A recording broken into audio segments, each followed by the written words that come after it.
And we should be live now. At least that's what YouTube's telling me. So, of course, technology's never lied to anyone before.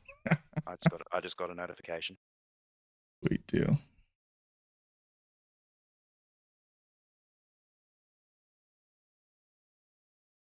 I'll see if I can.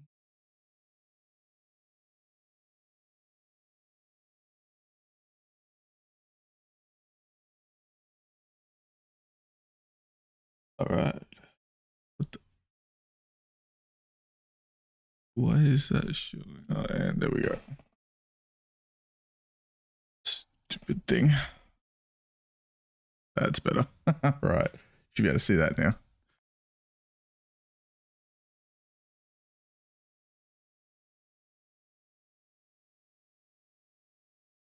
Mute.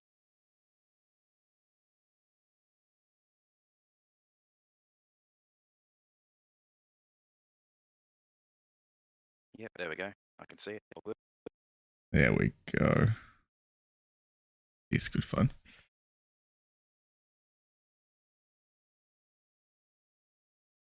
Buttons, do some things. Yes. So now we've got, start with Panthers game day, throwing shade at the Tigers.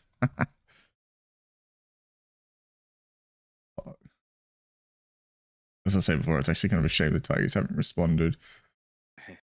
Yeah, only fitting Ivan Cleary ends Tigers season. I'm pretty sure that was done last week. You were saying that before. These are some of the quote tweets on it. Like, I mean, you got the whole mathematical chance, which as soon as you say that about someone's season, you know it's done. It's over.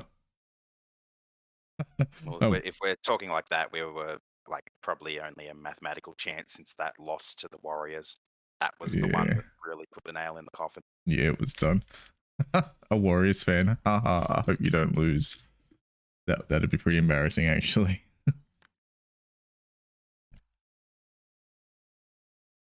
Yeah, I mean, if they're going to throw shade like that, they better win. You've got to hope you win. Like, you look at last night, you know, the NRL's under those sports where, like, anything can happen.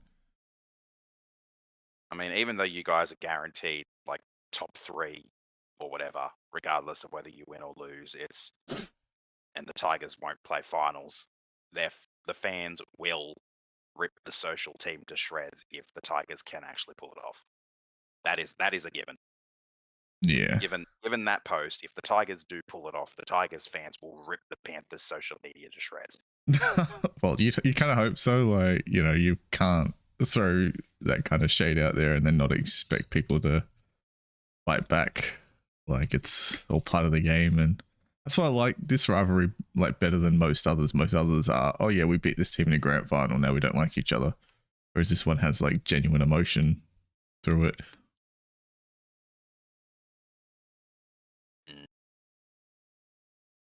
And you look at the other, like, there are some Tigers fans in the quote tweets, like Tiger Cast.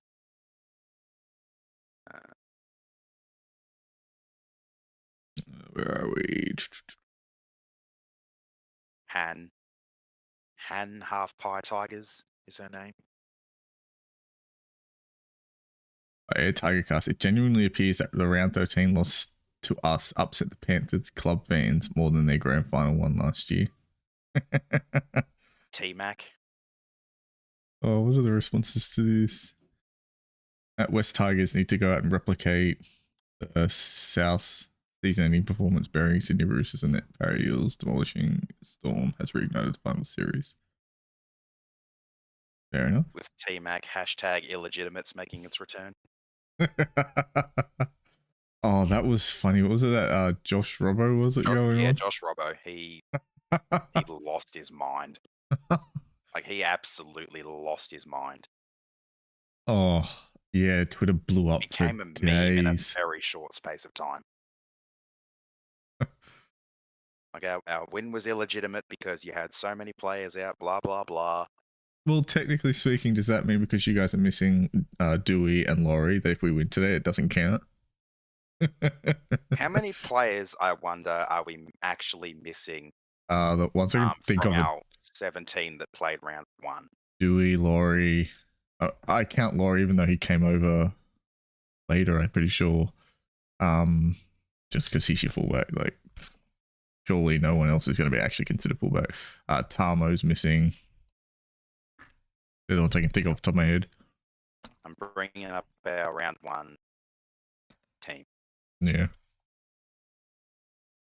There's still one more round to go after today, dickheads. Our season finale is next week versus the Bulldogs. Tiger. At least we have a chance to finish with a win.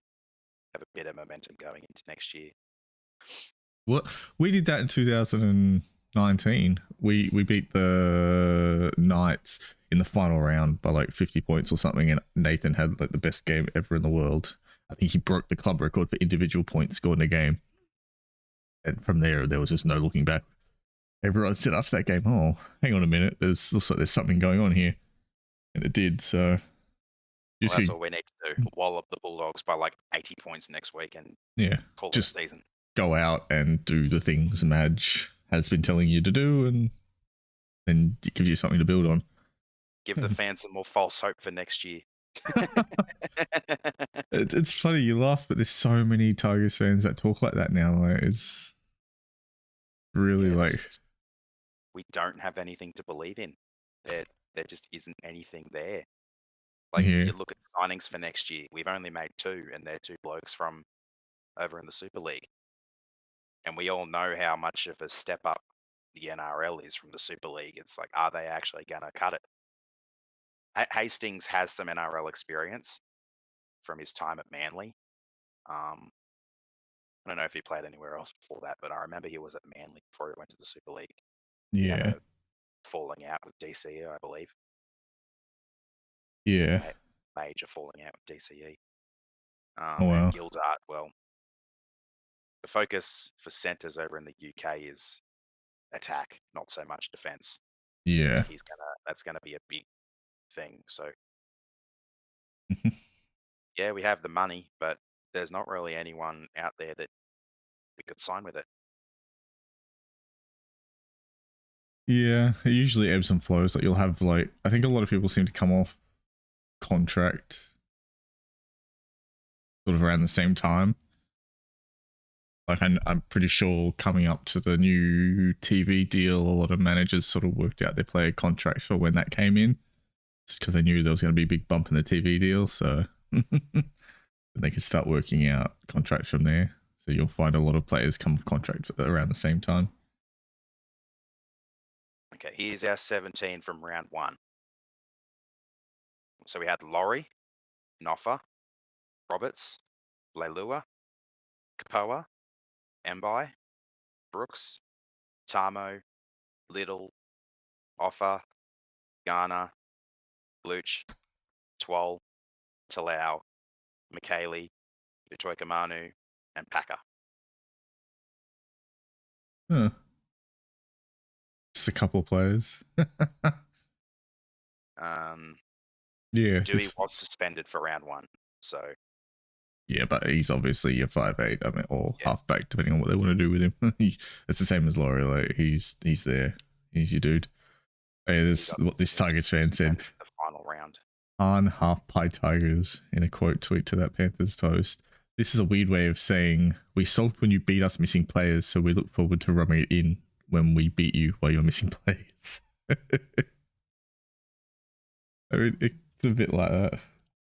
Yeah, like, you were missing the key players to your team. We're also missing the key players to our team.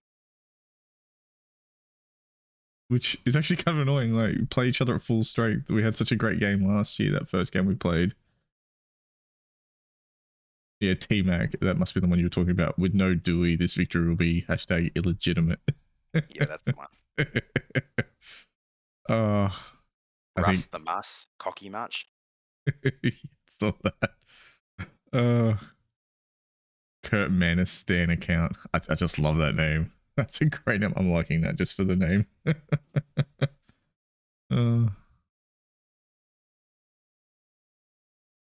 Fucking Shrek face.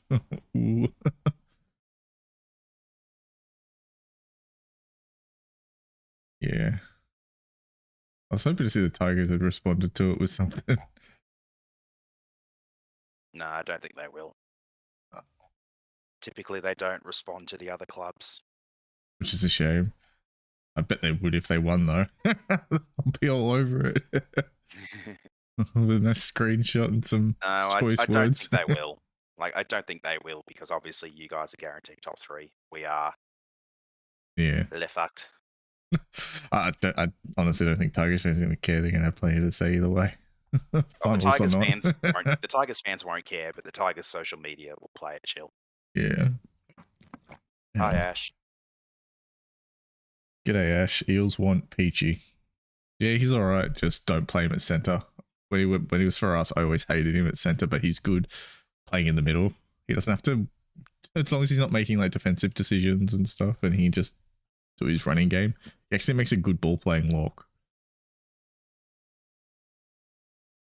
So like the bench utility sort of role. Yeah, you can get him to do that. He can just play in the middle of the field, run around, throw some passes, but he mostly likes to run, so.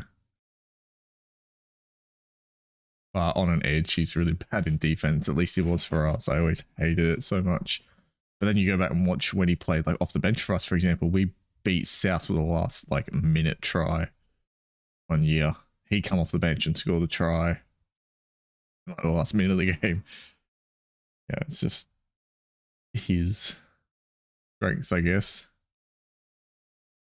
All right.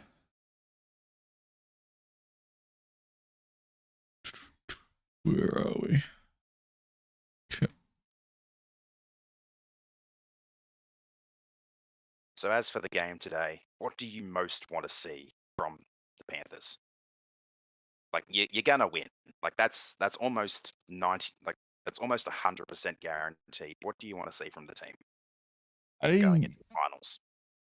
I know a lot of people are and a big looking. Game against Para next week. Yeah, I know a lot of people looking at the score, but I'm more just looking at how they win. I think how they do it is the most important thing. Like, defense has to be on point. Like, I would expect them to have a shutout in this game. Like, 0 points for the Tigers. You know, we were the best defensive team in the comp up until Origin and the disruptions, and the same last year. We were best defense in the comp all year. So, I would expect them to keep Tigers to 0. And that's not just because it's the Tigers. I would expect that of basically any team. Like that'd be the goal these next 2 weeks, is for the defense to be like near perfect. And yeah, and just the structures to actually work. Like you see last week against South, there were passes that kind of weren't quite right. Yeah, little structural things that were a bit off, or execution things that were a little bit off. So all those things I would expect to start building up now towards finals. Iron out the kinks. Yeah. Like the final scoreline isn't the biggest issue. It's just get those structural things sort of back in working. But if they do that, I think they'll win big anyway. Just because they are a top 4 team versus a team. Even if you were in the A with the players you're missing, like especially Dewey and Laurie out, you're missing 2 spine players. I think that just messes your structure up a lot. Like you look at South, their top 4, that when they played Melbourne, they got beat by 50, but they were missing 2 or 3 of their spine. They had Walker at fullback. They had a rookie half instead of Adam Reynolds. Mitchell was out. Like, once you start having those sorts of things, the other team, if they play properly to their structures, should win decently. And that was South, who were a top 4 team. So it's not just like a Tigers suck. Like, that's anyone who has that sort of garbage happen to their roster. That's why it really bugs me whenever people you see quite often rubbing it in about how the Tigers, not Tigers, how South got smashed in that game against the Storm. And I'm like, I posted the roster the other day on Reddit. I'm like, guys, they had their halfback was someone I've never even heard of. Like, it's ridiculous. And you think the best team in the comp is going to not put 50 on them?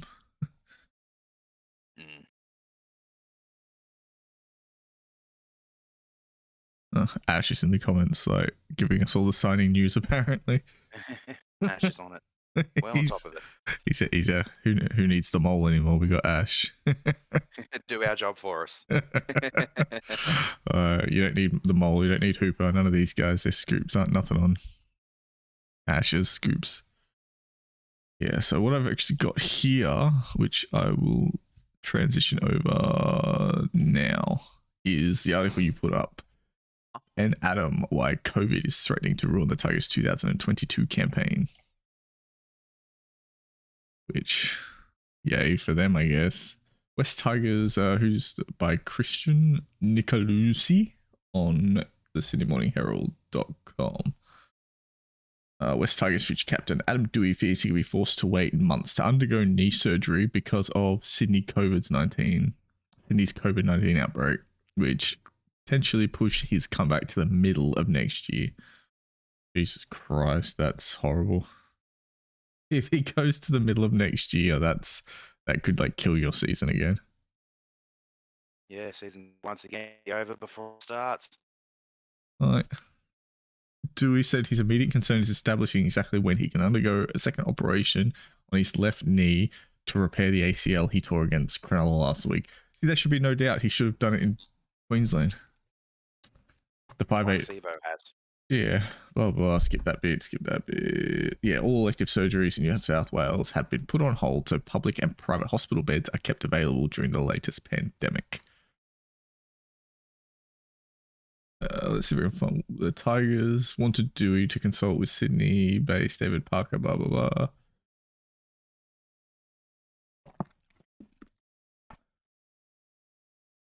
What the hell?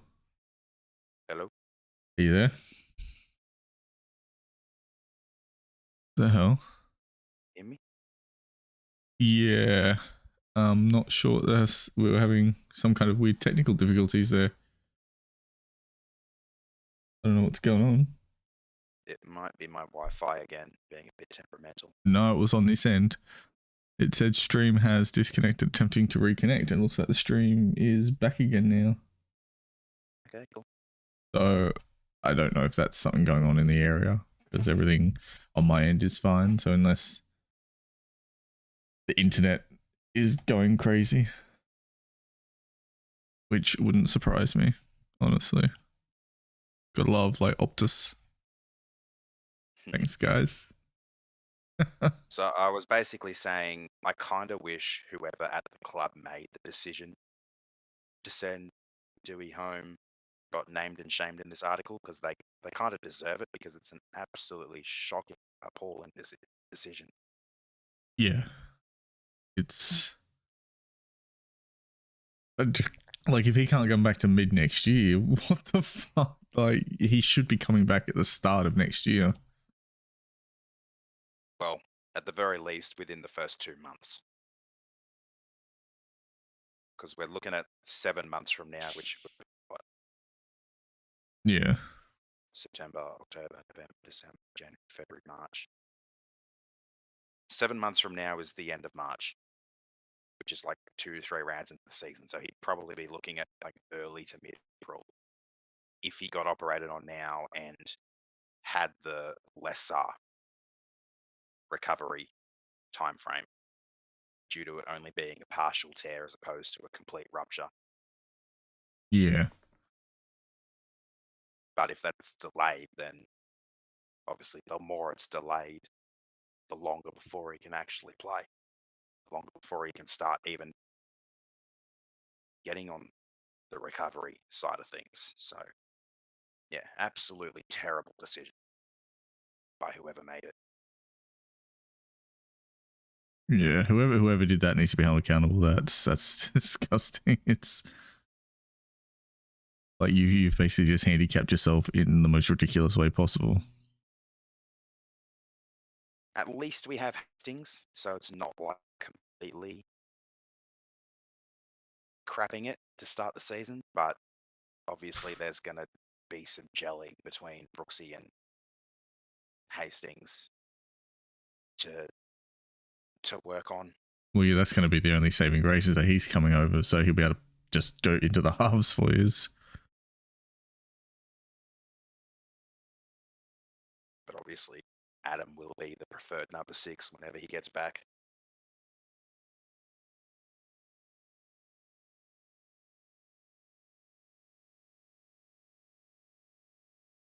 Well, yeah, if that's not the case, then that'd be a bit weird. Which begs the question, what's actually going to happen with Hastings when you've got a full strength 17?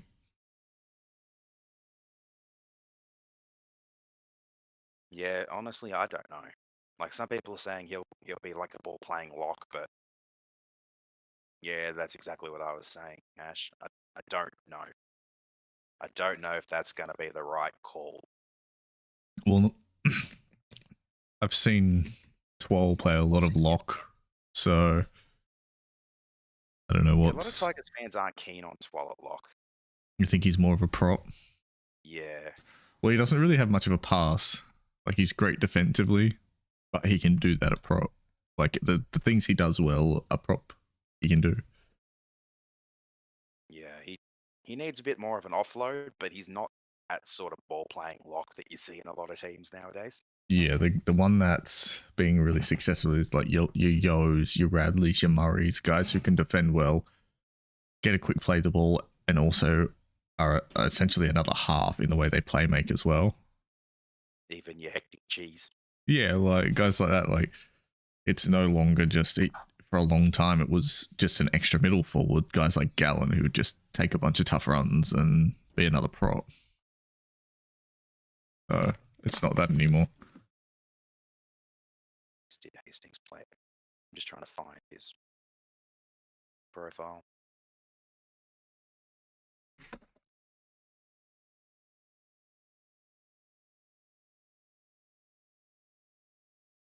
I doubt that because they've kind of gone all in on Little and Simpkins.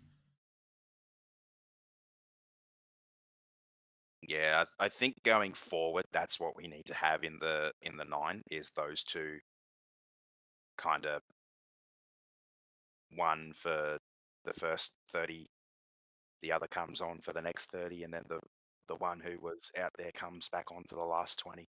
Yeah. I think, yeah, that's Little and Simpkin work.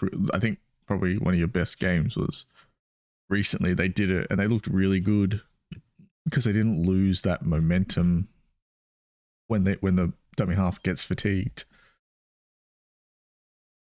Okay, so he played 13 games for Manly over the 2017 and 18 seasons, but I'm pretty sure he left like mid or early 18, so I Yeah. call it.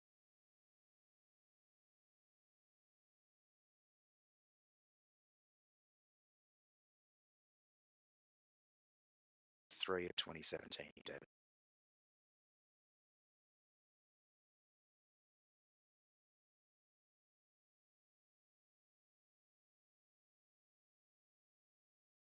No, I think he's definitely a half.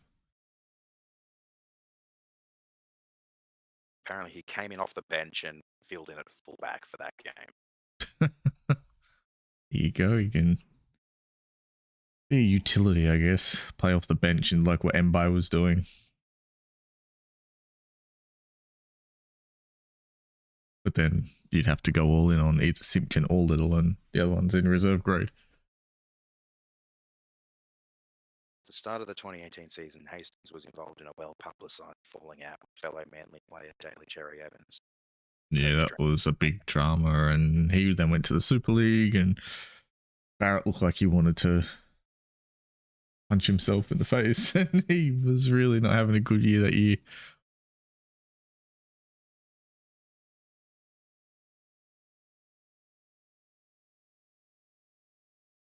Yeah, it was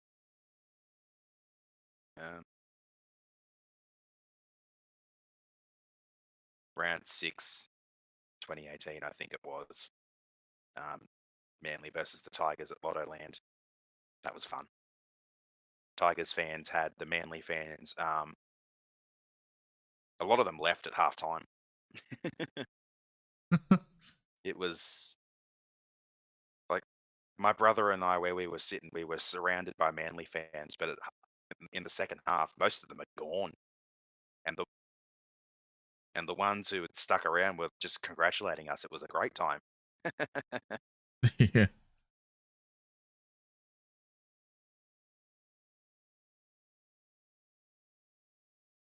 Like we won that game 38-12, and at halftime it was 26-0.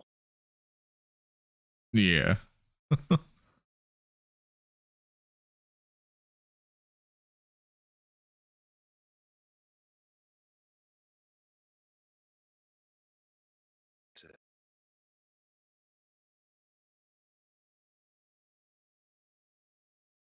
Here we go. We got the 2021 fan poll.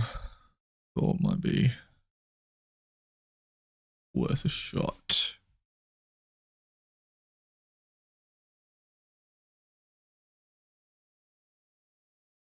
Yeah, because I haven't actually looked through this yet. Apparently there was some interesting results, but I haven't had a chance to actually go through it properly yet. Favorite team? Which Telstra Premiership team do you support? Where are we? 12% on the Storm. Bandwagoners. Yeah, how many of those were fans from other teams going, ooh, they're going to win the grand final? Tigers, even though we know they actually have a decently sized fan base. Broncos, 9%, and they should probably be one of the biggest in the comp. Like, that result doesn't make sense to me. I wonder how many Broncos supporters were like, nah, I'm a Storm supporter now. Who has been the best player in 2021? Nathan Cleary at 17%. Tom Trebojevic at 51%. I mean, considering they both been out sometime on the sidelines injured, I'm surprised it's not closer. Yeah, you'd think that'd be closer. Fun fact, Nathan Cleary's undefeated this year in both club and rep football. Put it out there for everyone. Like, it's crazy. Tom has managed to lose a couple. Yeah, he's lost a couple. He is beatable. But no, like, I think it's because people, like, everyone watches the highlight plays. They don't see the little things that go into controlling a game, and how, like, you saw when Nathan came back, just how much better we look straight up, just from everything he does. There's a reason his teams are undefeated this year, because the way he directs everything, controls everything, he just has an effect on his own team and the opposition, and it's a struggle to beat him. I think this year I'd be a lot more confident going into this year than I was last year against the Storm in the grand final, for example. Like, everyone says last year was a choke, and I'm like, we went into that game underdogs. The amount of stuff he's done this time. Yeah. Like, all the talk. Well, yeah, and all the talk last year was how inexperienced we were and how that would cost us in a grand final, or at least hurt. And then it happened. Everyone was like, oh my God, what a choke, they should have won. Like, hang on a minute. You said before the game that they had like 5 times much more experience than we did. How is that a choke? They should have won.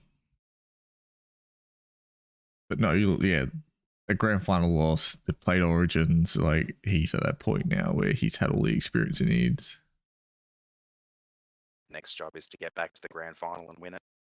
Well, that's it. We didn't have a good final series last year, just in general. I think we beat Roosters. It's a lucky game from us, I think. I think we had every chance to lose that game. We just kind of got away with it. And then the South game, I think both teams just played well and we won that, so that was good. But we didn't like blow them away or anything. And then the Storm game, which forever just assumed was cancelled due to COVID. But no, they basically won on the back of us playing like crap in our errors. A lot of their stuff came on the back of that. Like, kick out had something like 8 or 10 errors or something for the game. It was ridiculous.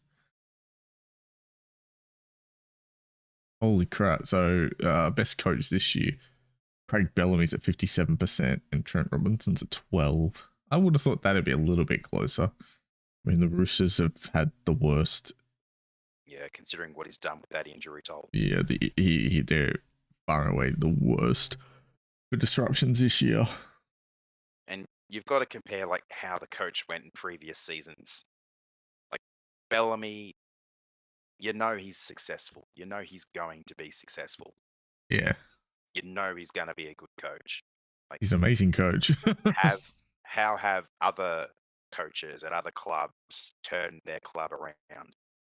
Like they got Des Um, Hasler at 8% over Ivan Cleary at 7%. yeah, I considering Manly last year to Manly this year, you'd probably have to go Des Hasler's been more coach of the year. I mean, he's done a decent job, but look how many games they lost without Turbo. They were talking about sacking him at the start of the year, or not sacking him. I think what was it? They were talking about bringing in another coach to help him out or something. Yeah, back when they were still wooden spoon favourites after losing 4 Yeah, in a row. like Turbo comes back, and then look, we're playing like. I think that lends itself more to Turbo winning Best Player of the Year in that other category than Des winning this one. Yeah, because he's a miracle worker. Yeah. He's straight up miracle worker. I want to see Des have like maybe a couple of good years in a row and go, okay, yeah, he's worked on it and done some good things or something. Who's been the best fullback in 2021? Obviously Dylan Edwards. There's just no contest. No. 1% for poor Dill. Make Also, only me 1% for Dan Laurie. Rip.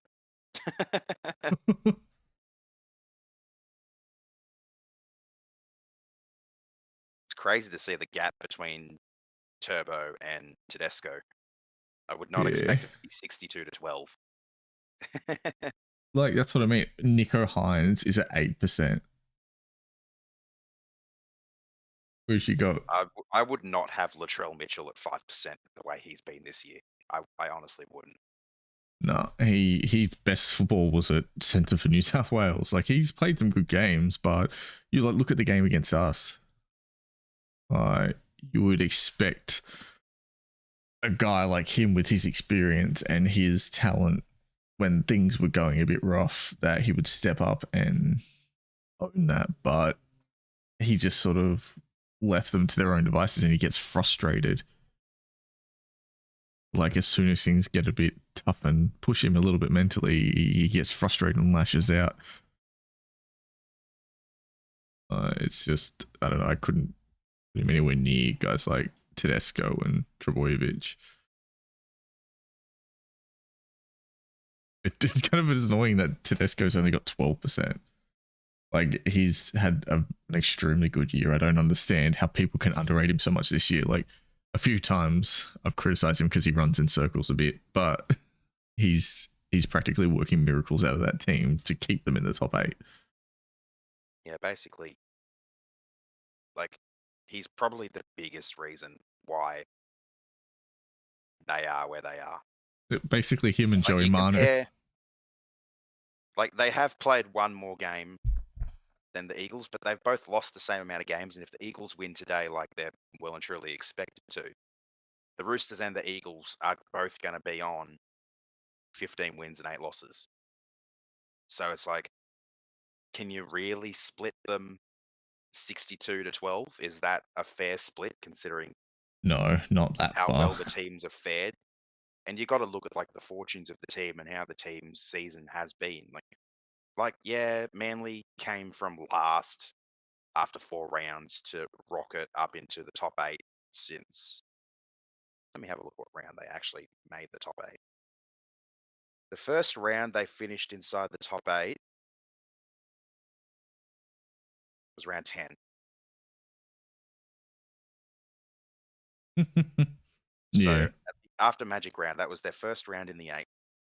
They were dead last, rounds 1 to 4, then 15th, 12th, 11th, 10th with a loss, 9th, 7th.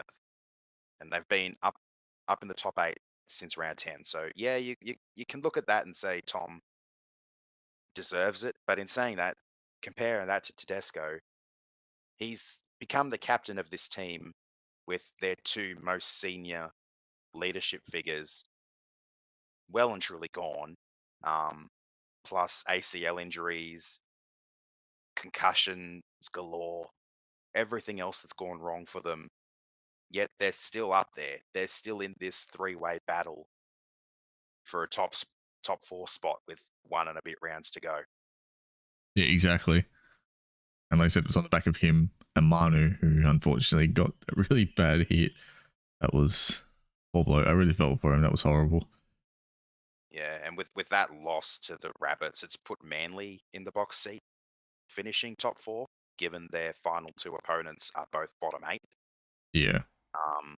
While the Roosters have a desperate Raiders side and the Eels have the Panthers, it does put Manly in that box position to get that 4th spot and a qualifying final date with the Storm, who may have a few suspensions of their own.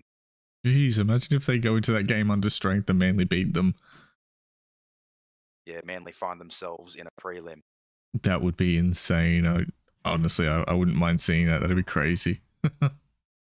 If that happens, though, you better watch out, because if you win your qualifying final, then you're most definitely looking at a Panthers versus Storm prelim. Well, yeah, That would be your... it'd probably be the only shame of like we wouldn't face the Storm in the grand final for a rematch.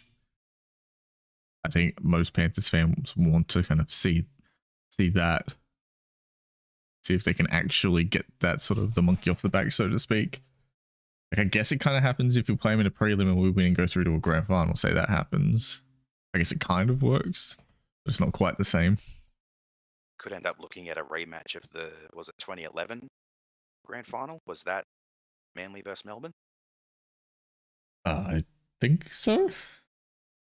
If that ends up happening, because you say the Storm win that prelim against you guys, the other prelim probably ends up being Manly versus Souths. You'd say Manly likely to beat Souths. And looks like we have some breaking news. I just got the notification. Breaking.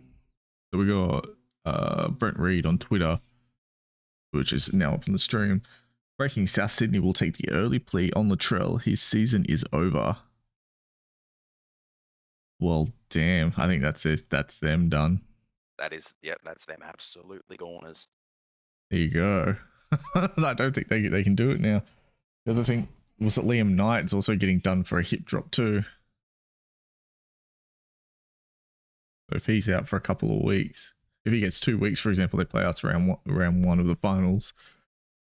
Week 1. Oh, that's gonna hurt. I see them still being able to, like, they'll lose week 1 against you guys. No doubt about that, I reckon. They'll beat anyone outside the top 4. Yeah, they'll beat the winner of 6v7, which I'm expecting is going to be Parramatta versus Newcastle.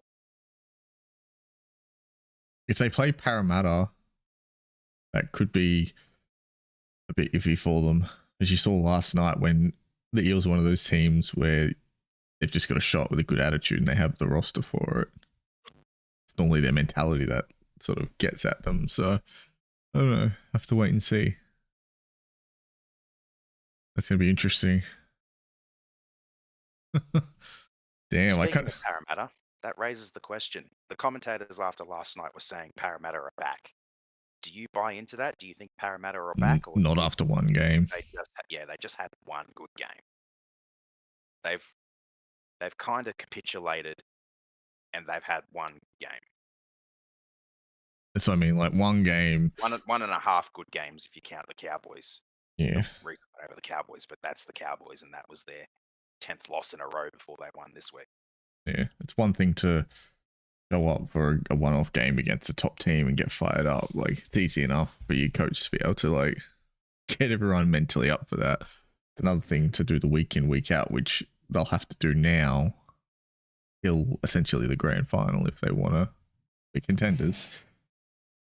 And they haven't shown they can do that yet over a long period of time. Like the Storm just won their 19 in a row. Panthers have lost like 3 or 4 games this year. You know, even South went 10 in a row. Like, most of that top 4 has shown some level of consistency. and Manly, who I think everyone's probably tipping for fourth now. Even they've had a very good run since earlier in the year. So, you know, the Eels haven't got that same. I mean, Manly lost their first 4 games. So out of every game from round 5 onwards, however many that is, how many have they played? 22.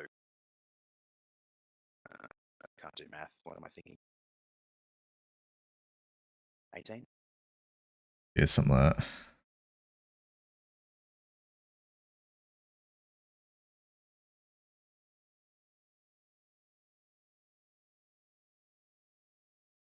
Yeah, it's been a bit.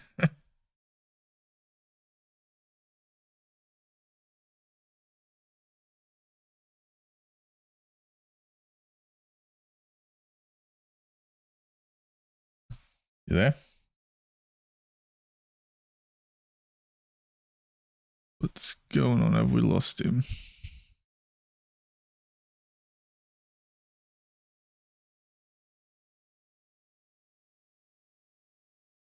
Uh-oh. I think Aaron is gone. Oh no. And he said his Wi-Fi is gone. Bugger.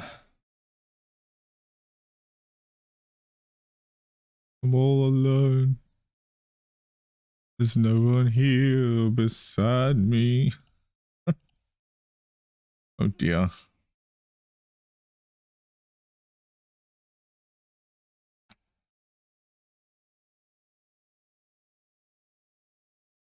All right, let's see if we can get him back soon. Let me keep going through this fan poll. Best winger. Who has been the best winger in 2021? Yes, that it's the one that actually makes sense. Josh Adokar and Brian To'o have definitely been the best wingers this year. Oh no. Best center, Joey Manu. Oof. This is someone the other day said Justin Olam is underrated. Well, apparently not. So he wins best center of the year, 34% of the votes, and then next is Joey Manu. Interesting. See Matt Burton there.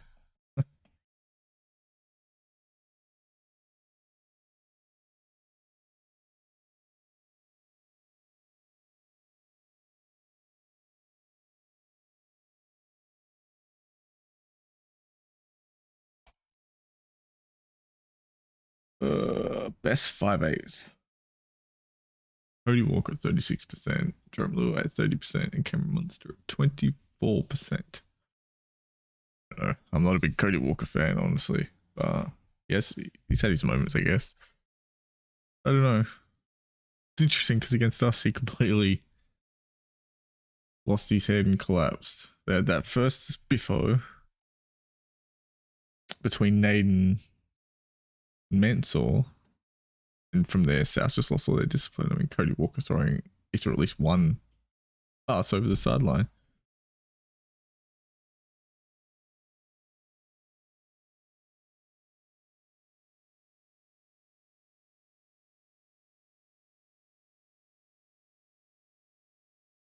Best halfback, if it's not Nathan Cleary by like a mile, there's something wrong with the world.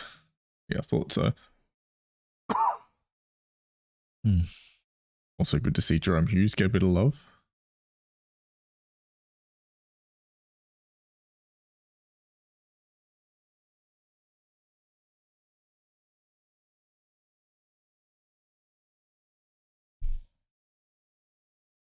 Best lock, Isaiah Yeo and Cameron Murray.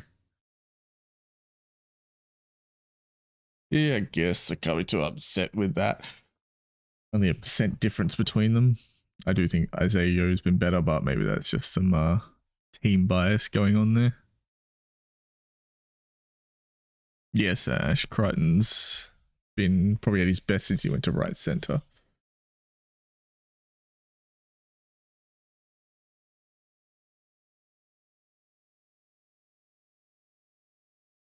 So his last game before that was pretty good. Best second rower. Yeah, Papali'i deserves that. I think he's had a great year. David Fafita. He's been alright, I guess. How is Liam Martin at 4% and Kikau's at 10%? Liam Martin's had such a better year. Like, come on, what are you doing? Arson Fish. Man, that'd be a freaking... Now that'd be a pairing, is what I'm looking for. Hear me? Oh my god, he returns. The prodigal son. The Wi-Fi's just getting ready for later. Yeah, it's going to put me out of my misery later on. Don't worry about that. I think you said that happened once this year. It did. It was the round 6 game against...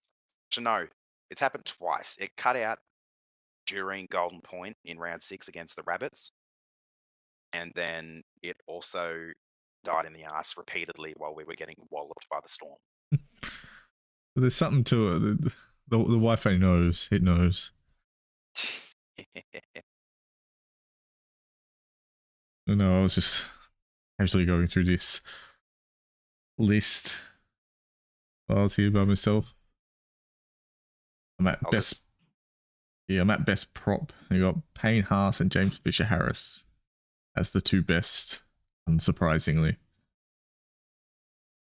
I was just saying, imagine that as your forward partnership. Oh.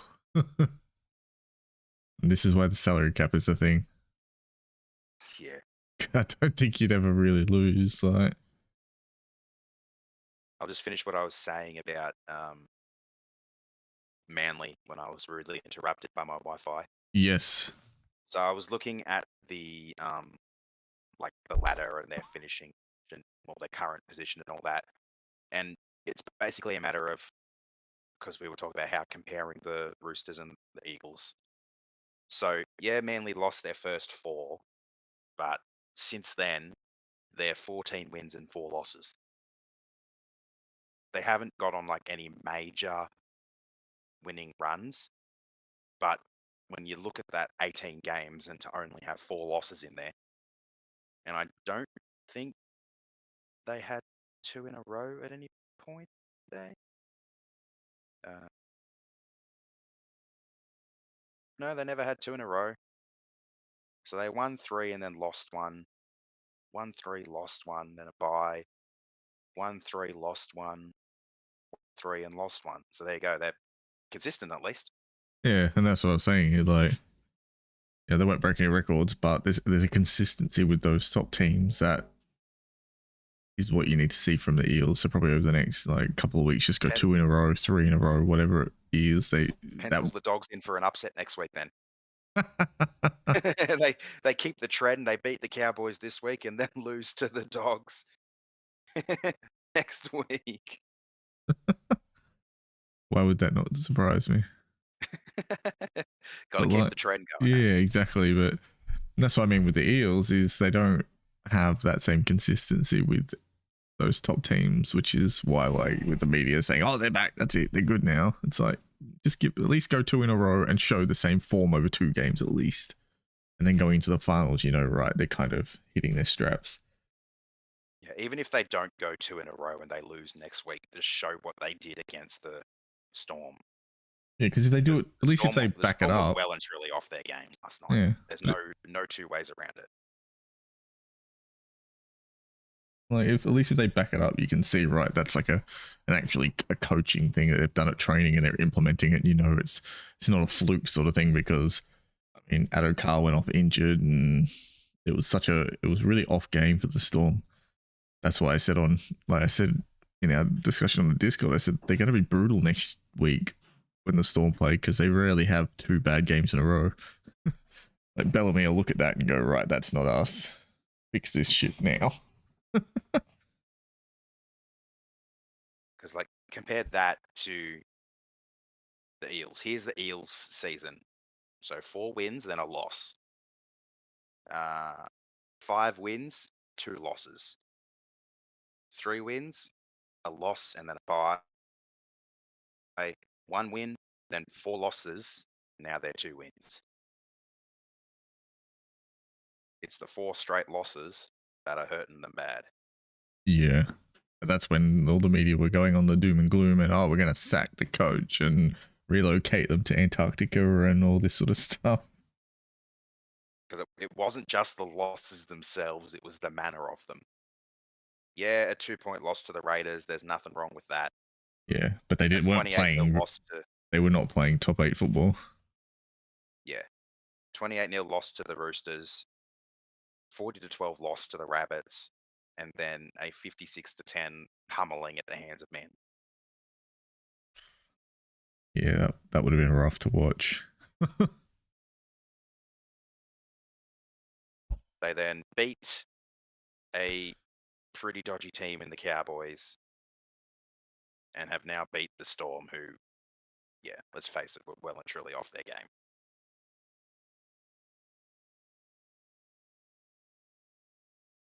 Not to discredit the Eels because it was a really good performance, but back it up now, Parramatta. Yeah, that's the thing, right? It's the consistency. All right. Now, where are we? Oh, yes.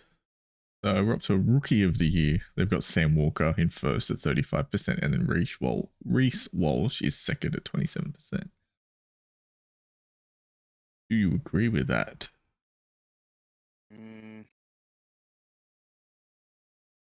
I'd have to say, yeah. Yeah, I don't think you could really argue that point. I mean, he's a rookie half playing in a injury-addled team. Yeah, I think he's done the best he can under the circumstances. Like, if you have that same halfback playing in a perfectly healthy Roosters team, they're probably top 4. I think they'd be really good. But the one I don't agree with is Dane Laurie's in like 4th at 8%. Yeah, he could be third. I'd have also him easily be second. Yeah, I'd have him either second or third. Like, I think that's biased because he's playing in the Tigers team, so it's brought his score down a bit. But that's another thing I feel like you've got to look at. Like, how does that rookie fit into the team they're playing in? Like, is a rookie a good rookie because they're playing well in a fantastic team or a great team? Or is that rookie almost carrying a weaker team on their shoulders?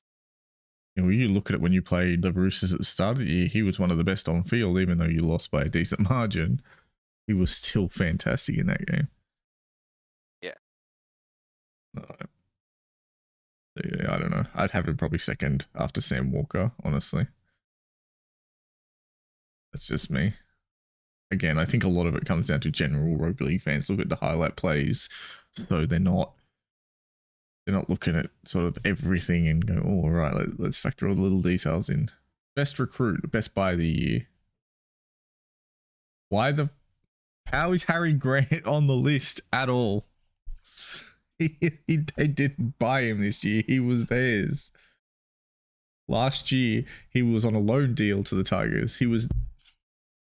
That doesn't make any sense. Wait, what are we looking at? So you've got best recruit. Who has been the best buy of the year? Harry Grant has 11%. So tied for second with Reece Walsh and David Fafita. Yeah, he can't be a buy of the year when he was already there. He wasn't a bit. Come back. They didn't buy him. They already had him. They just loaned him to a shit Tigers team last year. Yeah, they did a swap deal for 12 months so that way he'd get some game time, essentially. They used the Tigers to get him some development in first grade. And Momorowski got some games, which then the Tigers decided to trade him out for Dane Laurie, so... But that doesn't make any sense. Who wrote this? They did a slap. Do they know what buying means? Yeah, you can't recruit it. You can't recruit a player who's already at your club. That's like... yeah, the Isaiah Yeo was our buy of the year this year. Looking it out there. I'm surprised Stefano only has 1%.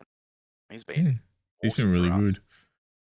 But like we re-signed Luai this year, so he's our buy of the year. I think we should put him in first on this list. What the fuck? Oh my god. NRL.com, you need to do better. Again, Isaiah Papali'i is up there by a long way too. He's 35%. The next lot, there's like 3 of them at 11%.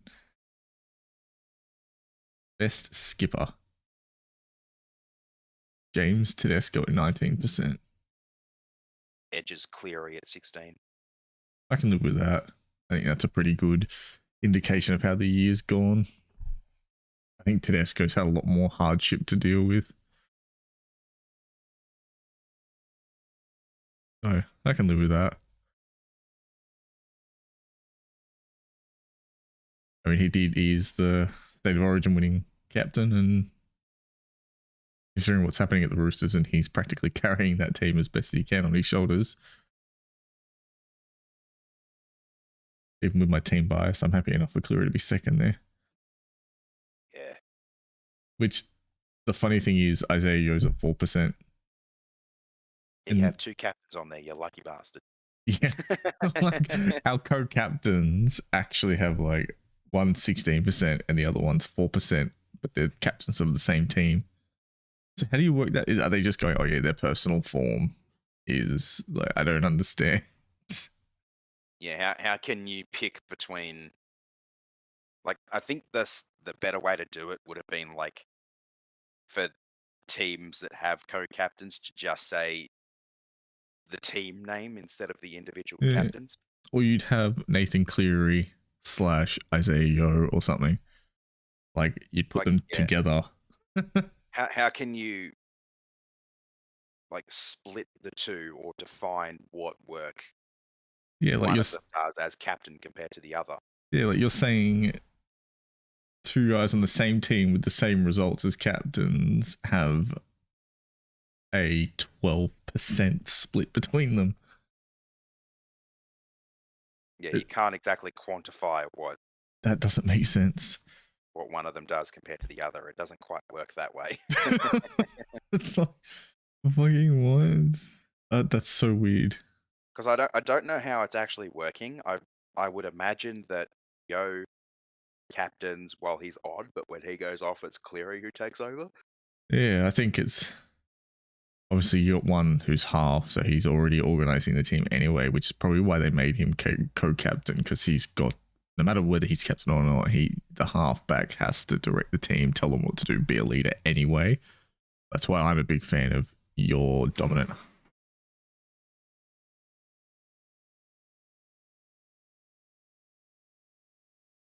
That's why I'm a big fan of the dominant half being captain, just because they have to do it anyway. That's their responsibilities. But the thing with that is, like, you get your dominant. If your dominant half is also your goal kicker, it's like Cleary kicks your conversion, so it's probably Yo doing the talking at those times. Well, exactly. Well.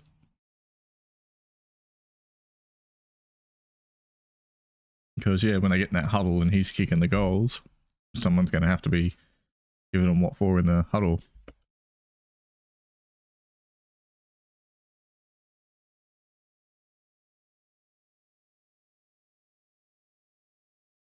I don't know. That's so weird. I shouldn't be surprised with NRL.com, though. They're so bad at it. Most improved. Nico Hines. Did you hear that NRL.com are more than likely ditching their panel shows next year? Because Fox have apparently complained that the panel shows take away from the stuff that they do. It's like no Inside the NRL on a Monday, no Team Tuesday. Yeah, I saw it on Twitter yesterday. I'll try and find it. But Fox aren't really doing a lot. Well, I mean, they have. Well, they have their shows, 360, and then you show every night. But like that's on once a night. Like there's like this stuff you can watch during the day when you're at work or whatever, and yeah, or you can like turn those shows into podcasts, which I think they do. I'm pretty sure they post both Inside the NRL and Team List Tuesday as like podcast episodes, so you can listen. Yeah, instead of watching. that's a really weird thing. It's probably, I would bet you, like, since Ben Ikin left 360, their viewership has gone down. Like, because even I was like, oh, this is so not nearly as good. And that's not even anything. I haven't been watching since early this season. Yeah, like, it just feels so different this year. Like, I've enjoyed it a lot less than I used to. I don't know what it is. They've just, I don't know. Like, Kenty's been trying extra hard to create controversy, and Ikin left, and no offense to Vonnie, but there was a certain dynamic that they had there. Especially between Kent and Ikin. I think that was the best part of the show. And Ikin used to have a way about him that he could direct things around when they'd get a bit worked up or whatever, and maybe get a bit much, and he always had a way of just reining it into the right amount and kept the balance of the show, which I don't think she can do as well. Kenty is bound to lose the plot at least 5 times an episode. Yeah, and that's what he's there for. He's there to, you're the guy. Made it work. Yeah, exactly. He's there to start ranting and raving and, you know, be the journo in a sense, and then Ikin kept him on a leash and just kept the balance of the show where it needed to be. And it worked because they'd obviously been together so long, so he knew how to do it and where the right lines were to, you know, to cross and not to cross. So, and Vonnie just doesn't have that because she doesn't have the time with these people. I'll be honestly surprised if the show survives too long without Ikin. I mean, they'll probably just drag it out for the sake of doing it, but Vonnie's more the analysis. Like, that's what she asks, the questions for the experts. That's what Vonnie's good for. She's the layman, the person who has no idea, and we'll just throw questions at them so they can answer as the experts. Like, she worked really well on the Sunday show. I liked watching her with Ennis, but then they kept putting damn Hooper on, and I'm like, oh, I'm sick of Hooper. God, I hate that guy. But with her and Ennis, that show worked really well, I thought. Because he's, you know, the expert football player who could break things down or discuss something or explain something, and they sort of bounced off each other between football player and media person who sort of was on the level of a fan, I guess you'd say. Yeah, basically. Yeah, I don't think it works. I've got the charge sheet out of last night up on my phone. So we've got to set aside like a week to read it out. It's actually not too bad. Storm forward Jesse Bromwich and Eels prop Junior Paulo are among 4 players facing suspension following a review of Saturday's matches. Both players will miss just 1 week with early guilty pleas and be free to play in the first week of finals. Then further down, the review of Saturday's matches also resulted in 4 players facing fines. Storm pair Harry Grant and Brandon Smith, with Sharks centre Jesse Ramian and Eels lock Nathan Brown falling into that category. A few of those players, particularly for the Storm, may get rested next week anyway, but they probably will be back to full strength or very close to it for the final against probably Manly. Yeah, well, like I said, they normally rest players. You look last year when the media and everyone started complaining because they rested too many players. I think them and the Raiders did it. I think if they have a few suspensions for this week, for the next week, it's not going to really matter. Bellamy, he'll just want to be full strength for the finals. When those, well, it's literally for the Storm only Bromwich will be suspended. Yeah. The others who got charged will only be fined. Yeah.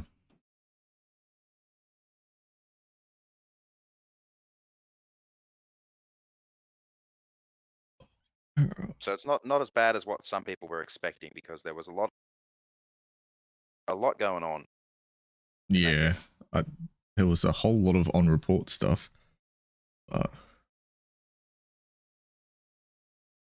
Though the big one I think will be Josh Adokar doing his hamstring. How long he's out for? That's a big loss. Yeah, that is huge. Oh, and who will be the 2021 premiers? Storm have 57%, with Panthers in second at 14%. Rabbitohs? Yeah, that's... it's like a Storm. You get to go in favourites. Big favourites too. All the expectation. Because last year we went in... We hadn't lost a game since the Eels game was the last game we lost. And that was like round 5 or something. It's like round 5 or 6 or something. So it's like... This year the Storm are the ones riding that high. And it'll probably be good for them to have lost that Eels game where they can just take a minute to now reset and chill out and go into finals. But we had that obviously. Whatever they end up doing to the Sharks. They might have to... that could be anything. They're going to have to label that like R rating 18 plus. Bend over, Sharks. Here it comes. 17 men gang up on 17 boys. Oh dear. Yeah, 17 men molest Sharks. Oh, the headlines are just right themselves. that could depend on like how the team list looks on Tuesday and how many players Bellamy decides to rest and all that. It might actually be a decent chance for the Sharks to win and play finals. Yeah, it'll all come down to what Bellamy wants to do. Because they have a history of... Who do you think will finish 8th?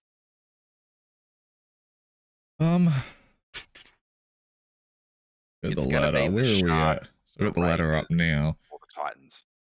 Yeah, so Sharks, Raiders, Titans are 2 points behind them, so they'd have to have a bit go their way. They'd have to win, but they played the Warriors. Yeah. I don't know. I think it'll be out of Sharks and Raiders. But yeah, I think Sharks going to have a bad week next week unless, like you said, let me rest heaps of players and give some sort of an easy run in. Raiders actually... The Raiders know they can beat the Roosters because they've done it a fair bit recently. Yeah. The Raiders might get lucky on that one with all the injuries. And now Chance has been back a couple of weeks getting his match fitness and rhythm back down. So, I don't know. That's also the Thursday night game, I think. Raiders Roosters. Where are we at? Yes, that's Thursday, 2nd of September. Yeah, Raiders Roosters. So, the Raiders win that. If the Raiders end up winning that, then all the pressure is on the Sharks. Yeah. And the Titans are just gone. But the Knights are already in there. The Titans play on Saturday against the Warriors. That's that game you mentioned. They can win it, but the problem there is they've got their 2 points behind. Yeah, they need the Raiders to lose, otherwise they're gone. Right, so they're relying on other teams and...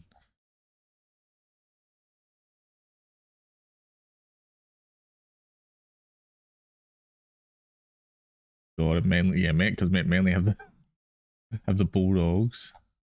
The the Titans would also need to overcome the Sharks on differential, and the gap between the Sharks and the Titans is 17 points, which isn't too bad. Not huge, but like say if the Titans win by 10 and the Sharks lose by 10 and the Raiders lose, then the Titans are in. Yeah. So it's not end of the world sort of scenario for the Titans. They can do it, but it's interesting because the Storm can actually decide team season then. It's going to be a blockbuster Thursday night, I reckon. What day did the Sharks play? The Sharks are the Friday game. So that'll be the 6 p.m. game. Friday, 6 p.m. Okay.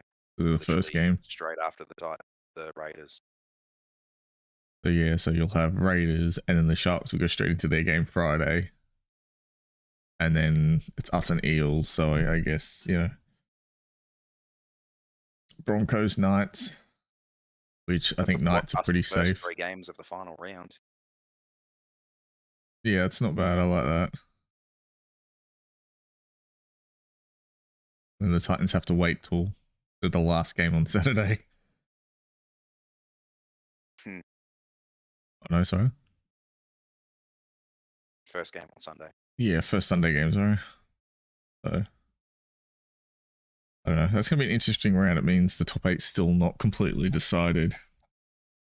Well, it could be decided after the second game. Yeah. But as of like right now, we'll go into that last round. But it could wait until the very last or the second last game of the season to be decided. It kind of rests on what Bellamy does. It's crazy to think he can just decide a season right there. Yeah, he can murder the Sharks and knock them out of contention, or he can give them a nice, easy run in, let them finish 8th, see if they end up getting walloped by whoever finishes 5th, which is most likely going to be the Roosters. Yeah. Which probably end up a decent game, considering the Roosters' There's injuries. going to be a lot of pressure on the Sharks, though, if the Raiders do end up winning on Thursday night.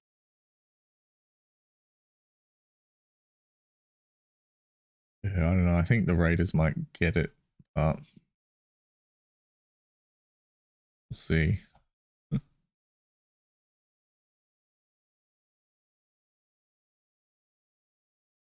Which team do you most like to see your team beat? The Storm are clear favourites at 32%. Thanks. Compared to back in the day when it used to always be Manly. Like we're now into the Fox Storm era. Run 16 and win, I guess. Which is interesting because they won the, which team do you support poll, yet they also won the which team do you want to see lose poll.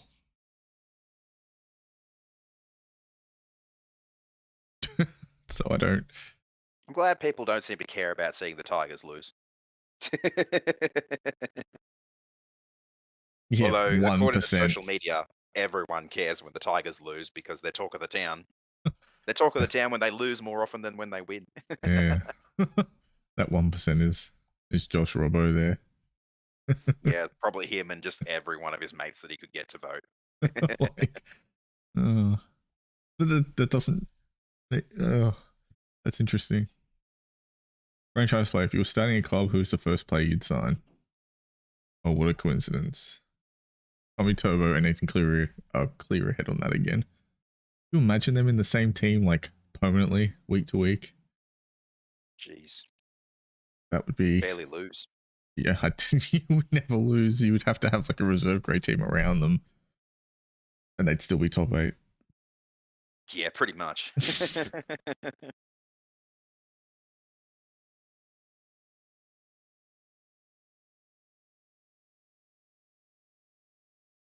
I'm surprised to see some of those other stuff like Cameron Munster at 3%. Like, yeah, he's got some grubby stuff in his game, but he's still like a very good player.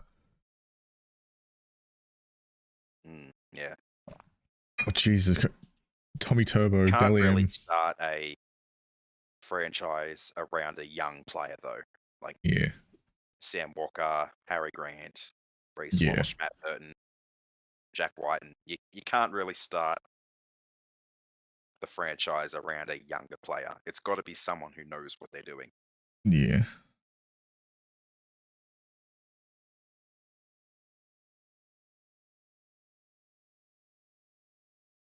But yeah, Turbo odds-on favourite for the Dally M. I don't think it gets much more cut and dry than that. Not bad considering the missing the first month of football. Yeah, he polled I think he's pretty much before votes went behind closed doors. In the first 6 games he played, he polled at least 4 threes. Pretty sure. Yeah, I mean, you can't really argue with it. He's had an amazing year. National Sports Loaded has joined. Hello there. Hey. Referees, on a scale of 1 to 5, how would you rate the performance of... talking about your team. We were saying how amazing they are. Trust us. Best team ever. Wink, wink, nudge, nudge. Just talking about how it was a good win. We just want to see them be consistent with it. Yeah, like all the talk about from the commentators and post game analysts saying that they're back. We disagree. We just need to see more from them before we can say, yeah, they're back and they're a contender. Yeah, just do it 2 weeks in a row against a team that didn't really show up the way they were expected to for the record-breaking win. But yeah, you've got the Panthers next week, and that's a very good test to back it up. Well, let's see if they play well there, even if they lose but play really well like they did last night, then you can maybe start saying, okay, they're back. And they'll go in and they'll smash whatever like lower half of the 8 team they play. They should. You're gonna have to do it the hard way in the finals, though. It's gonna you're gonna finish 5th or 6th. You need a lot to go right to finish 4th. Yeah, I don't see happening. It's not happening. That's Manly still have a game in hand today. Yeah, that's so not you happening. are going to have to do it the hard way through the finals, but they can talk the talk. Let's see if they walk the walk. On a scale of 1 to 5, how would you rate the performance of the referees in 2021? Funny, 3. So smack in the middle has highest votes and 39%. What would you say? What would you have rated this one?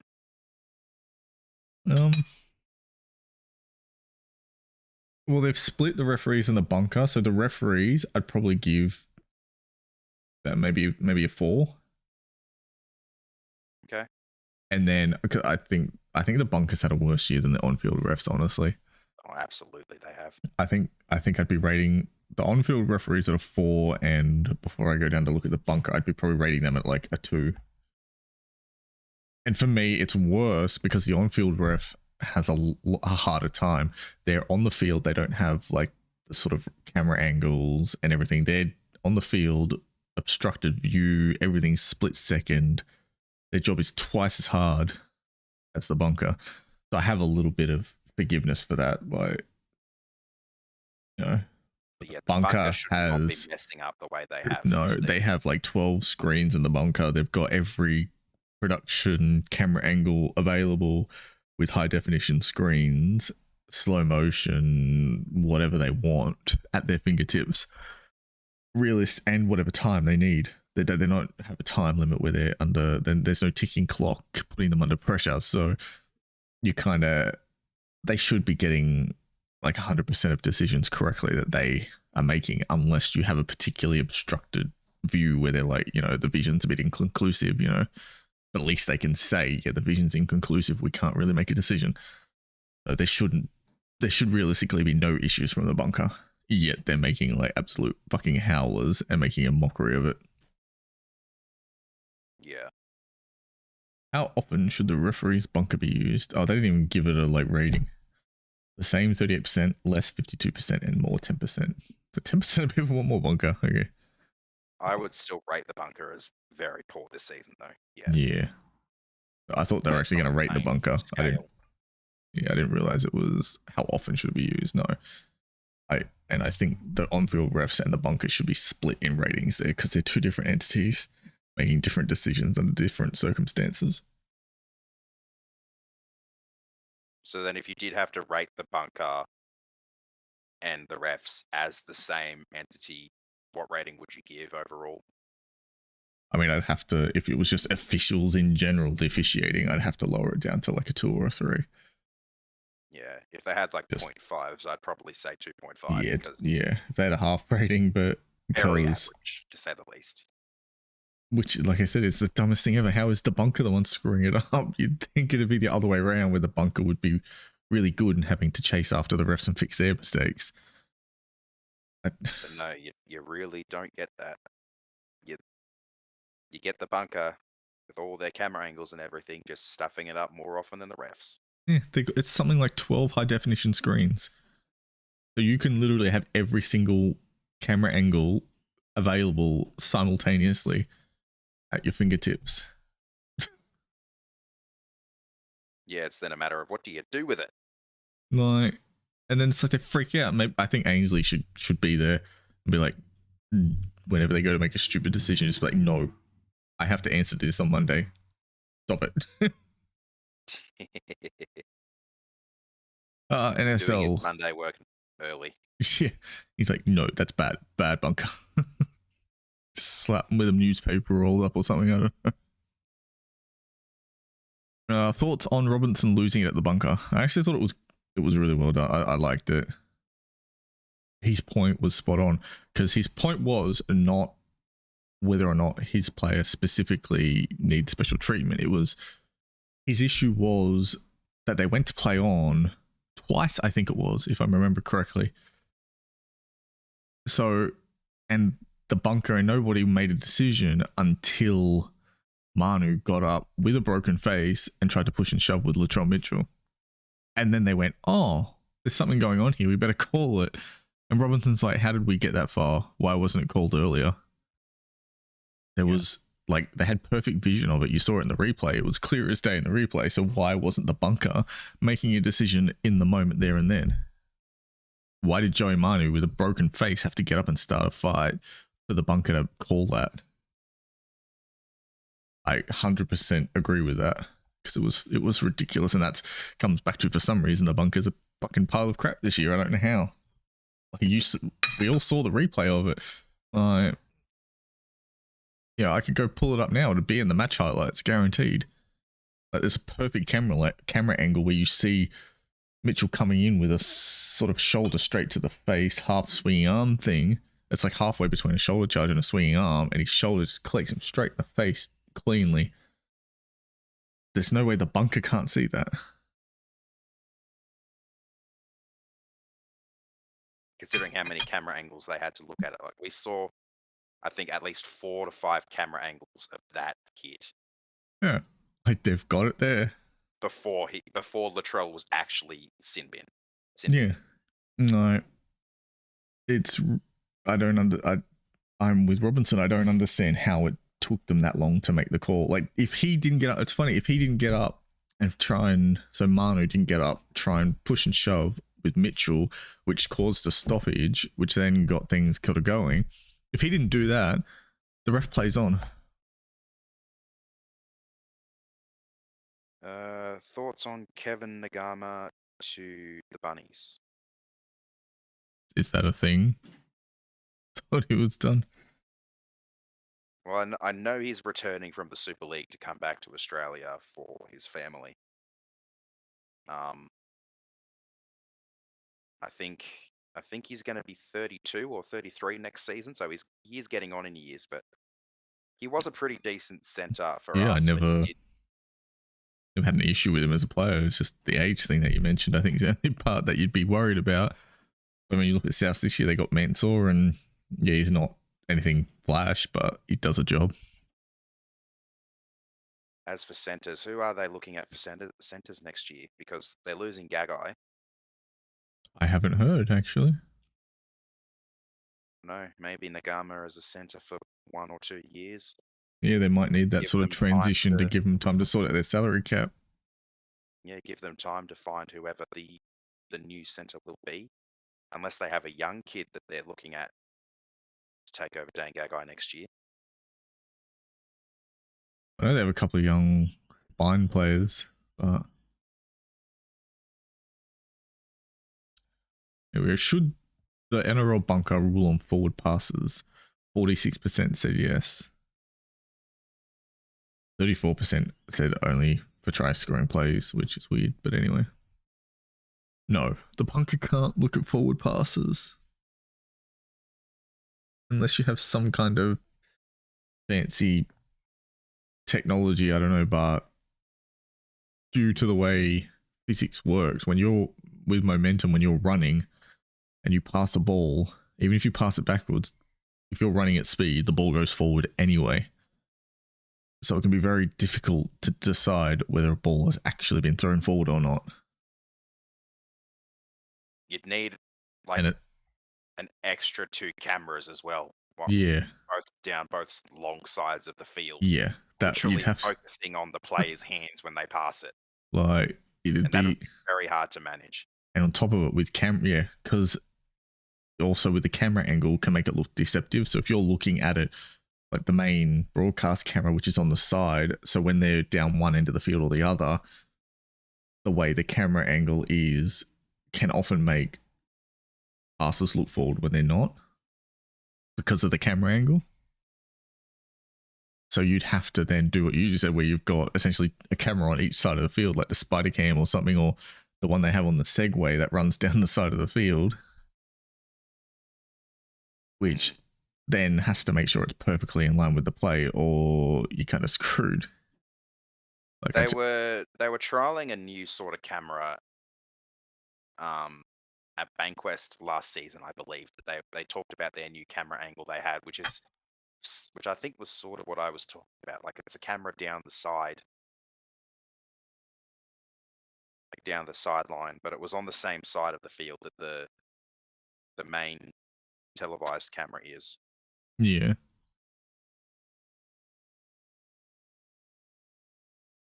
But it would be very difficult to work. I feel like the referees just need to do a better job of picking up on forward passes themselves, or the touchies in particular. Yeah, I always thought miss a lot. I thought that's what the touchies were there for. Like, what are they doing? Like, you've got one on each side of the field and then a ref in the middle. Like, I remember when I played back in the day, the touchies would be the ones ruling on forward passes a lot and offsides and things. And they put up a flag when the ball goes into touch. It seems to, and they put a flag up Yeah. or wave a flag down when like, what the hell? Attempts are made. Other than that, they don't seem to do much. Yeah, I don't know what they're doing anymore. It's crazy. Because one of the biggest forward passes of the season was, I think it was round 3, the Warriors in their comeback win over the Raiders, where the player who took the pass was almost falling forward. That's how forward, because he had to reach out so far forward. Oh, I remember. I think the Cowboys game a few weeks ago had some really bad ones. Yeah, the Cowboys versus Storm one had a really bad one. The Cowboys' first try against the Tigers a few weeks ago, it was also off a major forward pass. Even Vossi pointed it out, but they're like, "Oh no, we're going to give it to him because it's a debutant and he scored his first NRL try and all that bloody blah." Oh. I know everyone likes Vossi, but I don't know what it is. I'm kind of going off him a bit this year. I don't know why. Yeah, there's a question about the commentators. Yeah. Oh, well, we'll get there then. Now. Do you believe the NRL's new 6 again rule is a positive addition to the sport? 54% have it at yes, no is 42%, and 5% don't care. Like, I don't care, just play the damn sport. What are you doing? I think that's pretty simple one. Stop changing the damn rules all the time. 6 again in the attacking half. Leave the rest of the sport alone as is, and you will find that's all you needed to do. I don't know why they went so far with it.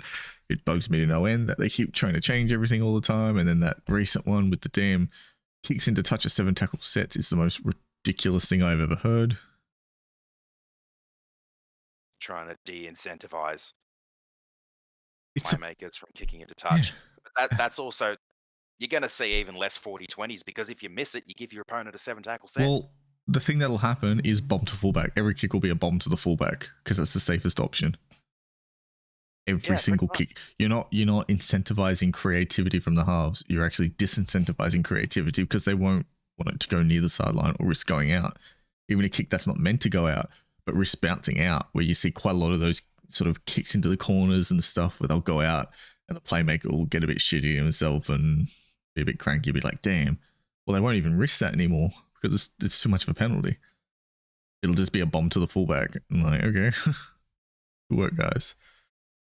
All right. What happened to the spider cam? Yeah, the spider cam, I think, only hangs around for major games at the moment. Like, you see it in Origin, you see it in grand finals, but you don't see it much more other than that. I think it's a cost thing because it's only big games, State of Origin finals, stuff like that. And I agree. Yeah, 6 again rule is very irritating because it's given the referees too much power to give one team the upper hand in a way that is difficult to come back from, which is why we've seen so many blowout scores. Well, the funny thing is, the team that benefits most from it is the team not getting the 6 again. The defensive team, when unless it's you're like 3 or 4 in a row on the yeah, but like on your when own you're line. in your own end, coming out in your 20-meter zone, the other team slow to play the ball, give away 6 again. It's not hurting them because they can set their defense. Yeah, they've got one extra tackle, but they don't care. You're still 5th tackle on like the 30-meter line or something and kicking out of your own end because they had a good defensive set. Whereas with a penalty, that same thing is, you're 20 meters downfield and all of a sudden momentum shifting towards the attacking team. That's why the 6 again. Originally, the problem was teams giving away penalties on their own try line to slow down play so they could reset their defense. We didn't have a problem elsewhere on the field. I don't understand where this idea that we had to create fatigue came from. Are you telling me players weren't fatigued before?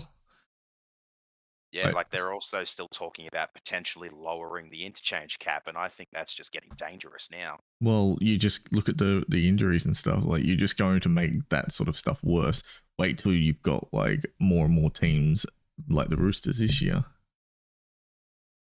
Like, poor technique from being overly fatigued is going to create more injuries, I think.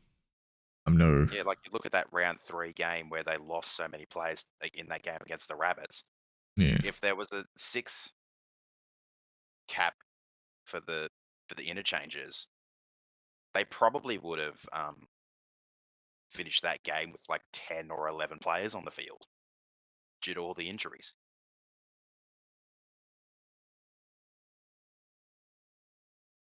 I don't know. Somebody somewhere decided that we've got to turn it into, like, I don't know, something that it isn't.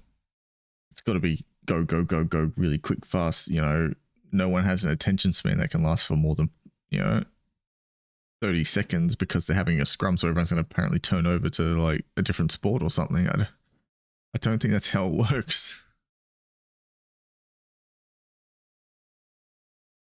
Ash, apparently Jaden Nikorima is with Redcliffe, and the Dolphins, that feeder team, which I'm pretty sure is for Brisbane at the moment.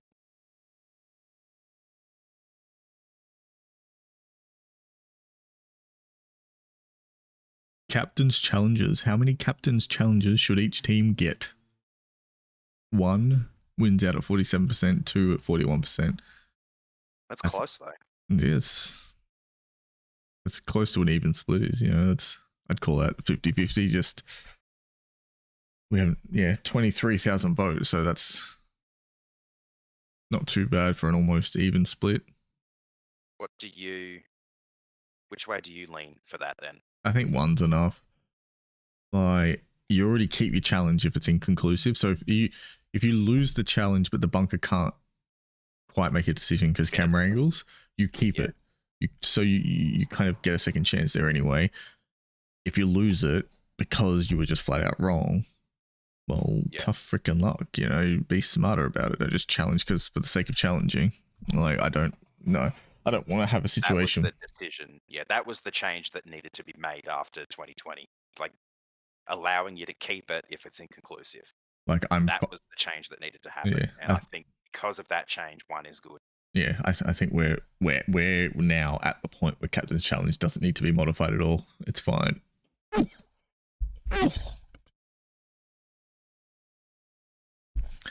Again, it comes back to stop tinkering with things. Like, you came up with a rule that let players have a bit of control over their own destiny with like penalties and errors and stuff. Maybe the ref misses something because he's a bit obstructed. And, you know what's happening in the tackle, like, oh, it was stripped out and he calls it a penalty, but he couldn't quite see properly. Cool. You have a chance to overturn that bad decision, but we don't want to have the players, like, just challenging things 50 times a game because they've got multiple challenges up their sleeve. Like, would you like to see the introduction of transfer windows? 63% of people said yes.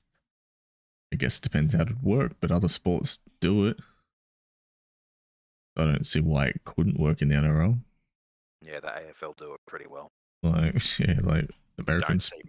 You don't see many player club switches happening mid-season. You don't see many signings happening Oh, well, look at what happened. Like, there's nothing more infuriating than players being able to sign so far in advance. Like, look what happened. Yeah, the drama that we caught there for like half a season or whatever it was. The Panthers got absolutely shat on for ages because they wouldn't release Burton. And then towards the end of the year, all the same people are like, you know what?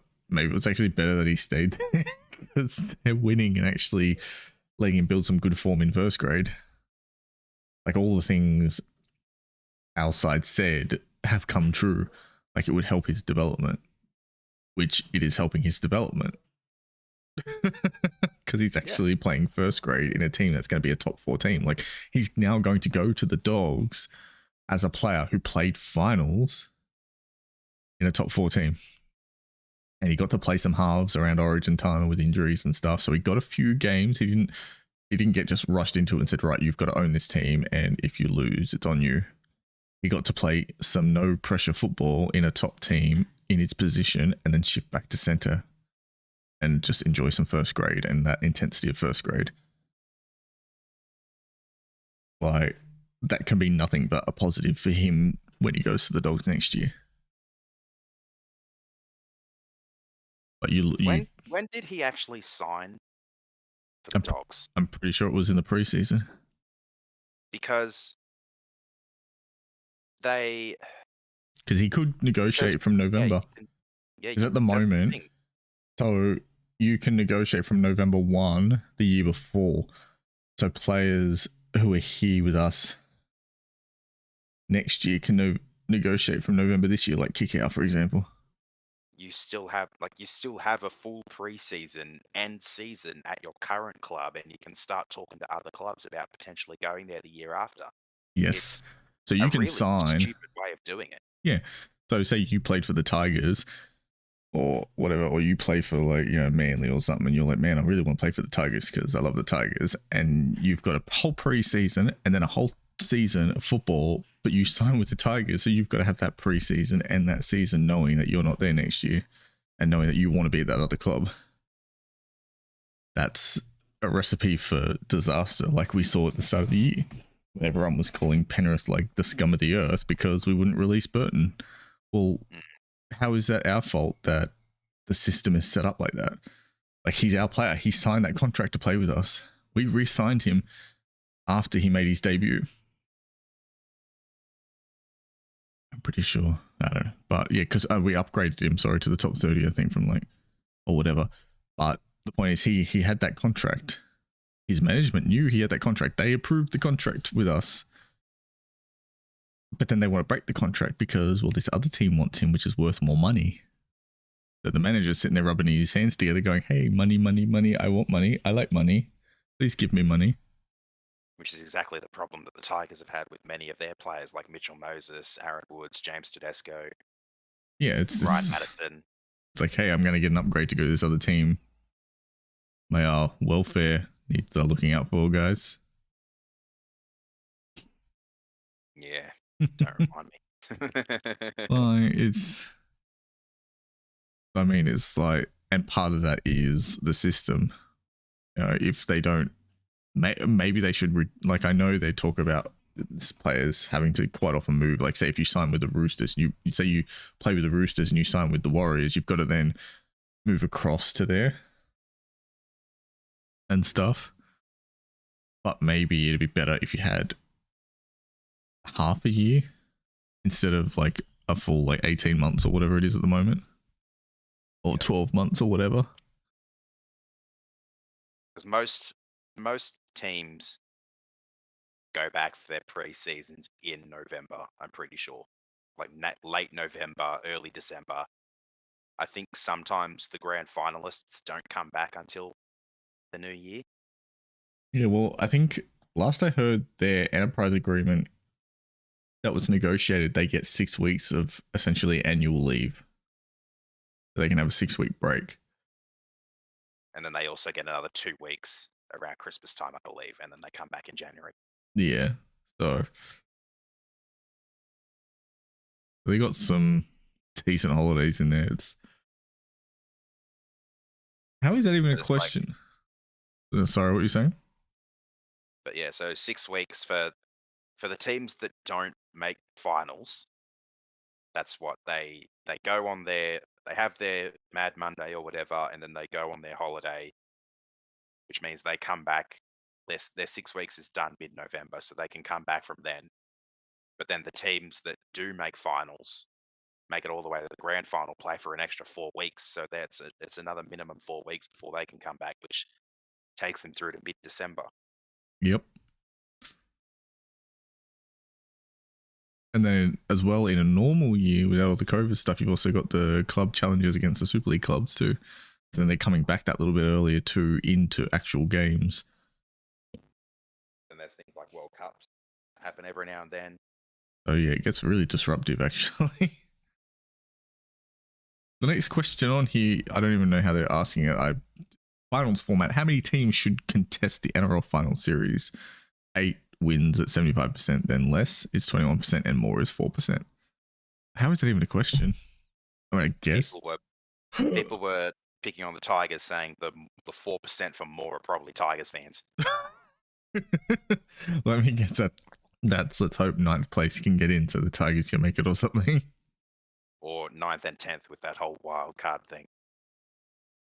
I remember there was a lot of people talking about that for a few years there with like a wild card thing. I'm like, I don't know. I just think play your best football over the 12 months and whatever it is, and your 25 games, get your top 8.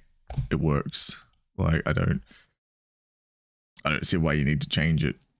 I quite like the setup. Like you look at the Cowboys making it from 8th position in 2017. They had no chance of beating the Storm, but that's more the Storm. Just I don't think they were losing. Most people had them winning the grand final from like halfway through the season. I think they were lost 4 games all year. You'd maybe need to have like 18 teams like the AFL does, or 18 plus teams to make a wild card round work. Because then to finish 9th or 10th, you'd still need to finish typically with at least a 50-50 record. Because the top half, you'd think the top half would all at least finish with a 50-50 record, while the bottom half finish with a less than that. Yeah. So if you've got like a 18 team comp and a quote unquote 10 team final series starting with the wild card weekend, then you'd still be looking at your 10th place finishing 12 and 12, or maybe 11 and 13, for that to actually be a worthwhile thing.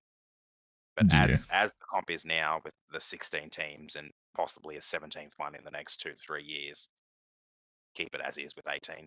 Well, they're talking about bringing one club in as the expansion, and I'm like, what's the point? It doesn't do anything other than create extra buy rounds, because the TV deal's still going to be the same.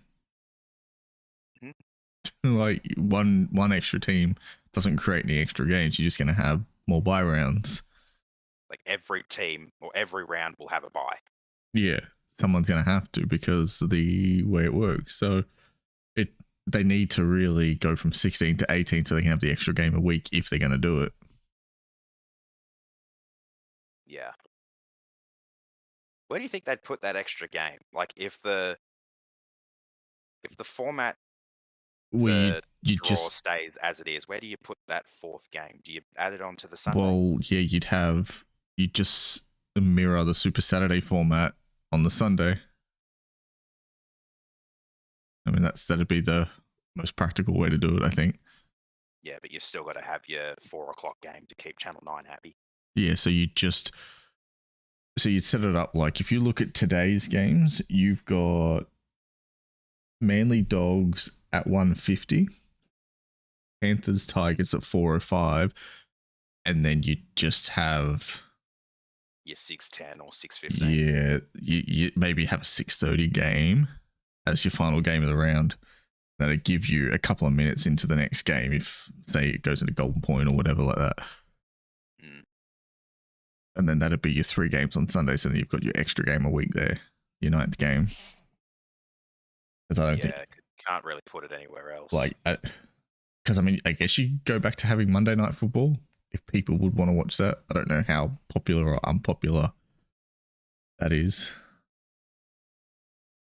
Ash says Thursday 6. The problem with that is everyone finishing work. Yeah, Thursday 8. Yeah, like often for a Thursday 8 o'clock game, you're lucky to get a decent crowd in. Like, And I don't know what viewership numbers are like for the Thursday yeah, the reason 8 they o'clock, do but it, I'd probably say it's one of the least viewed games of the round. yeah, and the reason it's 8 o'clock is because they need to give that extra time after everyone gets home.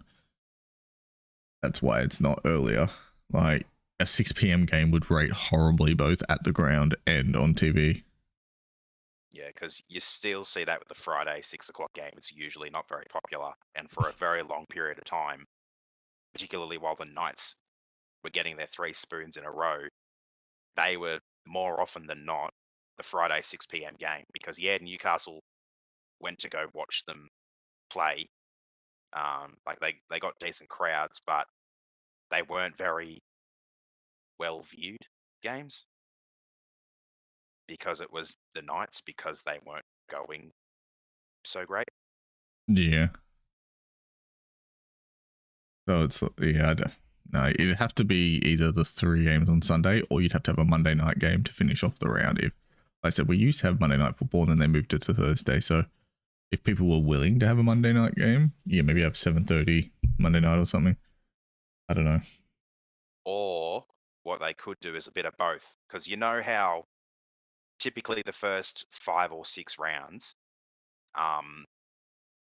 they have the first game of the Sunday at 4 o'clock, and they do that because of daylight savings, because at 2 o'clock on a Sunday afternoon, it's typically going to be very, very hot in Yeah. March, particularly up in the northern states. Yeah. So if they did that, then what they'd probably do is they'd have and then they do it again for the rounds after Origin, because they take the Thursday night game away.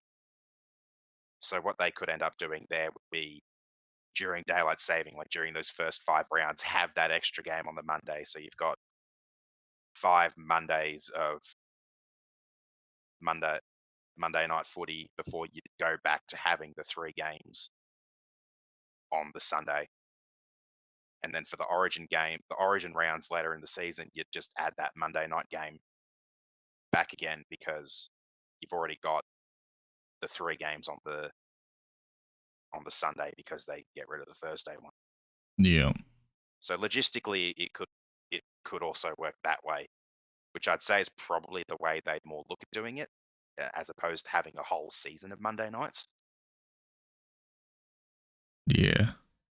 I remember back in the days of them having, I think, the 3 games on a Friday and 2 of them on at the same time, and Channel 9 televised one live and televised the other after the live one.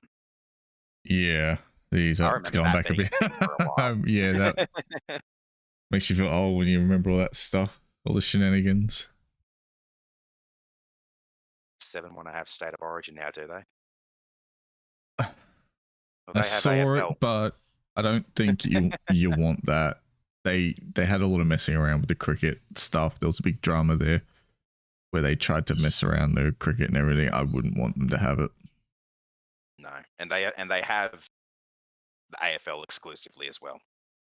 Yeah. Because I think they complained they wanted a discount due to the COVID stuff.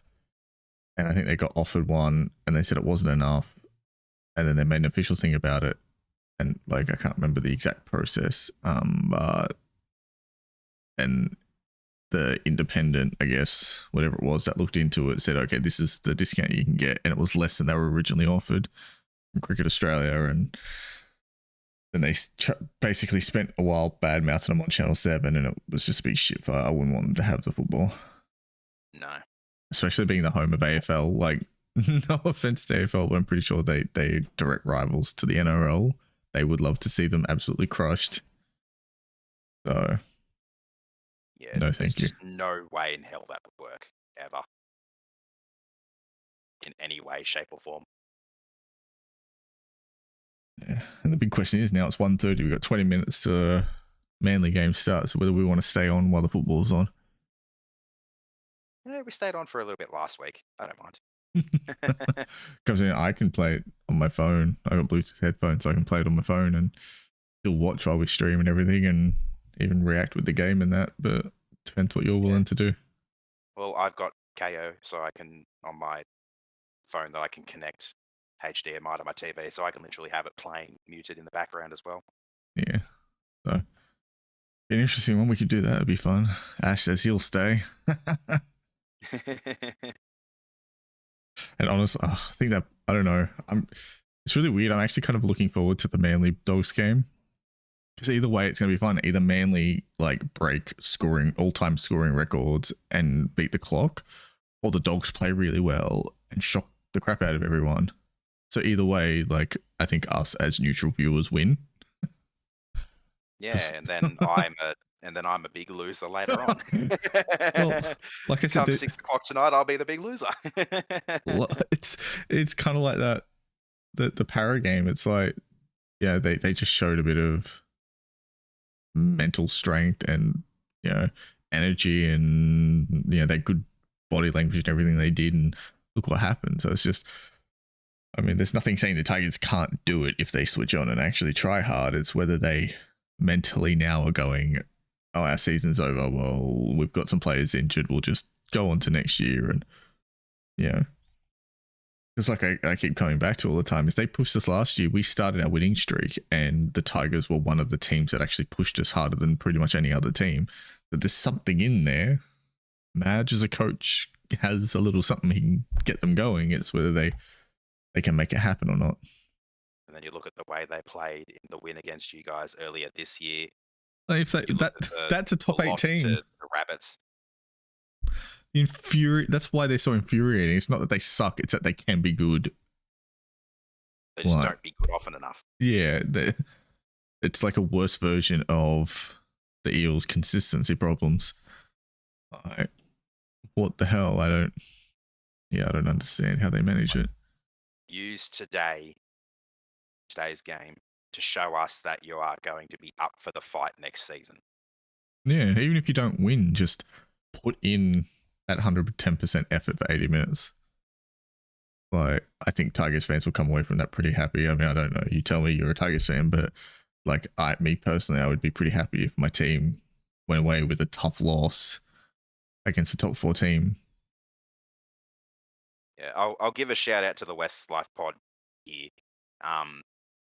Rob, basically, here's what he wants out of this game is for the team to put up a fight. His goal is keeping the Panthers under 30 points and to not get blown out of the park. Like score a couple tries or score a few tries and keep the Panthers to below 30 points. Well, what's the old cliche? Defense is an attitude thing.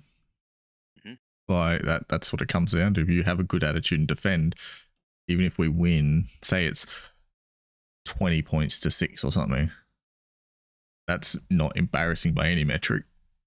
Yeah, that's 3 tries or 3 converted tries and a penalty goal or 4 tries and a couple goals. Like that's not too bad considering some of the scores you put on other teams this season. That's not that shabby. I mean, we beat South by 50. I mean, and then like you at least then okay, if we can play with those same structures, bring full strength 17 back, have a decent off season, that what you're working with, the structures and game plans and whatnot, are effective. Like back up a really good defensive effort this weekend with a really good effort next weekend and give the fans a bit more hope again for 2022. Oh, if they have 2 good weeks in a row like that, even with a loss and then a win, that would be pretty insane, actually. Yeah, I think there'd be a lot of hopeful Tigers fans out there. But having the Dogs is like the perfect way to end your season, or perfect chance to end your season with a win. Yeah, well, that's what I said earlier. It's like our 2019. We had a crap year, but then we finished against the Knights, who were in there sort of starting to rebuild, and we beat them by like 50, and it was just an insanely good game, especially from Nathan Cleary, and the rest was history. It's just that stepping stone to build off of. Like, hey, we're going somewhere. Just going to give us a minute to get there. Yeah, and like you have a look at the other bottom 8 teams and who their opponents are next week. You've got the Dragons facing the Rabbits. They're likely to end their season with a loss. The Cowboys facing the Eagles. They're likely to lose. Broncos facing the Knights. They're likely to lose. I'll admit that game's Warriors a and bit Titans. closer than some of the others. I think the Warriors Broncos. and Titans. One of them is going to lose. Yeah, so there'll be a lot of teams around you that'll be having losses to end that year. While we have that win and hopefully that little bit of, you know what, let's go into 2022 knowing that we can do this, knowing that we can put up the fight better than we did this year. With another full year of getting a full off season of getting the systems under their belt, getting things right. I found it. TV commentator, sorry, on the list. Who is your favorite TV play-by-play caller? Andrew Voss wins it at 34%. Yeah, he won by quite a large margin. Yeah, the next best is Ray Warren at 29. Dan Ganane at 12. Like, Vossi has always actually been my favorite. But I just think this year it feels different somehow. Like, there were some games, especially earlier in the year, where you could see he was like basically just being a Roosters cheerleader. You're like, Vossi, what are you doing? I remember those. Like, because he's always just come across as a fan of the game in general. Which is what you want for your commentators. You want them to be fans. Yeah, which is, I think, what was always his big strength. He just seemed like an overexcited fan, which was always really cool. But then this year, there was almost a Roosters flavor to his commentary. And I'm like, what's going on here? Bossy, what are you doing? Like, I don't know, maybe it's a sympathy thing because of the year they've had. I'm not sure, but it definitely threw me a little bit. There was some really blatant biased stuff going, like commentary there for some of their games. I'm like, bro, no. So hopefully he gets that going, because without that stuff, he's definitely probably the best, because he has that, like, we'll see how he goes. I'm going to take 5 minutes. I'm going to set my phone up for KO. And then maybe have like a drinks break or something. And yep, I'll mute myself and do the same thing. Yeah. So we'll be back in a minute. I'll see if I can find a Be Right Back screen for the stream for you guys.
All right, I'm back. I don't know how long Aaron will be. We got 15 minutes roughly for, or maybe 5 minutes. I think it said 150, so we got 5 minutes roughly to kick off. But I've got it on my phone with the wireless headphone in.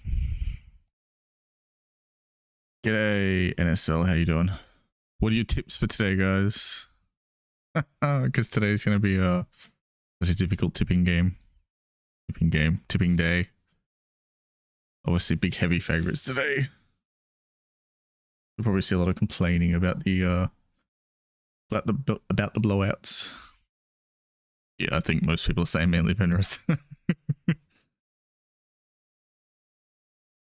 do you think of Manly last night? National Sports Loaded. We're not Manly, Eels. We've got Manly on the brain because they're playing next.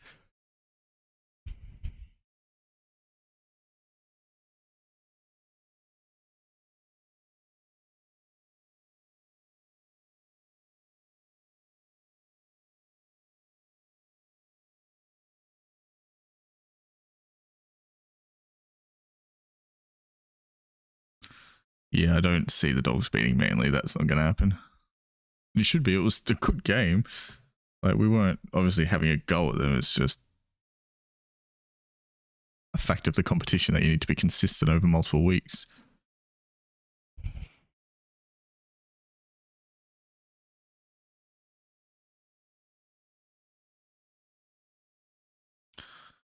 And hopefully we get Aaron back soon.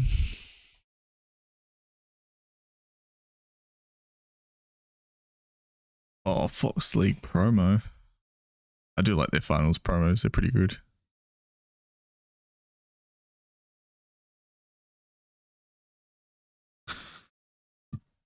Yeah, which is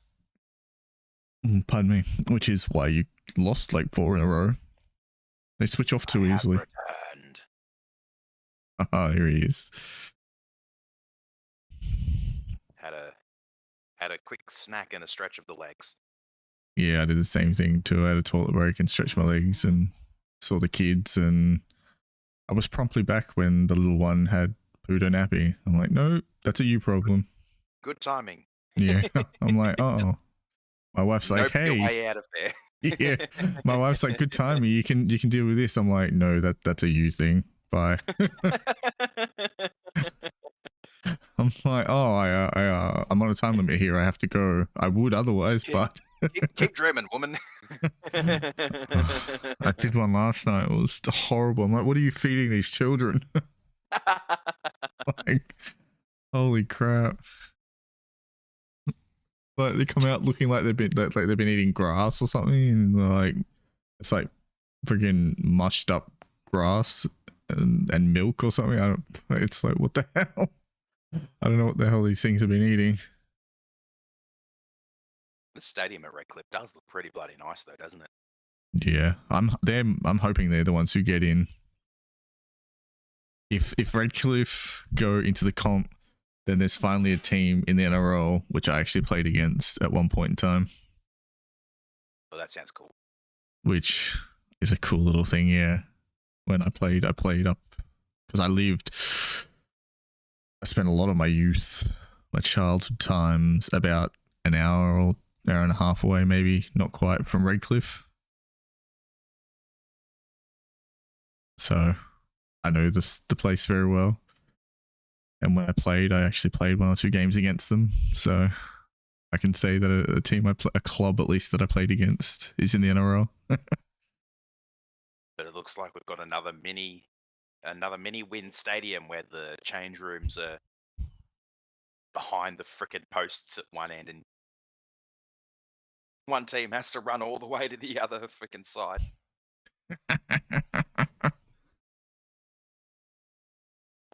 Reminds me of that time. I think it was in one of the Origin buy rounds a few years back while Arva Siamanaf and I played for the Sharks. It was the start of the second half, and he ran to the wrong side of the field. Had to do a 100-meter jog to get back to the other side for kickoff for the second half. Yeah. commentators picked on him a little bit that game. It was a little bit fun. Oops.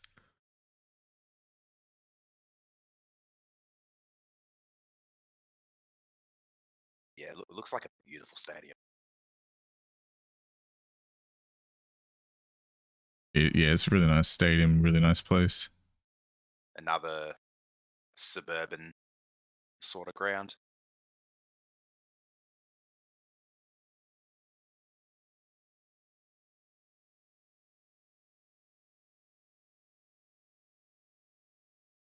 So where were we? We were still going through the thingo. Yeah, we were. I've got to re-pull it back up. So I liked your GIF. So we'll be right back. Yeah, I like that. I found that by accident, so I'm like, oh, I'll use that. Hey, it works. Everyone loves a good Simpsons reference. Nothing wrong with a Simpsons reference. Nothing at all.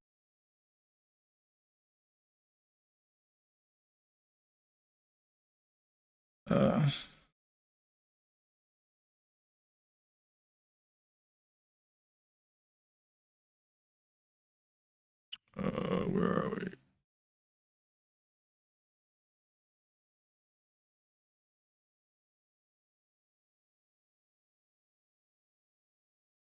Why does Tom Trebojevic always look? I don't know. This look on his face where he looks like he's a bit irritated, like he's got sand in his undies or something. Maybe he's just itching to get a run. Yeah, like I don't know. It's weird. It's like, hey, I'm pretty much the best player in the comp, and I'm just, I don't know. Maybe that's why he's so good. He's always like, it's never good enough. He always wants to be better. I don't know. I'm the best player in the comp, and I'm just gonna toy with you fellas today. Feel bad for the Cowboys though. They got their win that broke their 10-game losing run, and they're probably going to lose next week. At least Deedon had a good game. I thought that was nice to see. He's been copping a bit of drama lately, so it's like, it's what he needed. Yeah. He really needed a good game. I wasn't watching that game as much because I was more focused on the Swans game, but I did pay attention here and there. That was a heartbreaker in the AFL.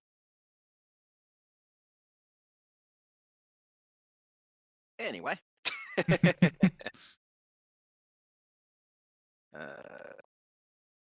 TV analyst we were up to. Yes. Yeah, NFL, don't remind me. I already know.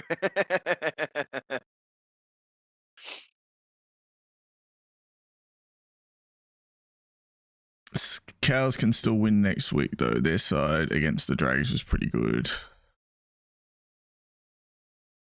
Yeah. Yeah, but they're playing Manly, and Manly are going to want top 4, and they're going to still be able to finish Yeah, top 4. You look at like around. They're not touching Manly. Sorry, Cowboys. It's not happening.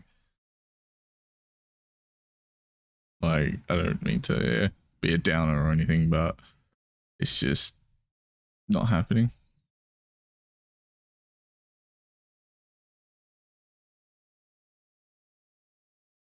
Like, you look at Manly here, they're just rolling down the field like it's nothing. Like there's just nothing for it. The Dogs even look like they're having a go, and they just can't, just through quality. Oh, they're Garrick scores. Straight up. If they give that a try, they're beating the clock. Which is actually kind of be funny. The clock has an undefeated record. So calling it a double movement? Well, he said no try, so he sent it up no try. I've got to turn it up a little bit. So I can't hear anything. Yeah, I've got to turn it up a bit, though. I couldn't hear him properly. I've got in one ear one of my sport Bluetooth headphones. I'd say double movement. He's lost it. Oh yeah, he did lose it. The Bulldogs players kicked it by the looks of that. Good job with the knee there.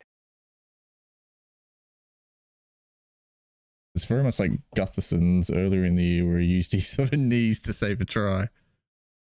Actually, I think the Clock has lost one game this year, and it was the Storm Tigers.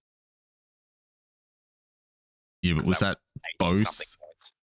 But was that both teams, or was that one team over 80 points? Both teams combined. Yeah. The impressive part is if one team beats the Clock on their own. I don't think that's ever happened, has it? 80 I plus. don't remember. I think there was a like international game where it was like Australia versus Russia, and they won by like 100 points or some ridiculous thing. Ouch. But that's, I mean, to be expected. Yeah, no try, so they'd be calling that a knock on. Dogs. I'm happy enough with that. It'll be a 10-meter restart though, not a 20, Yeah, because the ball wasn't over the line. yeah. Yeah, so he's Good not. defense though. I don't know. Do you deliberately kick at the ball? Because if he's deliberately kicked at the ball, it's actually a penalty try. That's what Tyrone May had against the Storm in the grand final, if you remember that one. What? Can you say he's kicked at the ball when it's his knee that's dislodged it? Yeah, I'm not sure. I wouldn't give that, but it is something that players have to be aware of and be careful of. I guess you'd say it's one of those 50-50 calls where you're just sort of hoping the ref doesn't see something. Because even if you don't think that was forward at a dummy half. But yeah, it's one of those things where even if you're not trying to kick it out, if they see it, think it has. So you might be a few seconds ahead of me. Maybe. Because yeah, with the KO streaming, it seems to be a bit all over the place for people. Yeah, most of the time my brother will call me when he's watching it with Dad on Fox up in Sydney, and like he'll call me, and then while he's calling me, something will happen in the game, and I'm like, "Hang on, Matthew, I'm not there yet. I'm not going to be there for another 20 to 30 seconds." Hello, I'm from the future. We win.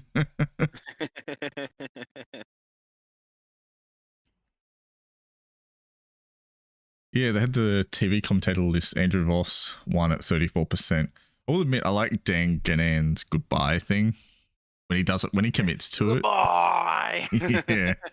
Like when he commits to it, he's had a few where he sounds a bit, whatever, I'm just doing it for the sake of doing it. But the ones where he gets like really keen on it and really excited, and you can hear it in his voice, it just comes off really well. Or his ones where he's like, "Here come the whatever team." We see it with the Tigers a fair bit. "Here come the Tigers."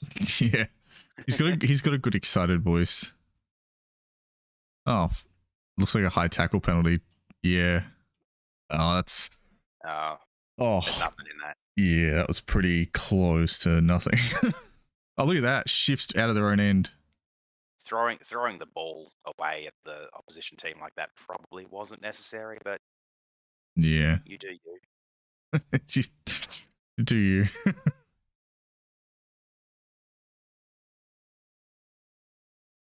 The next one was in the. Yeah, the next one in the TV is TV analyst. Who's your favorite TV analyst? Peter Sterling wins with 23, and then Matthew Johnson, Cooper Cronk is second on 13%. Do you have a favorite? I'm just scrolling back down to find the list again. Yeah, I had to do that myself.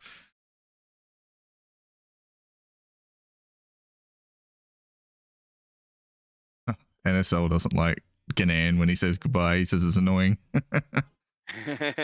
It was one of the Tigers games earlier this year where one of us scored a try. I think it was the Indigenous round 12 against the Dragons, where Laurie scored Yeah. a runaway try, and I'm pretty sure the Tigers social media team said posted a picture or a GIF or the video of it or something and said, in quotes, "Goodbye, Dan Ganane, probably." I'm trying to remember if that's when it was. I know they did it at some point this year. I think it was that game. Yeah. But I found it funny because it's like, yeah. And then I think I actually ended up watching the replay after I got back to Dad's. Yeah. And he actually did. Dan Ganane actually did say goodbye when Laurie scored that try. He can't help himself. But That's why I like those commentators. They seem like they're more just keen on watching the football and they're commentating because, you know, someone gave them a mic, but they're actually fans of the game. There's Tommy Turbo. Oh, they held him up. I thought he was in for all money then. Ganane was one of those commentators who, for a while, really annoyed me. Like, I think it was his voice more than anything. Like, his voice was just really grating to me, and I didn't. Yeah, he's grown on me over a while. That's a try. There we go. I think it started with the Anzac Day game between us and I think it was the Titans in 2019 out at Tamworth. I think that was the first one where I really heard Dan Ganane, and I was like, this guy sounds kind of annoying. Yeah, I think he's when you got to let he sort of grows on you over a while. For TV analyst, Peter Sterling has won it with 23%. Matthew Johns is 13 and Cooper Cron's 13. So they're essentially top 3. You know what's funny? A lot of people underrate Ennis. I think when he chills out and is just talking football, I actually think he's really good. Yeah, but he pisses a lot of people off. That's he does. He annoys a lot of people. I also don't really listen to Channel 9. So I don't really have much experience with the Channel 9 analysts, particularly from 2020 onwards. Like, I listened to them a bit in 2019 because I didn't have KO at the time. Yeah. Oh, well, Peter Sterling, I think, deserves it. He's definitely one of the better ones. He doesn't fluff around with it. Like, when he's talking about football, he just talks about it. His bias is gone. He's such a straight shooter with it and really smart with it. So he deserves that. And you also don't really hear his bias for para too much. Like, there are others like Anasta, you hear his bias for the Roosters. or his bias against the Tigers. Despite playing for them. Yeah, I don't know what happened. Maybe there's a grudge there. I don't know if I don't remember there being any particular behind the scenes drama, but he definitely seems like there's a bit of a grudge there. You can hear bias from players like Thurston, Smith, Lockyer for their teams they played for and the Queensland/Melbourne teams in general. Yeah. Yeah, it is sad that he's leaving 9 too. I don't know if he's just going to retire altogether and sail up into the sunset or do something else. I don't know what the go is. I haven't really kept up with it because once I got KO, I was a lot like that. I stopped watching 9 because people like Gus and that really just grated on my nerves after a while. Yeah, Gus is an asshole. Like, it's funny for a guy. He's so weird. There's like the duality of Gus. He could be really good when he just chills out and just has a bit of a chat. Like, his podcast is all right. But then you get him in like commentary and on his 100% footy show and stuff when he's trying to really be dramatic and he just goes way over the top. And like, I stopped following him on Twitter and everything. It just got so annoying. Where he was based. No, I'm blocked by Denny Weidler or Weidler, however you pronounce his bloody name. Yeah, Weidler. He's the one who blocked me because I basically was like, well, all the New Zealand journos with the story weren't publishing names and stories and stuff out of respect, and he went and did it to get his headline, and I got blocked for it. But I found out later that there's like a long list of people that Weidler's blocked. I'm pretty sure he's the one that Ben Teo had a go at. I don't know if you remember that. I don't think I do. I'll Google it.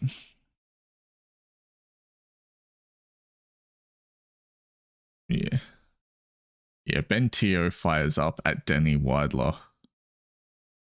Let's see if I can.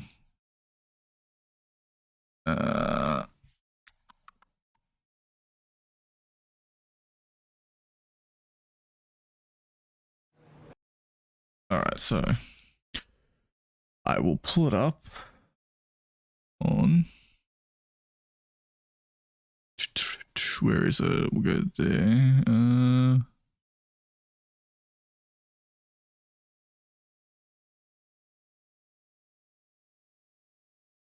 Okay, so I've already got that. Where are we?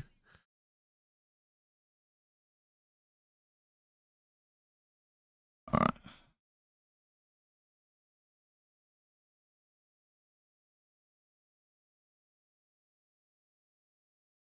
And I will go green. I'll screen share it on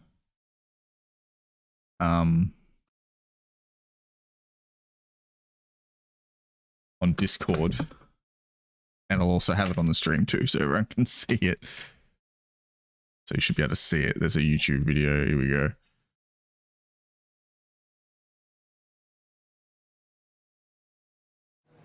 How much do you get out of a good performance in Origin, bring it back here?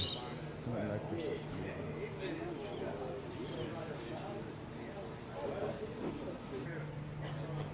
Someone else asked, made a decision about his future. The audio is not very good. If that's coming from him, I'm not answering that one. I don't know if you can hear that.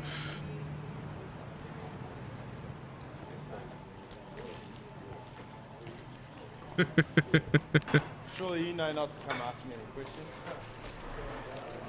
Don't ask me anything. Don't ask me any questions. When I'm there, don't ask me nothing. Never speak here. Germ.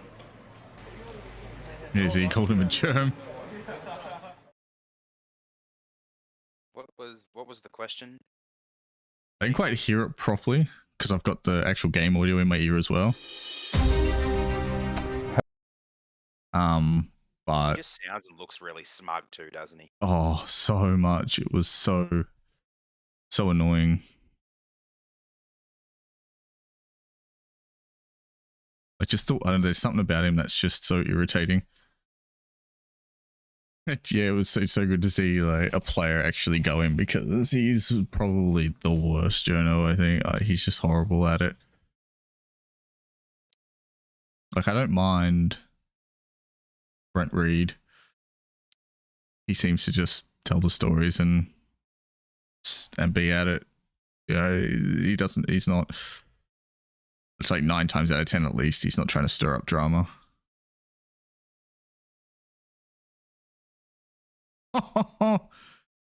I thought he was onside. I thought he was too. Oh, they're saying DCE was interfered with. What's the replay say? Yeah, he pushed over DCE. You can't do that. An offside player. That was silly. He's an offside player pushing the guy who would have gone into dummy half. Like, that's almost a professional foul. They're lucky the refs. He is a professional foul. Yeah, because it's an offside player taking out essentially an offensive player who's going to get the ball. I mean, that'd be like if you just stood offside in the defensive line and then tackled the halfback as, you know, just before he gets the ball from the dummy half or something.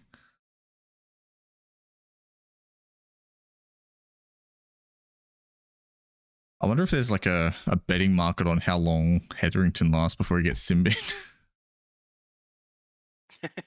Like, he's probably like paying $1 or something. Yeah, sports bet often have those sort of markets.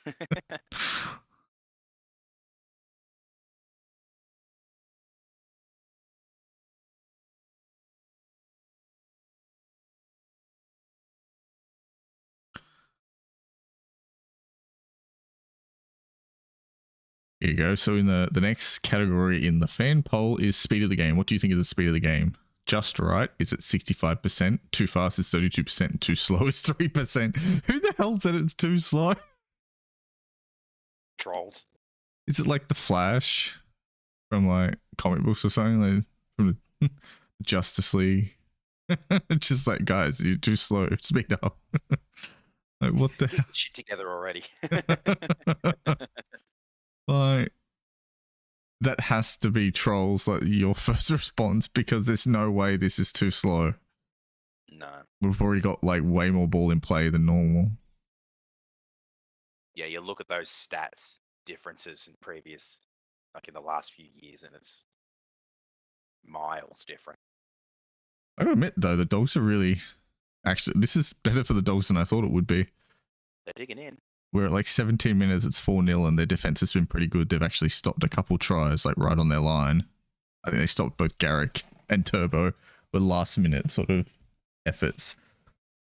Oh my freaking gosh. So I've just opened up that tipping app where I've got to do all of the things. Yeah. Everyone who's tipped has tipped Manly. The lowest margin is only a 4-point tip, which surprises me. But the person who's tipped Manly by the most has tipped them by 75. Holy crap. That is some wishful thinking, even for this. There's three that have gone by 40, including me and the bloke who's now in first. Yeah. There's a 44, a 45, two 50s, a 52, and then the 75. Jesus Christ. Goes to show what everyone thinks of the Dogs. You know, NSL said, And that other person who's ahead of me yep. has gone 28. Oh, that's kind of respectable. There's like 4, 8, 10, 12, and then 18, 19, 20, and then a whole bunch of the 20s. Yeah. But no, they're really switched on today. Look at that. That's a repeat set. Do I stick with Panthers by 30, or I don't know? It's hard to. Do I have a bit more faith in my team? I wish I knew. It's so hard to tell because teams just randomly show up, and then all like you can look at the Eels game again. Like no one really saw that coming, but they decided they wanted to play some football and they were up for it. So there you go. They won. Like it's so hard to pick. Like where are the Tigers at now mentally? I don't know if I can have a bit more faith in my team or not. I don't know. Don't worry, guys. I think you're only going to lose by 20 instead of lose by 30. It's all good. No, it's a compliment, I swear. NSL said, bruh, this is the problem with the Bulldogs. They aren't a bad team. They nearly beaten the Roosters this year and South as well, but they need to stop having lazy attitude and defense. Well, I think it's more their roster. Like, even when they put in effort, they still lose. Like, they need that extra, like, 5% of class in their team, which is why all the signings and why they're not re-signing so many, because they need that. They're just not going to win till they change the roster. Anyone seen the racial abuse against Mitchell last night on Insta? No, I don't actually use Instagram that much. Like, I've tried. It's just, I haven't seen it. Yeah, not really my thing. So I don't know what happened there. I mean, there are people who just aren't learning. There are just people who continually dishing it out, and that's wrong and stupid. It Yeah, happens. he did a bad thing. Yeah, he did a stupid thing, but Like, why can't you just call him a grub or something? Oh, I thought DCE was going to get away then. he nearly did. See, this is what I'm... penalty? Yeah, that's a penalty, because it's called held, and then it's a second effort, which caused him to drop the ball. So that's a penalty. Like, it's stupid shit like that, which costs so many teams so often. See, the tackle's complete. He picks him up and dumps him again. Like, I get why he was going on with it, because he's trying to keep it a bit slower for his team to catch up, but, you know. The other issue I've tend to find is, especially with the calls of that one, like held, etc. More often than not, you get teams that are still holding on a lot longer or dragging back a lot further. Yeah. While others get penalised as soon as they go like one or two held calls. Oh, like, go Garrick. No, he's covered. He's going to have to surrender. Yeah. A lot of the time, like the Storm and like the Eels, where the ref will call held like 3 or 4 times, and then their opposition, they'll call held like twice, and then all of a sudden it's a 6 again or whatever. And yeah. There are little nuances in the ruck too. You can win the ruck with like a dominant tackle and stuff, which gives you a little bit of leeway. Like if you smash the bloke in a tackle and you're driving him back, the ref will give you a little bit of leeway on the held call. And that's why winning the ruck is so important, because if you can do that, you will get that extra little bit with the ref. Which is why that tackle, for example, didn't get it, because it wasn't a dominant tackle by any means.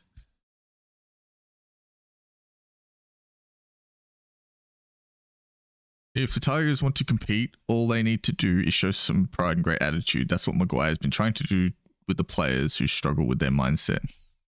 Well, yes, we've seen them compete with top teams that's been the most noticeable thing from Tiger Town. Like the message that he's been trying to get to them that just hasn't worked. Yeah, it's just a big problem. They've shown the reason I don't have an issue with Madge is because when they play to their structures, they compete every time. Their problem they've got is sticking with those structures. It's like they lose their heads and they start throwing 50,000 offloads and acting like crazy people, and they're like little hyper children. And it's like, and Madge is sitting there screaming at them, like, calm down and just play our game. And they can't do it for some reason. Yeah, they just try to get too fancy. Yeah, it's like, just stick to your structures, defend well, and you'll be in games.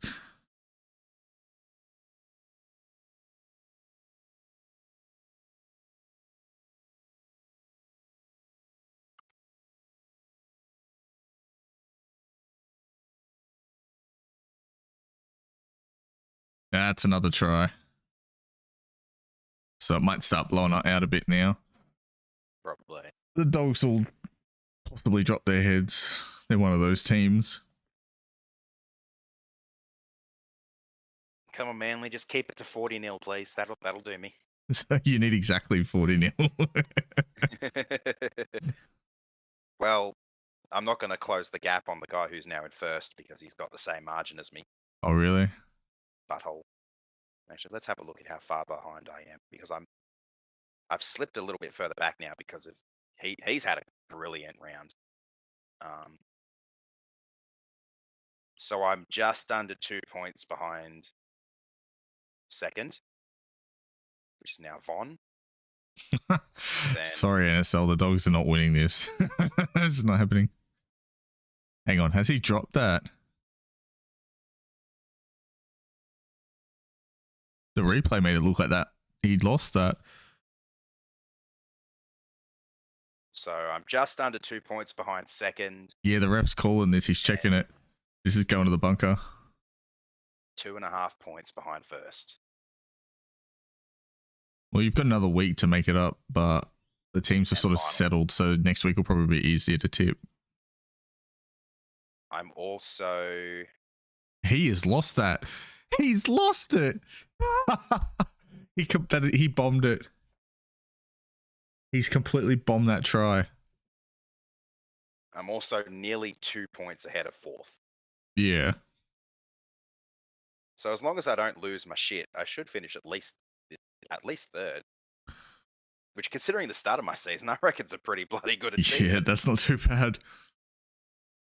Before I got my first perfect round, so my first perfect round of tipping was round 10. It was yeah. round. I was 26th. That's a pretty good cut fight back, to be honest. You'll finish top 3 likely. 26th after 9 rounds, and that perfect round brought me up 12 spots all the way up to 14th. Jesus. I eventually got into the top 10, and I haven't dropped out of the top 10 since I did, and now I've managed to crawl my way all the way up to third. Yeah, I don't know if you saw that, but Saab bombed an absolute sitter of a try. Oh, did he?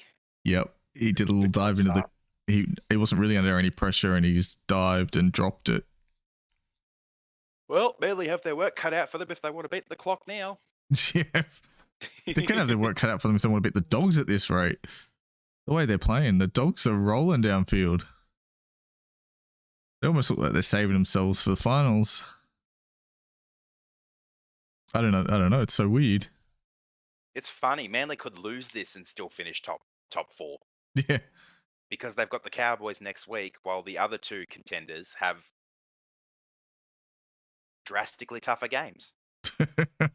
Yeah, it's... Like the Roosters and the Raiders have built up a rivalry. While there's the other battle of the West to go down for Para. I swear everyone's like the rival of the Raiders at this point. I don't know how they've managed this. Like half the comp is their big rivals. SRL Premiership, what's that? I don't know what the SRL Premiership is. Or do you just mean Super League? It's not Super Rugby League, it's just Super League, if that's what you're talking about. And the last one on the poll on NRL.com was the 2-point field goal. Do you like the introduction of the 2-point field goal? The yes is massively overwhelming at 70% yes. That's the thing. We haven't seen too much of it. Which is probably why people like it, because it's very situational. Like, it's probably a lot of Rabbits fans.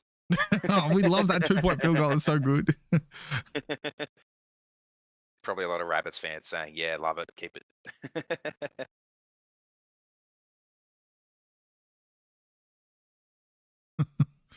uh, Yeah, Adam Reynolds is the one who's got the most value out of it. I think he's kicked like 4 or something. yeah. 4.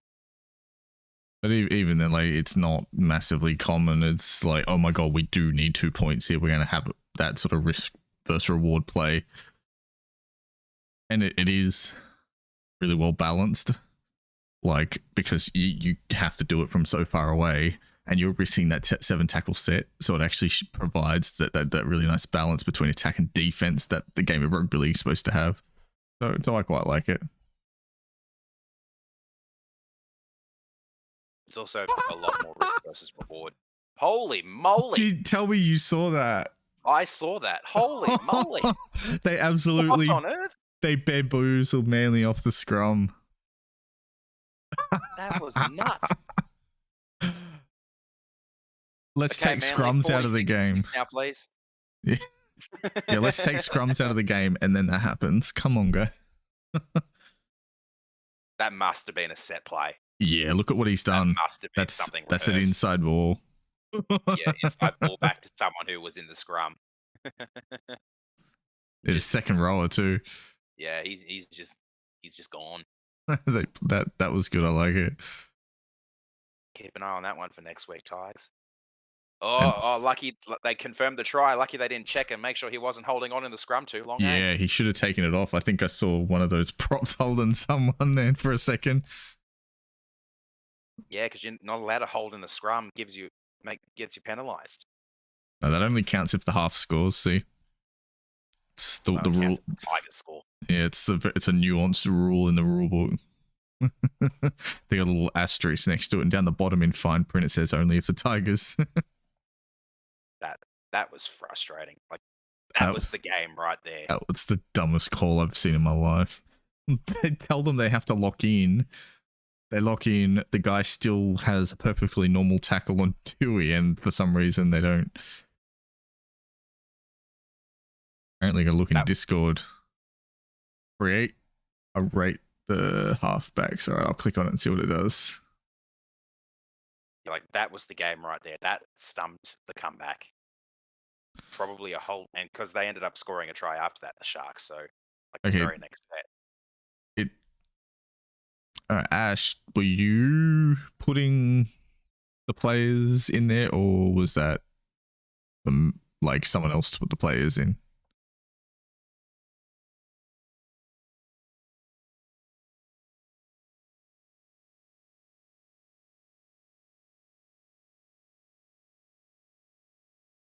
Because from my perspective, when I looked at it, the players' pictures are all down the bottom, so you can't actually see. There's no real rating or list. You might have to take a screenshot or something of it, Ash, and send the screenshot because. Yeah. Or like save it somehow if you can. Because when I look at it, when I click on it, just like.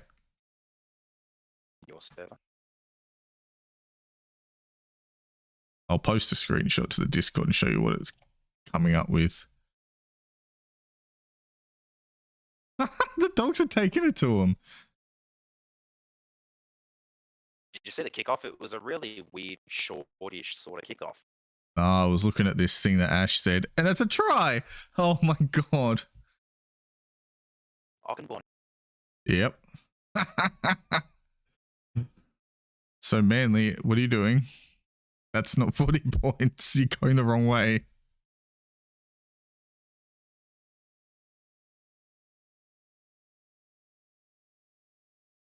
I'm seeing a few duplicates on this tier list. Ben Hunt's there a couple times.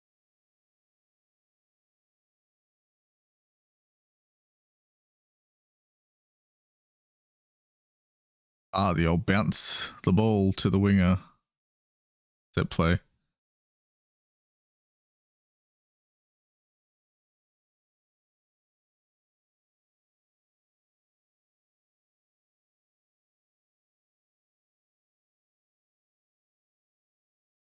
I don't know what Manly are doing. They should be like 20-0 by now. They've gone to sleepy sleeps. Yeah, it's like, oh. Don't get too excited yet, NSL. You still have to beat Penrith next week.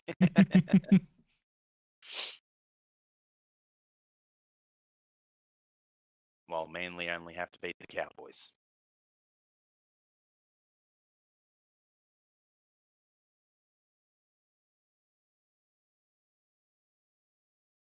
Yeah, it doesn't feel so good for Tigers fans, though, trust me. Anything can happen, but, well, the same thing's happened for 10 years in a row now.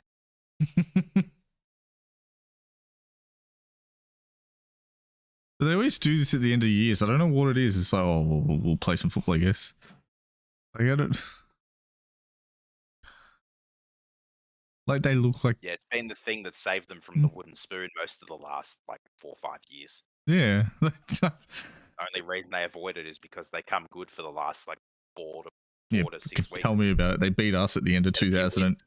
They beat us in, like, the last month of 2019, which pretty much ended our year. Para as well.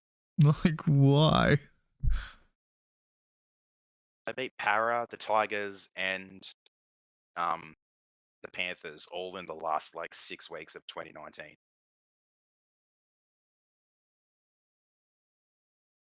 Hey, he's kicked it too.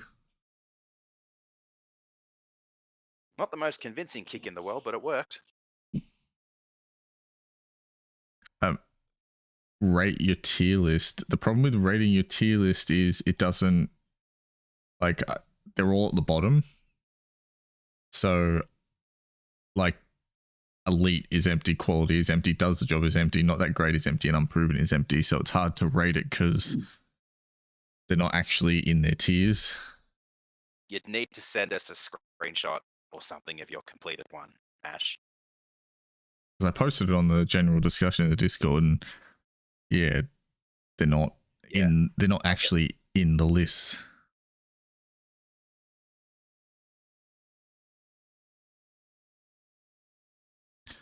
Oh, so okay, so you want me to put them into their tiers, right? That makes sense. I thought you meant you wanted me to see your ratings. I misunderstood entirely. Yep, I got you now. I'm gonna claim old age on that one. And I mean, my brain's telling me the Dogs are winning 12-4, so I'm not entirely trusting my eyes right now. Well, if you've got that problem, then I've got the same one. Yeah, it's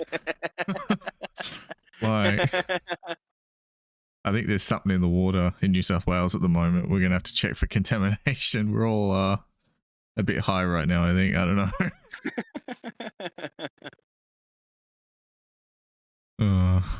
You watch, we'll have the antidote, and it turns out Manly are actually up 30-0. Day drinking at 2:30 p.m. Oh, I think Manly fans might start that. Like, Jesus Christ, what the fuck? I wouldn't mind having a look at the social medias and see what's going on with the Manly fans at the moment. Yeah, if it wasn't for... See them lose their freaking minds. I would be. If this was us against the Dogs, I'd be freaking out right now.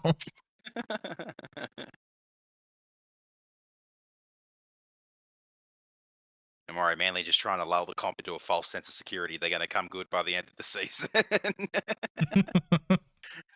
They're just lulling everyone to a false sense of security before the finals. That's how it works, totally.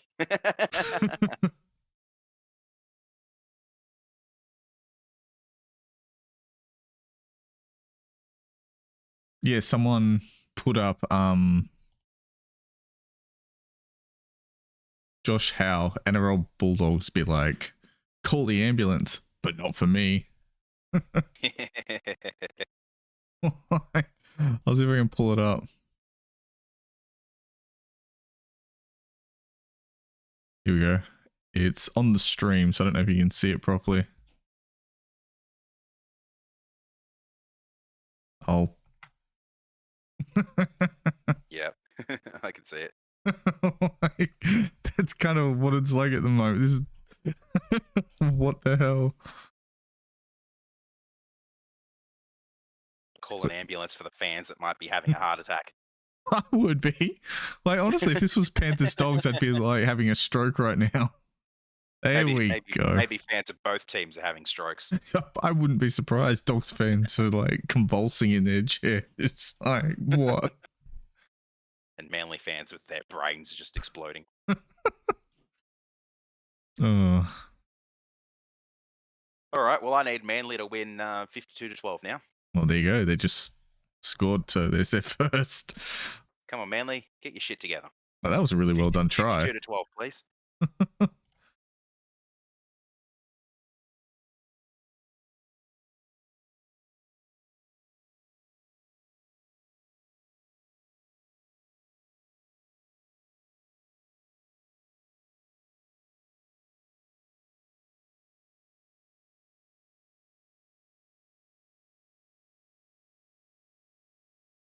There you go. I'm looking at Twitter. Your Westlife podcast mates have put some money on Big Steph to score a meat pie today.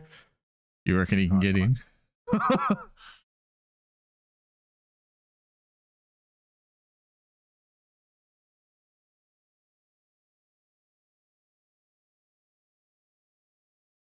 The Oracle. Just think if you had put $500 on an Eels, Tigers, Bulldogs all up, your return is a healthy 1,012,500. I reckon they wouldn't pay it out. They'd be like, nah, you're using hacks. Call hacks on that one.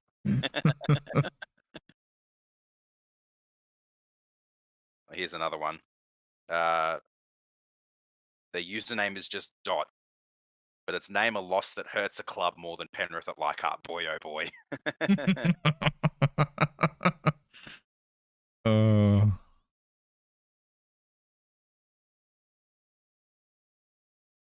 I think it was more just the whole feeling around it. If that was another game, two different teams, it just wouldn't have the same effect. I think it only has the same sort of atmosphere because of the context around it with the two clubs.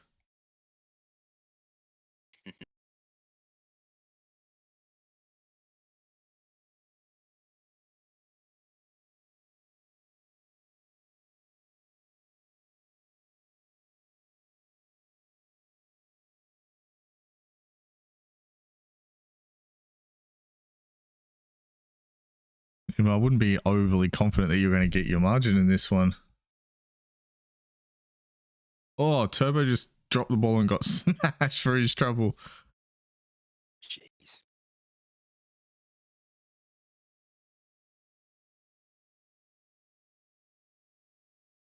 Oh, yeah, Ash, it might make some good halftime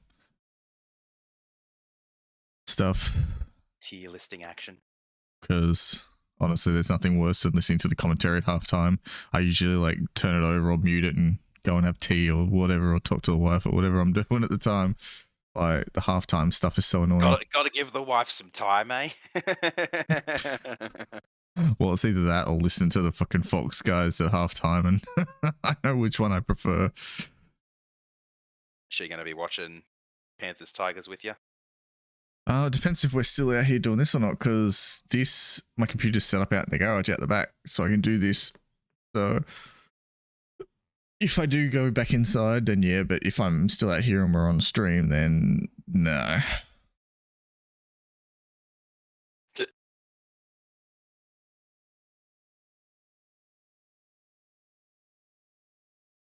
Who is this team and what have they done with the Bulldogs? Well, that looked like it hurt, though. Oh, that's not good. He's in a world of hurt. Yeah, that's not good.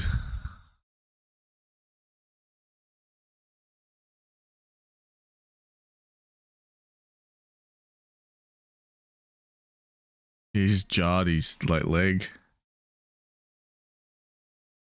Oh. What's that, like, going to be an MCL? ACL, maybe? I don't know. Oh, that looks rough.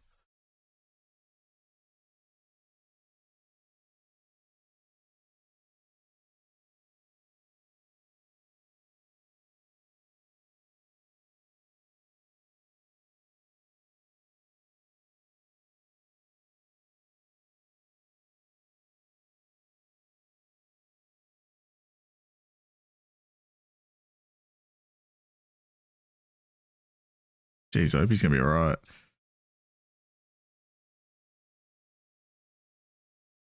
It's definitely not a hamstring. It's definitely his knee in some way. The way it kind of slightly bent a little bit the wrong way to the side. But the big worry is one of the ligaments in the knee.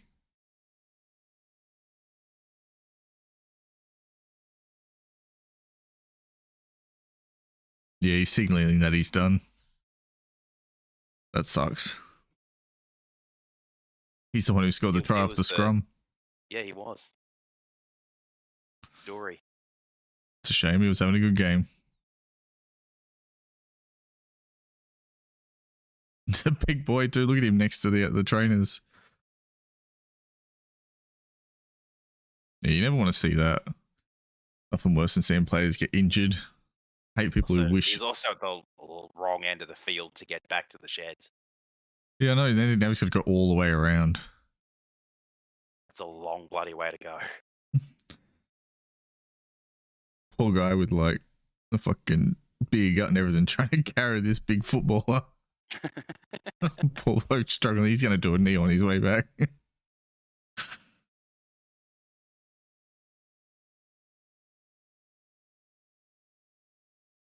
Oh, there you go. Bossy just gave a shout out to Adam Dewey. What'd he say?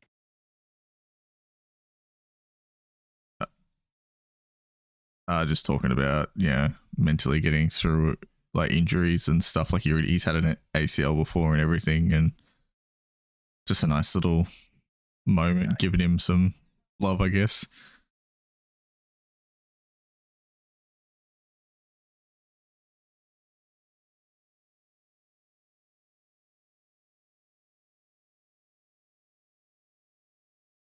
I think most people feel sorry for Dewey.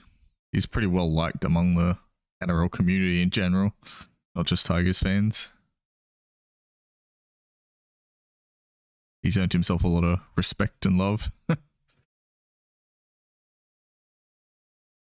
I think it's probably vast majority of it is because of how he's appeared in Tiger Town, especially in episode 2 with the Reynolds chat. Yeah. And the way he took that loss. Yeah, he seemed like he really cared a lot. It hit him hard with Reynolds sort of consoling him at the end of the game. Are you clutch, Reno? Bit of tough love consoling. Yeah. But it clearly put him off. Like you could see Reynolds must have had it had what Dewey was saying on his mind a bit because of the look on his face.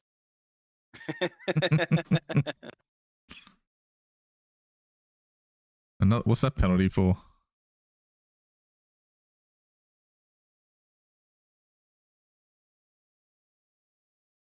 He said it's a shoulder. Did he got him for a shoulder charge?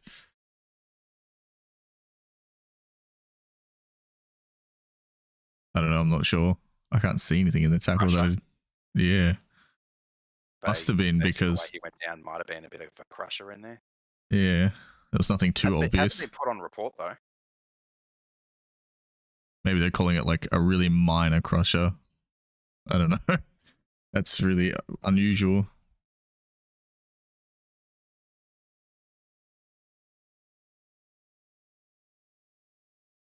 Dogs, 20, if they can hang on for 20 more seconds. Lead at half time, that'd be something, eh? Oh, and Saab's knocked it on again. Saab.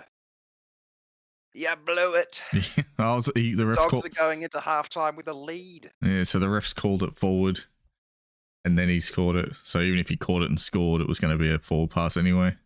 Yeah, that was definitely forward. The ref got one. Good on you, ref.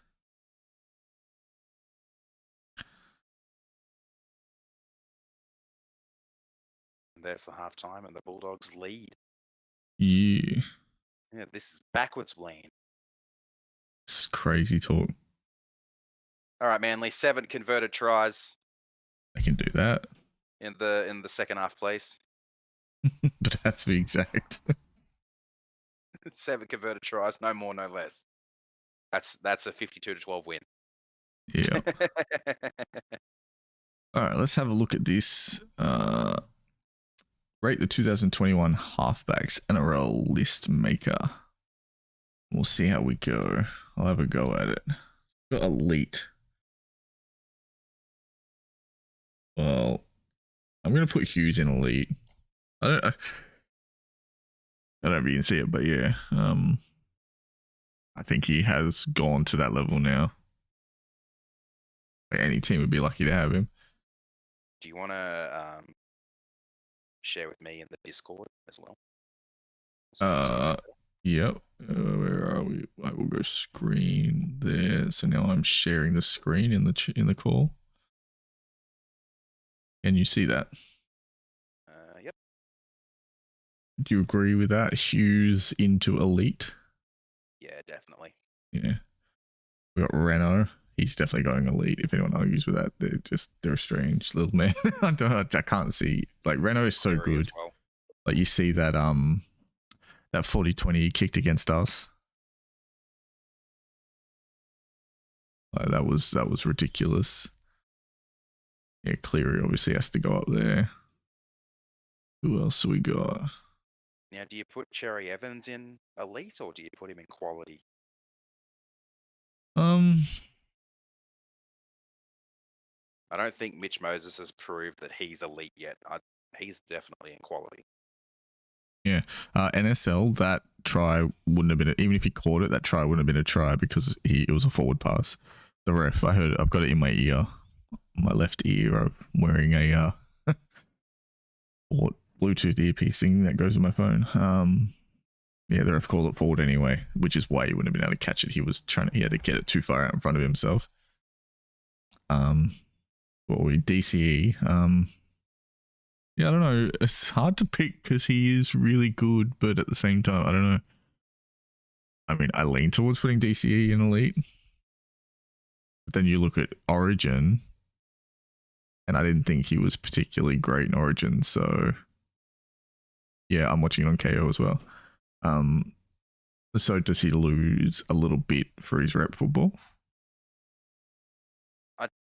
I don't think he can, really. I mean, he's been up there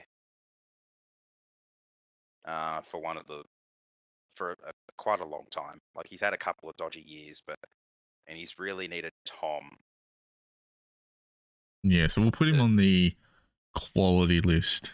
Yeah, like very top of the quality list with. But he's definitely, if there was a person who loaded between the two, it would definitely be DC. Like Sean Johnson, he definitely goes in quality as well, I reckon.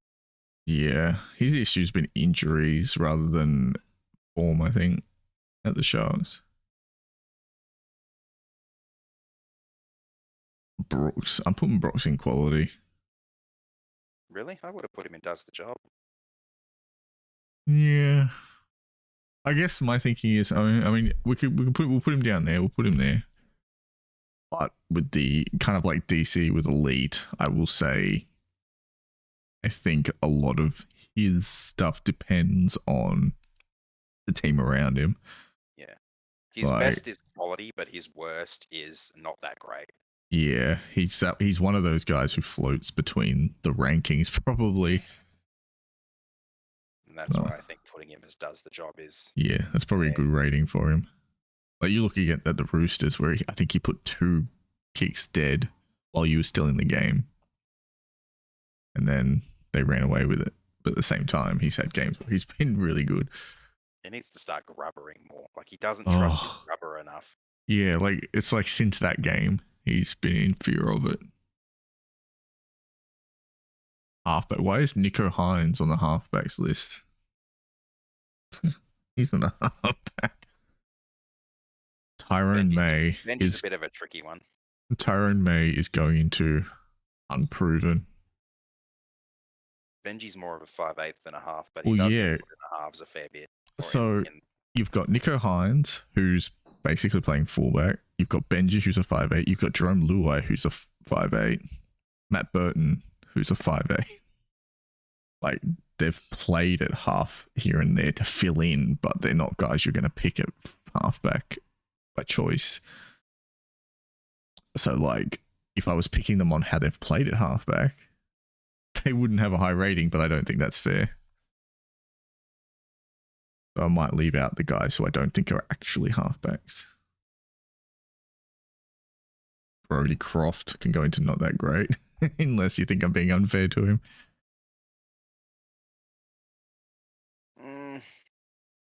Yeah, I'd say that's a fair one. Like, he's a guy that's like, I always thought he had potential with a decent running game and that.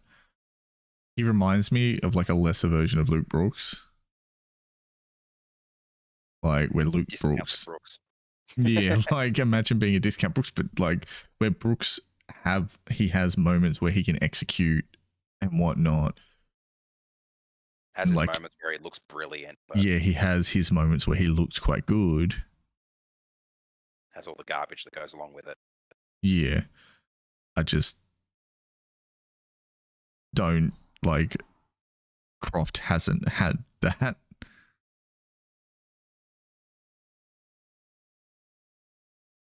Which is kind of annoying because I think he can do it. But the Super League will probably be good for him though. It'll slow things down a little bit for him and see, they got Luke Keary here. He's a 5'8" as well. Ash. Like, Walker will probably play halfback to his 5'8" next year. Like, as a player, just on as a player, I would happily put Luke Keary in elite if we're picking him on his position. But if this is halfbacks, It's funny though that he does appear to be more of the game manager, yet he's the 6. yeah, so I don't know. It's hard to tell. I'll put him in there and I'm going to put him at elite because I think he is an elite player. He's got some injury issues, obviously, but if you were picking a team and he was perfectly healthy, he'd be one guy you want. Bizarre. Yeah, Brian To'o's having an interview on Fox.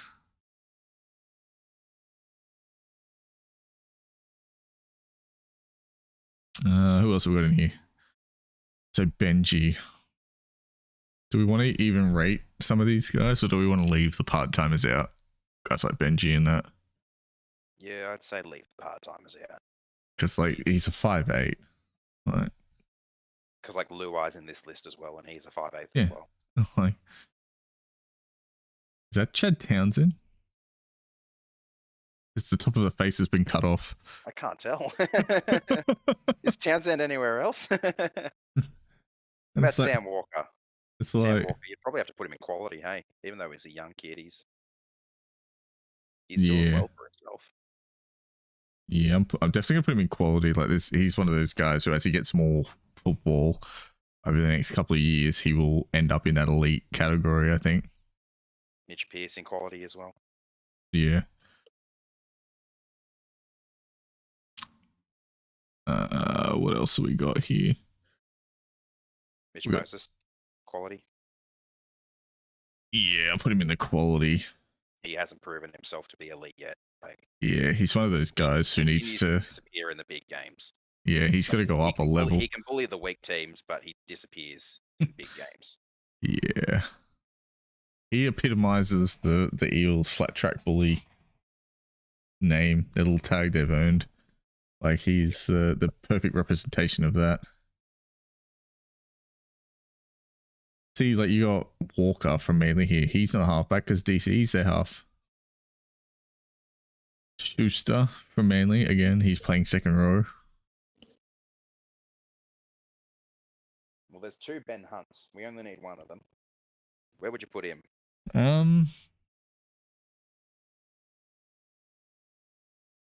I'd probably put him in the quality category. I'm thinking quality, but not elite. Yeah, I wasn't looking at elite. I was looking more at quality or does the job. I guess considering where he's been in the game, like he's been in Origin, he's been in grand finals, you probably have to put him in quality, I'd say. Yeah. I think him getting injured is part of why their form's gone to crap, because now they're having to rely on Corey Norman. I thought he was actually having a decent year. Wasn't he like broke his leg or whatever he did? Look, I'm going to say that's Chad Townsend. It looks like his chin. I think Chad Townsend's chin goes in, does the job.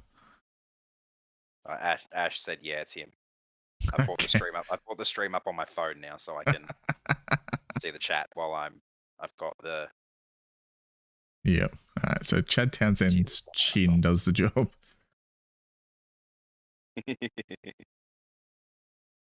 Who else have we got in here? George Williams. It's a hard one. Who's that other rooster down the bottom row? Is that? That's Lamb. That looks like Lachlan Lamb, I think. Some of the pictures are a bit hard to tell who's who. It's not Hutchison, is it? No, I think that's Lachlan Lamb.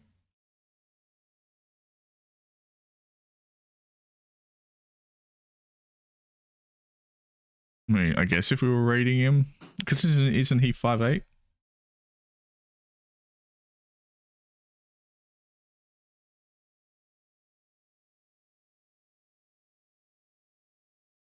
Yeah, like I said, I think Schuster might have played like a little bit of 5'8", but there's no way he's played halfback. He shouldn't have, I don't know. There you go. Apparently everyone here's played halfback at least once this year. Ash made it on his phone. That's why it's a little bit out of whack. Yeah, which is fine. Yeah. Oh, the really blurry one. Who is that? It's Clifford, I think. He went from Cows to Newcastle.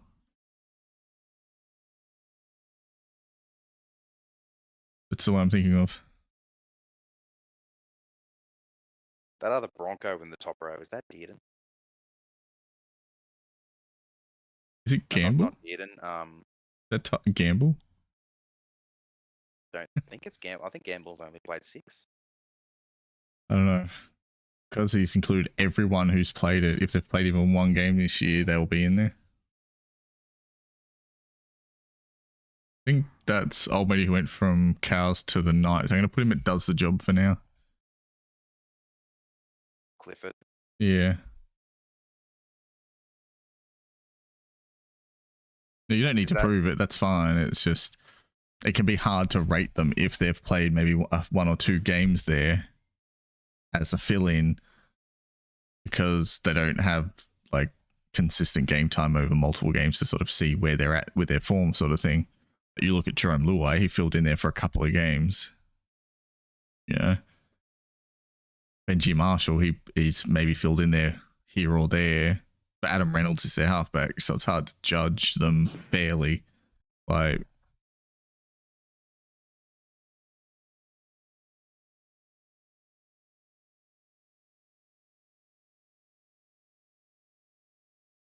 let's see how this second half goes. They're coming back out now.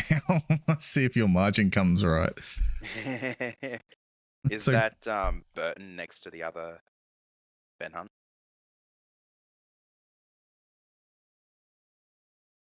Yeah, Burton's in the top row next to Ben Hunt. There's also Corey Norman down in the bottom row. Corey Norman's going into not that great. Yeah. He's that other dragon in the top row, Lomax. Yeah, we got Hunt and who's the other? Yeah, who's that other dragon in the front row? Is that Lomax? No, that's not Lomax. It's a bit small for me, which is why I'm finding it a little bit harder to tell. Oh, it's Clune. Yeah, because it's a bit Clune. some look better quality on my screen than others. Like Clifford, I can barely tell who it is because it's so blurry. I don't know. I'll put him in does the job. I'm not quite sure how to rate him. Who's that other eel down the bottom? Is that Brad Arthur's kid? Or was there another one who filled in for Moses this year? Ash, you'll have to let us know. Yeah, it's him. I'm going to put him into not that great. I'm pretty sure I remember Eels fans and maybe NSL. That's a Titans player. Yeah, that's what I mean. I can't quite. Some of them are a bit more unclear on my screen.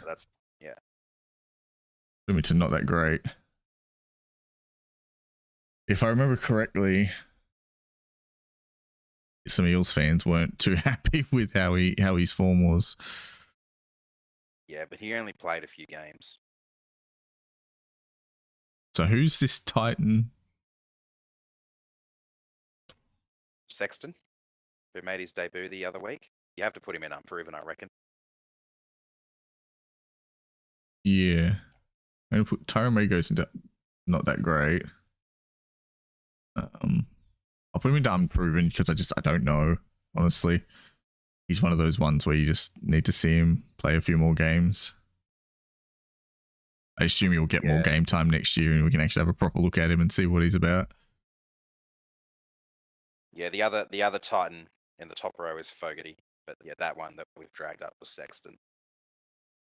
Oh, Manly's attacking the line.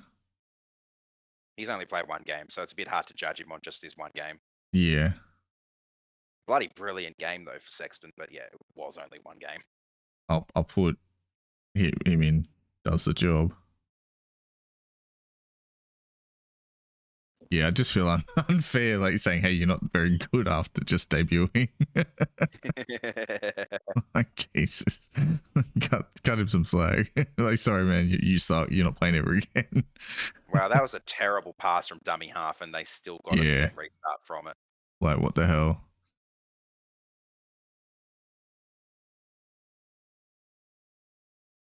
Oh, he must have been tempted for the double movement there.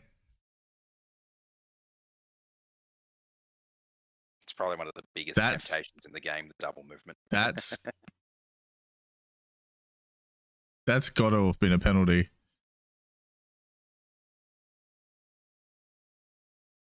That's a bit rough. Canterbury should have got a penalty there. Yeah. Oh, instead Manly getting a set restart. Like, they took out the player and then passed it to get essentially, because they normally say taking a pass like that is taking advantage. That's a bit rough. We saw it last night. Like, come on, guys. That was an easy call to make. Where the Storm got penalised for it. Yeah, it happens regularly. Yeah. Credit to them, though. They're defending it. And that's the thing a lot of teams got to remember. If something goes against you, you're going to have to just suck it up and defend your line. And the Dogs are actually demonstrating it here.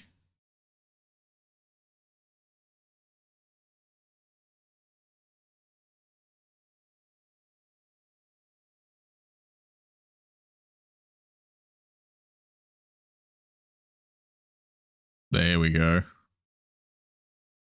Did he get that down? I haven't seen it yet. We need a replay. He's given it the try, but I mean, he might have got it down, but when you see it, you'll see what I'm talking about. I only just saw it then. I don't think he got it down. I never saw it contact the ground. Yeah, we might have a better angle and some slow-mo later, but... You might be a little further ahead of me now because you were bringing that up a while before I even saw Tom break through. I found if you go out of it and then go click on live channel with the Fox League channel, that's what I do. And it seems to be pretty decent. I normally do that. I might not have done that this time, but I normally do that. Give me a sec.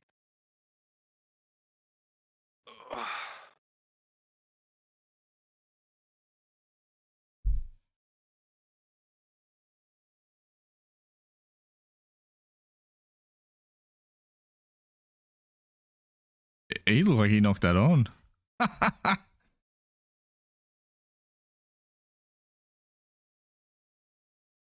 That's got to go to the video ref.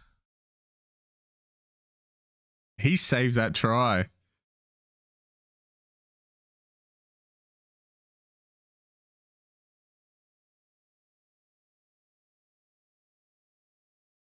Maybe they count that as a grounding just barely. He saved that. It was being held up for a bloody long time, though. If they give that a try, I reckon the Dogs are a little bit stiff there. Yeah, I'm calling that a knock on and goal. He's kept that up for a bloody long time. Oh, they've confirmed it. You're Man, kidding. I'd be feeling a bit ripped off. Yeah, that's Dogs a little bit dudded there. That's a bit rough.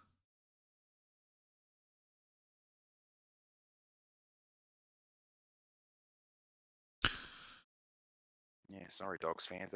That's pretty stiff, that one.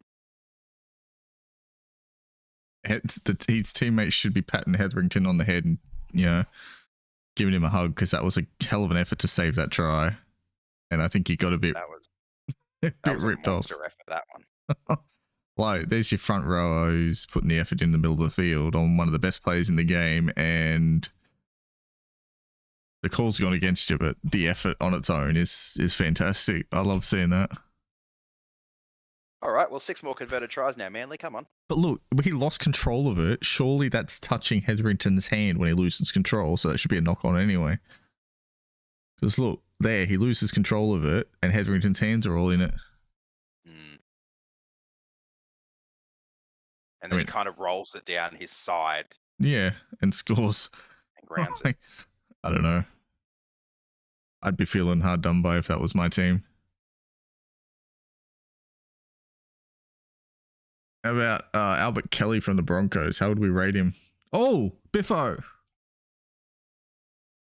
Oh, how's I looked away for a second at the player rating. I wonder what started that.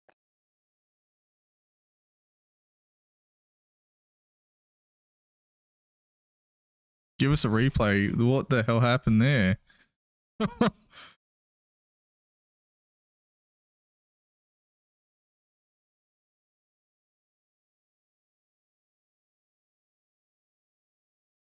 Are they going to sin bin Jack Etherington for something? Just on principle.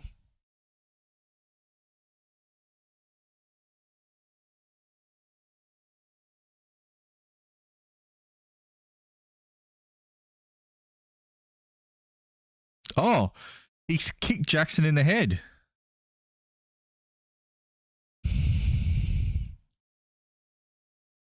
Yeah, that should be a sin bin for kicking him in the head. Absolutely. Like, that was a deliberate kick in the head. You can't just lash out when you know a player's there.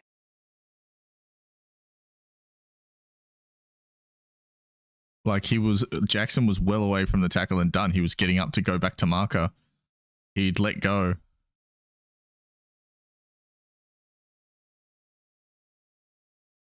Almost got him in the groin too. No worries, mate. Have a good one, NSL. Look forward to seeing you next week. Oh, that's going to be a fun game.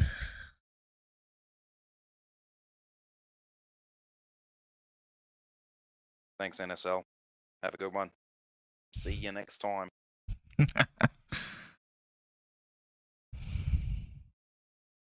This is interesting. Is there going to be a sin bin, or is he just going to penalise him? Oh, he's going to the bin. Off you go. These boots are made for walking. Ta-ta.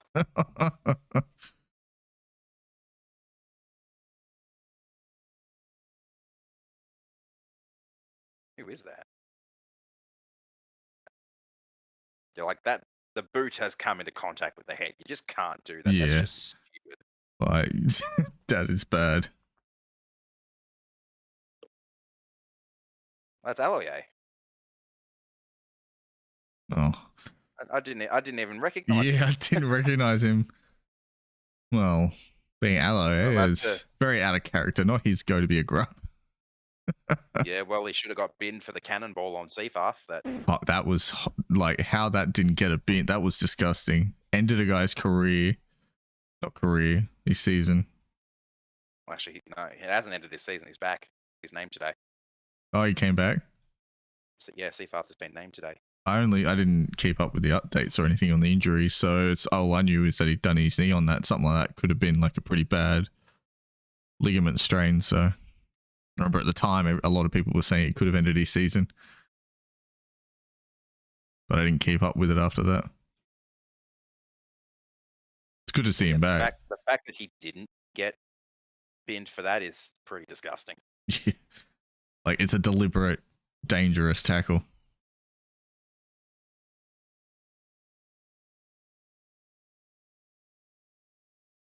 Don't see why. It looked pretty backwards to me.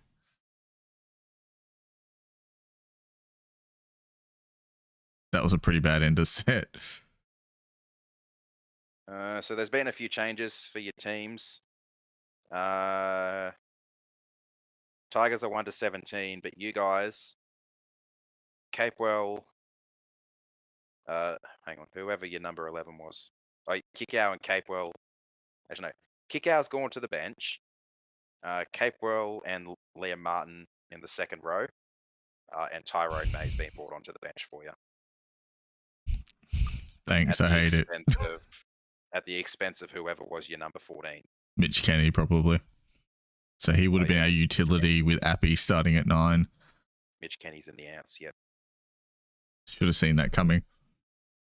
A lot of people said it would. Targo is your reserve. Targo is your reserve. Sini is ours. And hopefully neither of them get used. Because that pretty much relies on a pretty bad HIA thing happening. So yeah, kick out to the bench with Capewell and Martin in the second row. That doesn't surprise me. Kickout probably played one of his better games this year. Coming off the bench. Because I've been saying it for a couple of years, and a lot of Panthers fans argue with me, saying, no, he can play 80. I'm like, no, he gets gassed. You can see it. He gets up, slow play the ball, starts making mistakes. Give him 60, 70 minutes, and he's a lot better. Yeah, Ash, I really like Staines, but apparently he's not doing whatever the coach wants, I guess. So what can you do? I wish he was back, but oh well. What even was he doing wrong? The thing that everyone's criticizing is the meters made. So he's not because he's smaller. He's not able to do the tough carries out of our own end sort of thing. The Brian Toto style tough carries. Yeah, the Brian Toto, Josh Mansell style, like almost playing like a prop from the wing. For those first 2 or 3 tackles, he's more about being fast, and he's got a really good pass on him.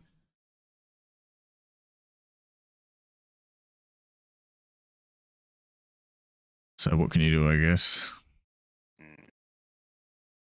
Righto, Manly, you got half an hour to score 6 converted tries. Come on, get your shit together. The funny thing is, though, he's really good defensively.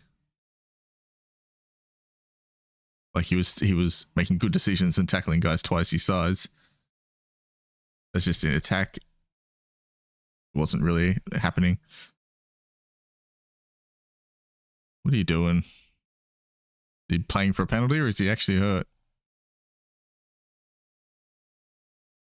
I wouldn't be surprised if he was playing for the penalty. It happens so often now. It's ridiculous. I think the last really obvious one I saw was Gutherson. Maybe it was last week. It was like a crusher, and he was like, oh, I'm dying. And then he got up, took a quick tap, and off he went for like 20 meters. I'm like, what? You were just dead a minute ago.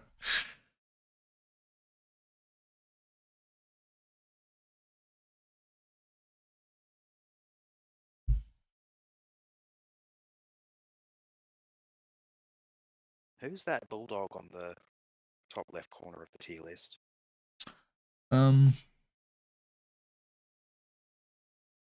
That's There's 2 dogs there. I can't recognize the other one either.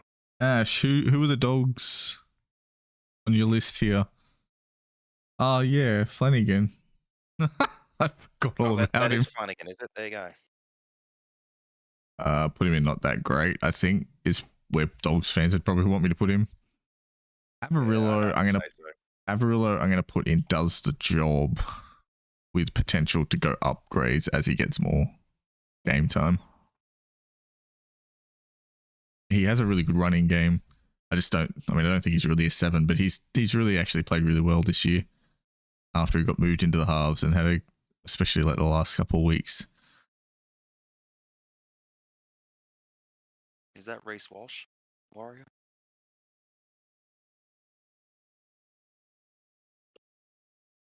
Yeah, a lot of them I can't see quite.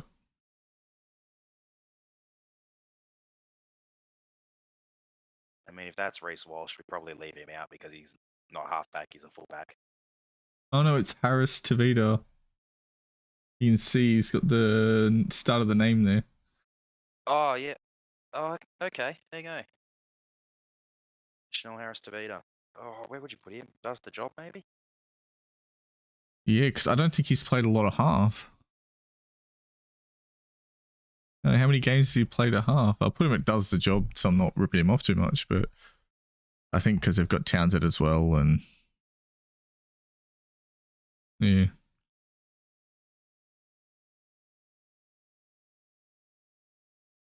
So we got George Williams next.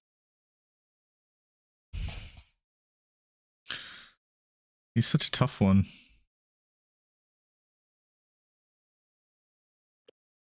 This is his, what, 2nd year as a Raider? I think. He doesn't. I don't know if he has the NRL experience and the big game experience to go up to quality, but he's definitely at least does the job. Yeah. Like at the very top end of the does the job scale, bordering on quality. Yeah, so we'll give him like a DCE rating where it's like he kind of belongs between 2 categories, really. Yeah. Like the almost elite / almost quality. Yeah, DCE sits between the elite and quality categories. I'd put Williams between the quality and does the job categories. So Hunt's already in there, then there's Burton, then who's that next Warrior? I'm going to put second Hunt at unproven because I haven't seen his twin yet.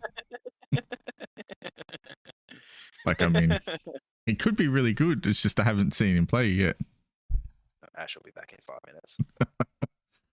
Yeah. Second from the end on the top row. Is that Walker? Oh, hang on. Manly are off. And Saab goes out. That is hell's good scribble defense right there. That credit to the doggies. I don't know if you saw that. That was just now. Yeah, he's only just been dragged out now. Yeah. Manly looked in for all money and he just was done.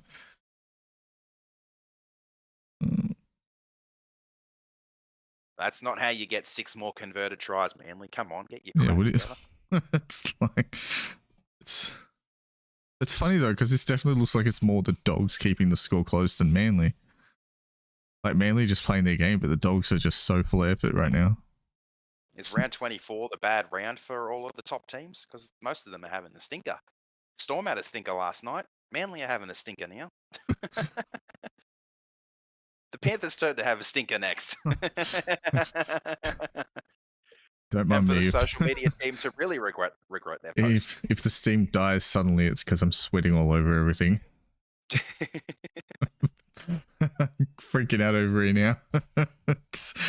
Oh. Like, it's actually been a week for that, so. They got Albert Kelly here. Broncos. That was the job? Yeah, I'd say so. That second from the right, top row, is that Dylan Walker? Yeah. No, here, Second yeah. From the right, So yeah. There's Schuster and Walker, both Manly guys. I mean, as halfbacks, they'd have to go in unproven. Yeah. I think they play more 5'8". They're more sixes, yeah. Yeah, when they do it. Hines, I'm putting it unproven. He's played 90% fullback. Burton's also more of a 6 than a Yeah. 7. Burton and Luai, I'd put it unproven. Luai played some halfback coming up through the grades, but as an NRL half, like he's had good moments and bad moments, but he's not had consistent time in the position. Who else have we got here? We got Benji. I mean, you know Benji probably better. Another Storm player. Is that I have to ask Ash when he gets back, but is that John's bloke?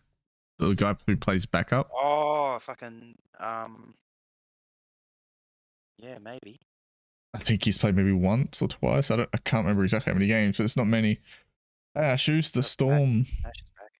Who's the Storm player there? Is that Johns? I also can't recognise either of those two Knights players that are still there. Yeah, I don't recognize them either. Like it must be Cooper Johns, but I put him in unproven. And the two Knights players.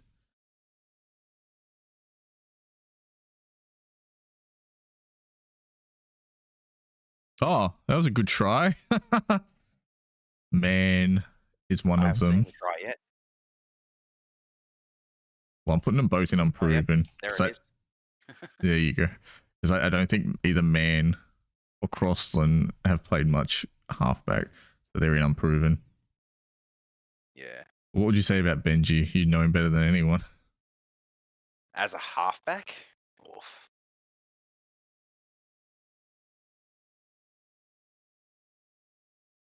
As a halfback, I'd say quality. As a 5'8", I'd say elite. So probably quality for the Yep. halfback tier list, yeah. I think that's Dearden from the Definitely Cowboys. up there in the elite Yeah, he's 5'8s. yeah. That's no try. Yeah, it's definitely a no try. He's lost it.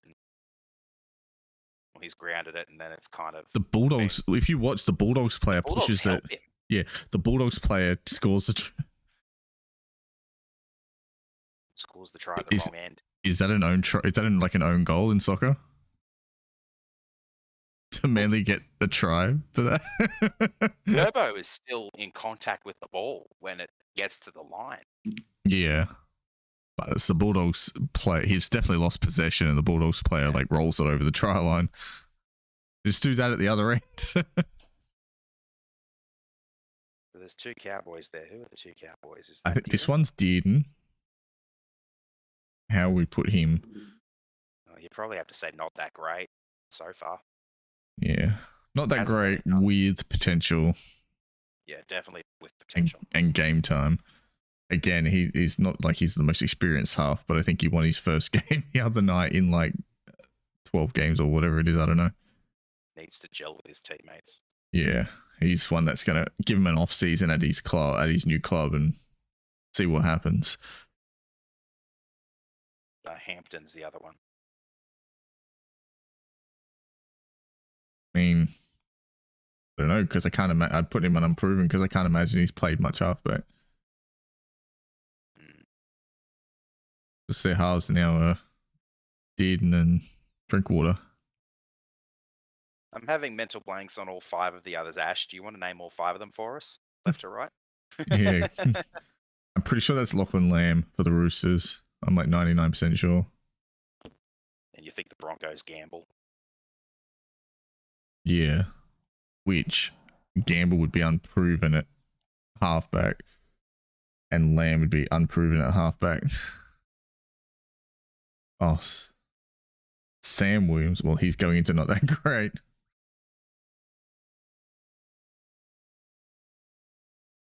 Then we've got a Warrior and a Shark. The Shark's not Trindle, is it? Could be. Yeah, we've got a Warrior and a Shark.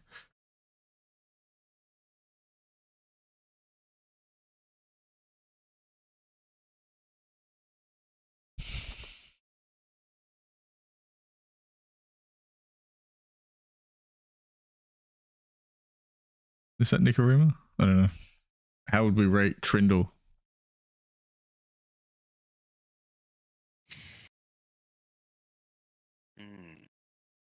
Does the job?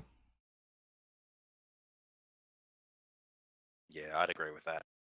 And overall quality without being a superstar. Yeah. Nicarima, you'd probably have to say the same. Does the job. Yeah. There you go. We did it. There's our list. I like the chin of Townsend just chilling in there next to Brooks. His chin's not as recognizable as Nathan Cleary's.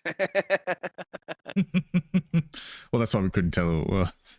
If that was Cleary, we'd be straight up. Oh, Nathan Cleary. Yeah, like straight up. There's the Cleary chin. We found it.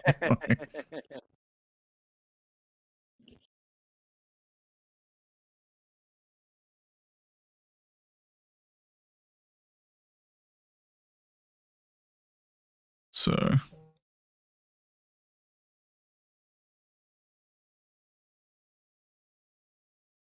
Alright, where are we?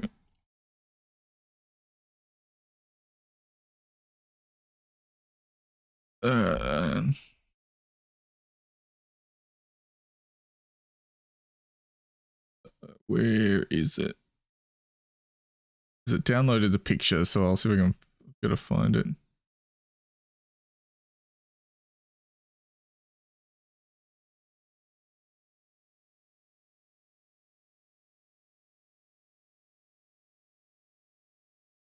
Usually it's up the top. Yeah.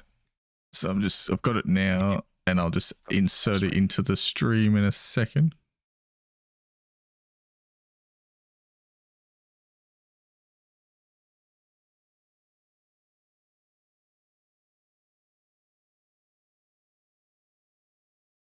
There you go. It's been popped into the stream.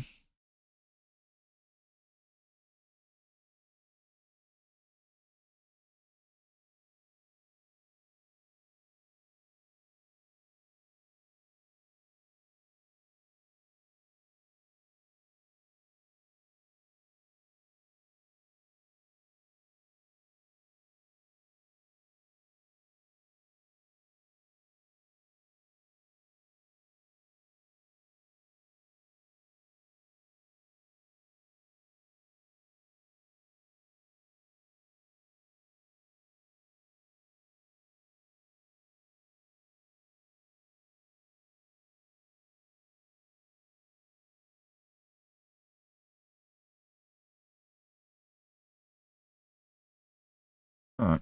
Hopefully you can see that. I can see it.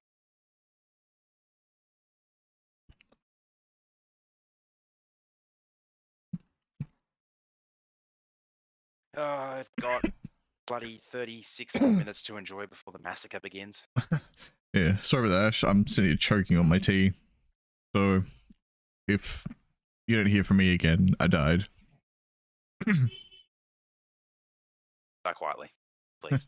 Yeah, you're interrupting the football. What's going on? I've got footy on the mind. Come on.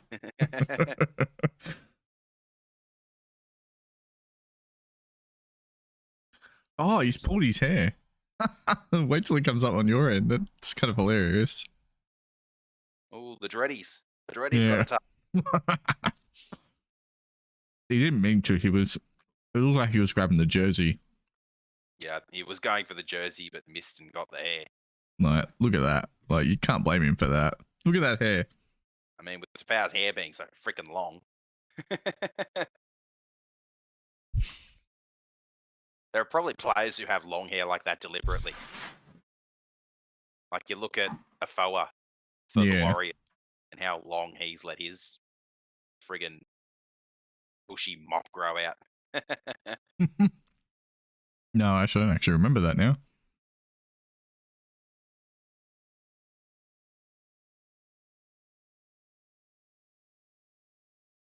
No, I don't remember that either.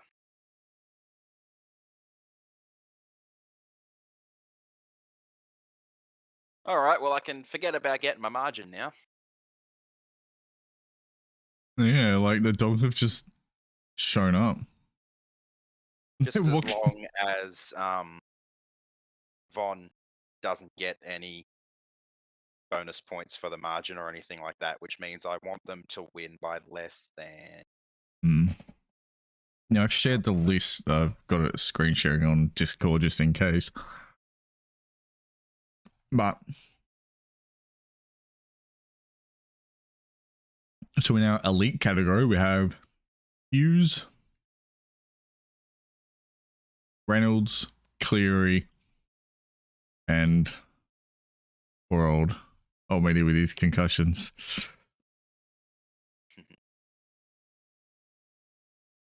Like, I don't know, like I fit Cleary is one of the better halves in the comp. I thought he got hard done by in the Origin when they dropped him after one game. With Kiri's a tricky one because he is the 5'8", but he's the game manager. He's like the halfback. Yeah, he plays like the halfback from 6.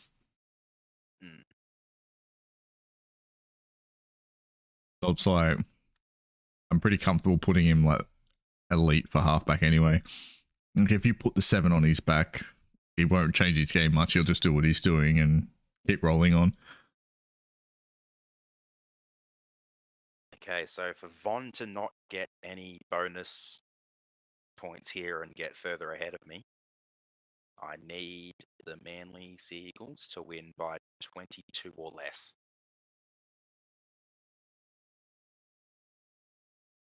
Otherwise, she'll get a bonus half point and pull further ahead of me. I don't want that.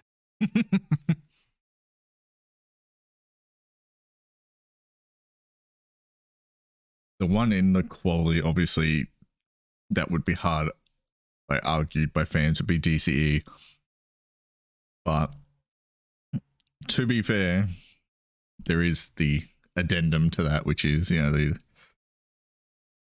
he does float between the two. We don't have that halfway for him to sit in. Yeah, and our argument behind it is more along the lines of, he's a great player, but he lets things get to him, and he needs that good player in Turbo outside of him to really make himself look better. Yeah, like he needs to step up and own a rep game or something. Or even a game like this, like, you know, with his kicking game or something, maybe kick a 40-20. Like Adam Reynolds would have kicked a 40-20 in this game by now. You know, done something to bring his team into it and get some momentum for his team.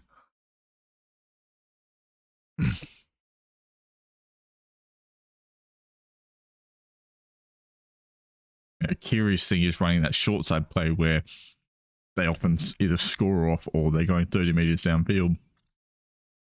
You know, those elite players have something that they can bring out a couple times a game.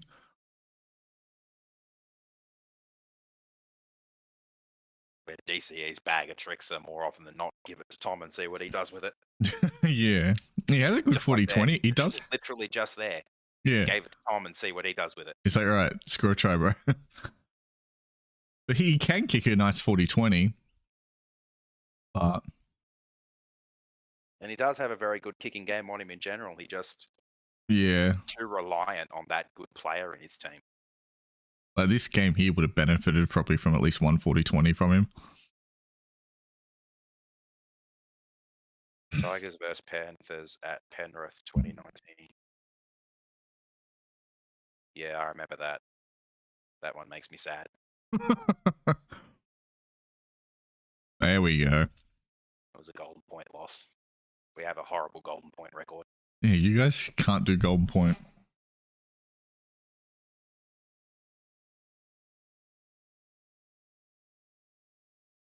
Isan Masters had a horrible day with the conversions in that game. Had 2 conversion attempts and 2 penalty goal attempts.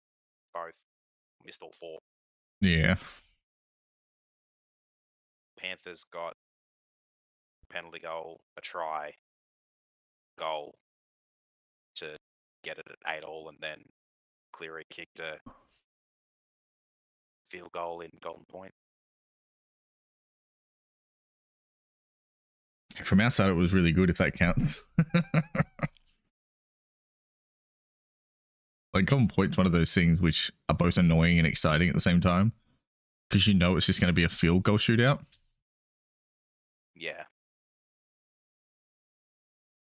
Well, on the bright side, we got revenge in Magic Round, so that worked out all right. Don't even get me started on that. Like, he played Fui Mayano, I think it was, at center or something, and you're like, what are you doing? and you guys just carved us up straight through there. Yeah. He got moved to the other side of the field and then taken off. And then the game sort of calmed down a bit, but you guys just absolutely ran a train through there. Yeah. It was like 5 or 6 tries in that first 25 minutes. We just monstered that side of the field.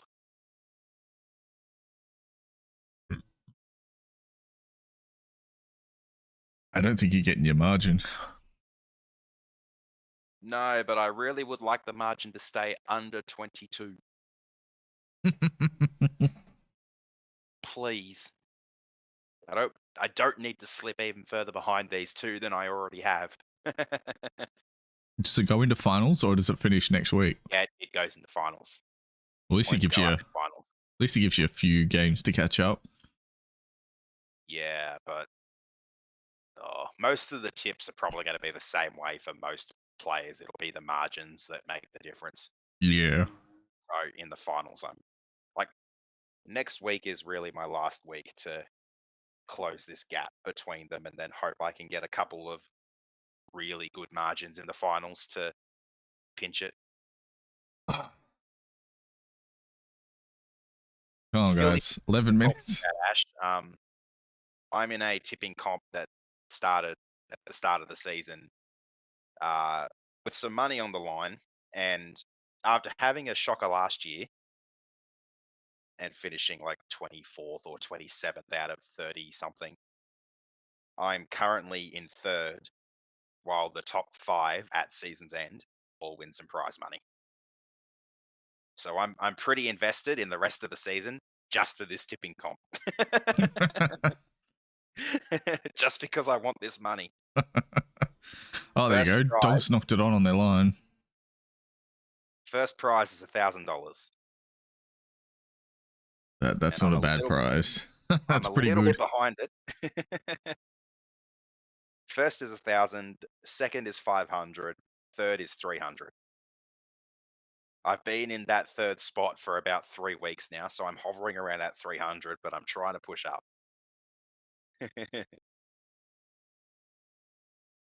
And I've got 2 people in front of me who have been in front of me for a bloody long time, and I'm trying to catch up to them. The only reason I'm even as close as I am is because of my perfect rounds, because I get 2 bonus points called Grand Slam points for every bonus round, and so for every perfect round. And so far I've had, I think, 5. Just double check. Yeah, I've had 5 perfect rounds, while the player who's currently in first has had 2. The player in second has had 1.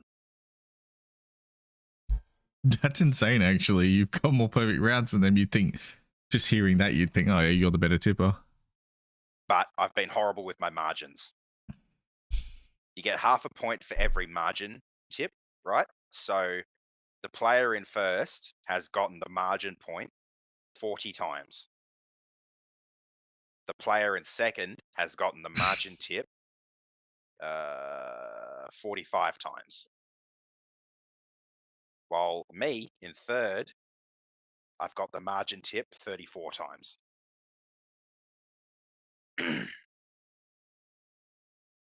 If you add 3 points there, if I had the same amount of margin points that the guy in first does, I'm ahead of him by about half a point. As for winning points, which is the tip point, first has 138, second has 137, I have 136. So in that regard, it's really bloody close.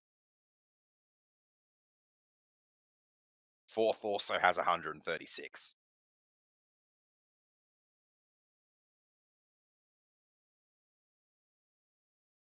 But yeah, because I'm not getting the margin points, and I'm very, very rarely getting bonus points for getting exact margins, it's my Grand Slam points for all my perfect rounds that are keeping me close.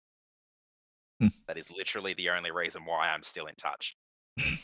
Yeah, I'd hate to If try there's and a- pick margins this year or any. Yeah, NRL is one of those things where it's just like it can be bad enough just tipping games sometimes, but the margins would be ridiculous. if there's a tie, so say first and second tied, then the money that they win gets added together. So 1,000 plus 500 and then split in half. That's a good system. So they'd win 750 each. While the third place would then still win 300.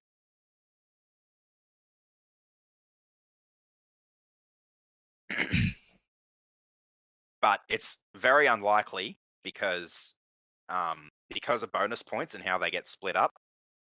So points aren't in whole points. Like right now, first place is on 167.41.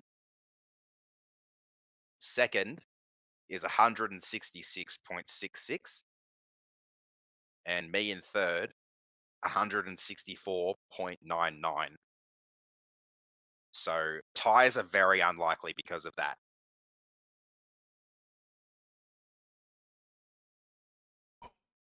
You've got to feel sorry for if there's a tie for fifth, then they only get half their entry back.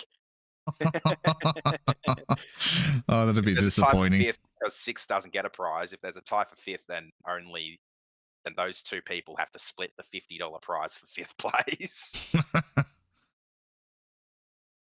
Oh, there's another 6 points. So you're going to be 30-12 after this. Dogs clocked off. All right, well, that's going to be an 18-point lead. Not quite enough, 20. It's nearly there. You're gonna have maybe 6 minutes after the Go kick. for a penalty goal. Or a 2-point field goal.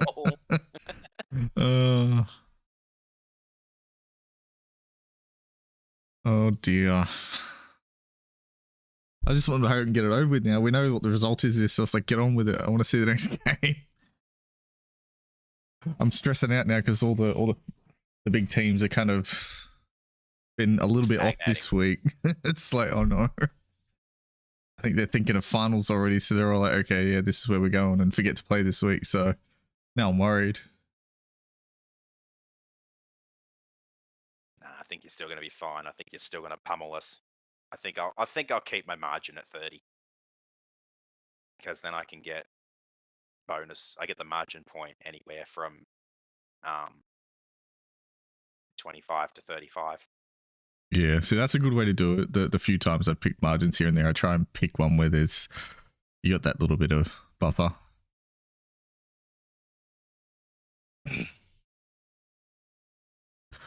Are you going to stay for the next game? I don't know. I guess it'll depend on whether Aaron wants to stay for it. Until Aaron starts crying, sure. Until the Tigers put me in tears again. See, I think it won't be so bad because you don't have the expectation. Previous weeks, there's been a bit of expectation to beat certain teams, and that's what hurts more. Season's gone. Because yeah, there were like the Warriors game, for example, where you're like, we could win this. We're perfectly capable of it. Yeah, I was crying after that one. That hurt. I would have too. Like, you had every shot to win that. There was no reason not to, and they let it go. Losing. Oh, look, Dog's got a try. There you go. They help your margin out. Looks like they won't get to 20. There you go. Well, that was easy. That's a try off the kickoff if ever there was one. That was such a shot. There, Manly? I don't. It was so quick. It came out of nowhere. I'm like, what? Let's see how the replay. He just pinched that out of the air like a thief in the night. Yeah, it was like a Shane Warne leg spinner. I'm surprised they went long. Like 3 converted tries behind with But But hey, it they worked. probably just figured the game's over. We'll just give it a kick and there you go. Yeah, but they probably don't think the game's over anymore. It's going to be back to a 12-point margin in a sec. Bloody thief in the night stuff, that was. That's Oh, they're insane. checking the offside from the kickoff. Oh, if he is, that'd be so crazy. I think he is. Oh, he's confirmed a try. Nice, very nice.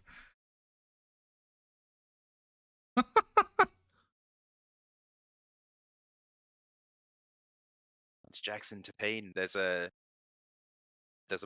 female Bulldogs fan on Twitter who's a huge fan of Jackson Tapine.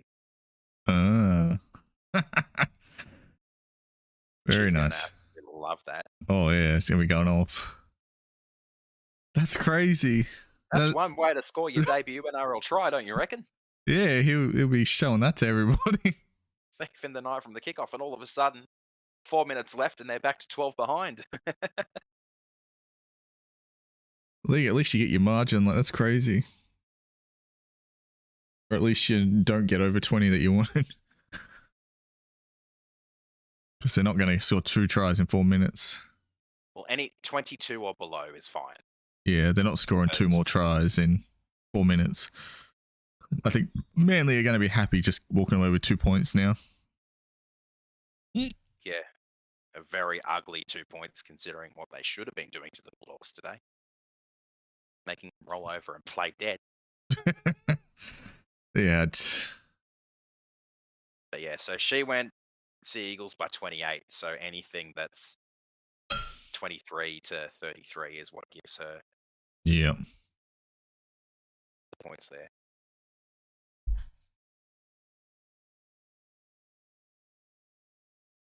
Let's see what happens this next game. Oh, I'm so tense.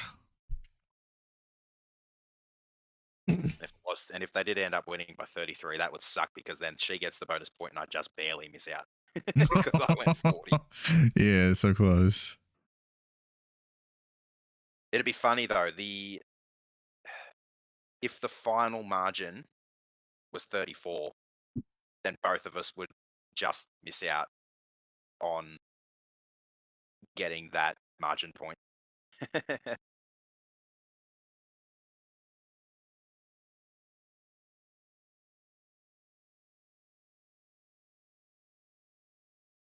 Let's see what the Dogs can do in these last 3 minutes. That's definitely not what you do in the last 3 minutes. Yeah, no, that's not where it's at. Knock it on. You have to hold the ball to win games, in case they weren't aware. Are they calling that a knock-on? Yeah, they're calling that a knock-on and then no advantage.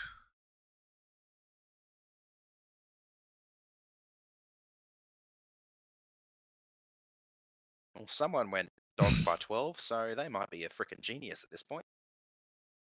Manly by 12. Yeah. Especially with this year, with all the blowouts and everything everyone was talking about, and now Manly by 12 against the Wooden Spooners. Oh, and he's knocked it on.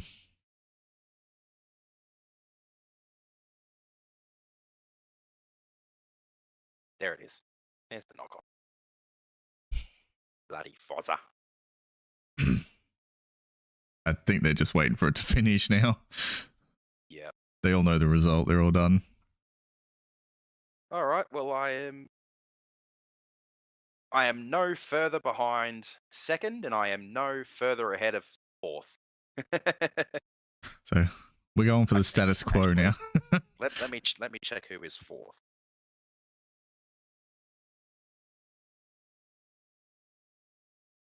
Fourth. The bomb. I am the bomb today.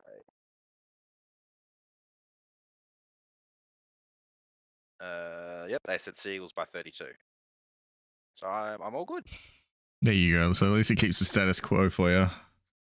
for another game. Yeah, for another game, because we have no idea what's going to happen. Penrith could win by 100, or it could be Golden Point, the way this weekend's going. 1 in 5th, Nate Cora. Was one of the ones that said Seagulls by 50. So yeah, top 5 stays exactly the same.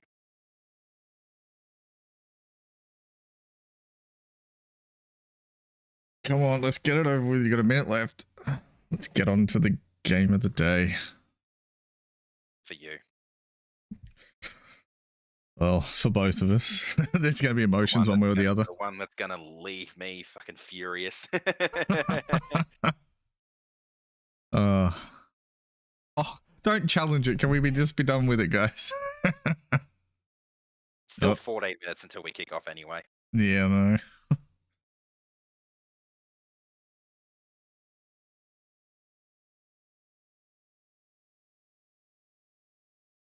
Can they score in 40 seconds?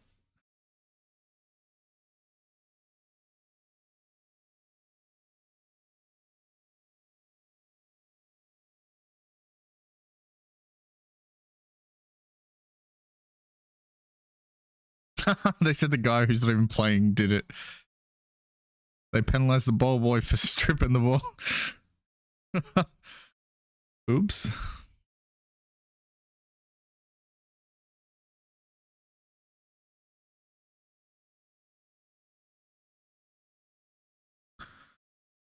Oh.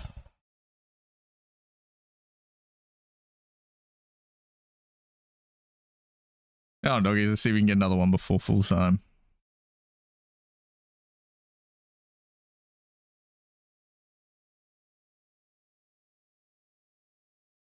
Oh, Manly's going to score again.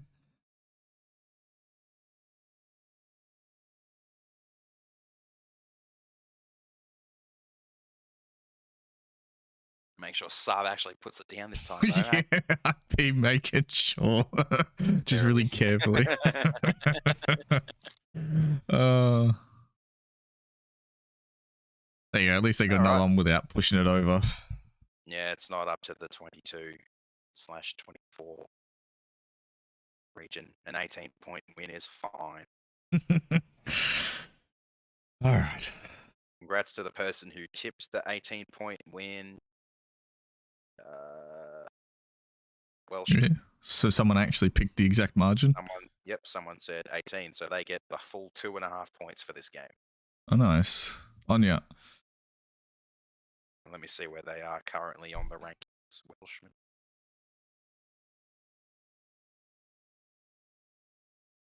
'25th. All that work and... That'll push them up to 24th, though.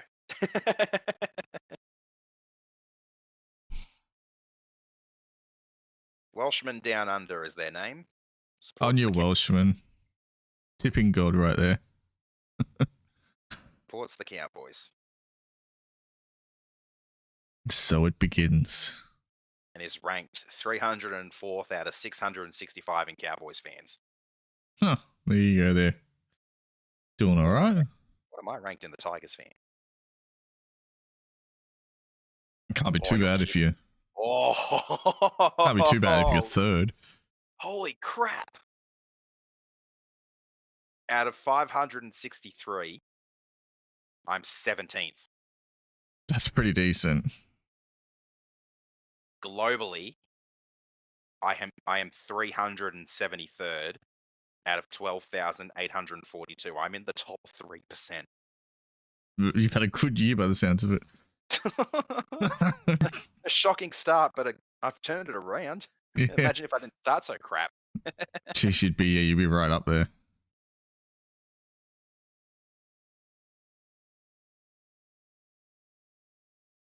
Oh, here we go. Complain about the bunker. Can we just move on to the next game, guys? Priorities. Have a look at...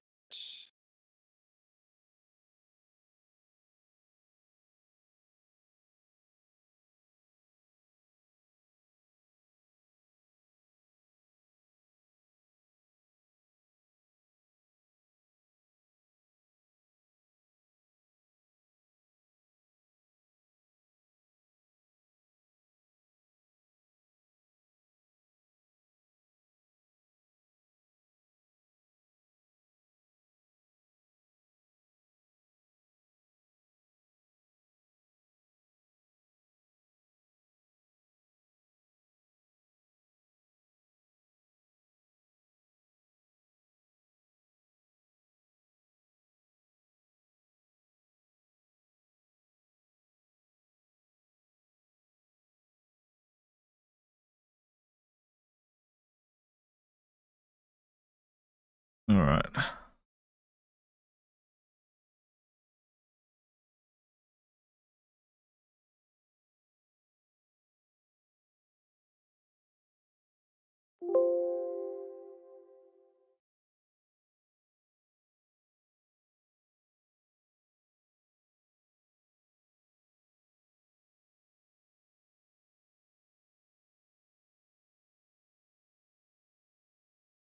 I disagree, Ash.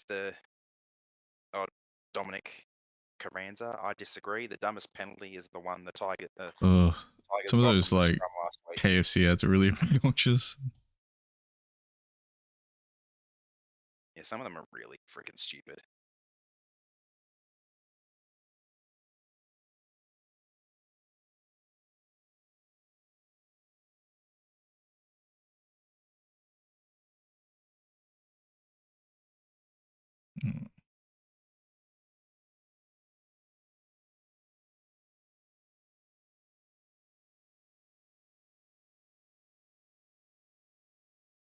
The 8th try. All last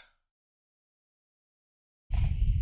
I don't remember the 8th try last week. 10 minutes or so.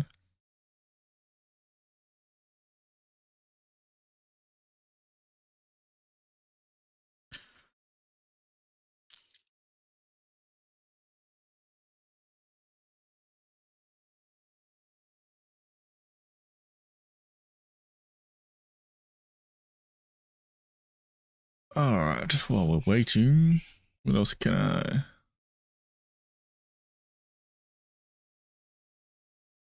Did we have any other media we wanted to talk about? We had the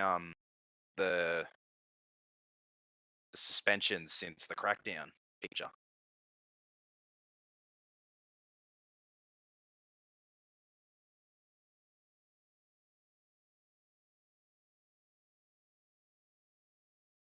Can you hear me? Yes. Did you drop out? I might have. Have you been able to hear me recently? No. I just went through and changed the screen to the Panthers Tigers picture. Okay. I was saying, did we have any other media that we had to talk about? And then I remembered we had the picture I posted of the bands. Yeah, that's what I was just looking at then. We've actually got fun little image here, and I'll put it up.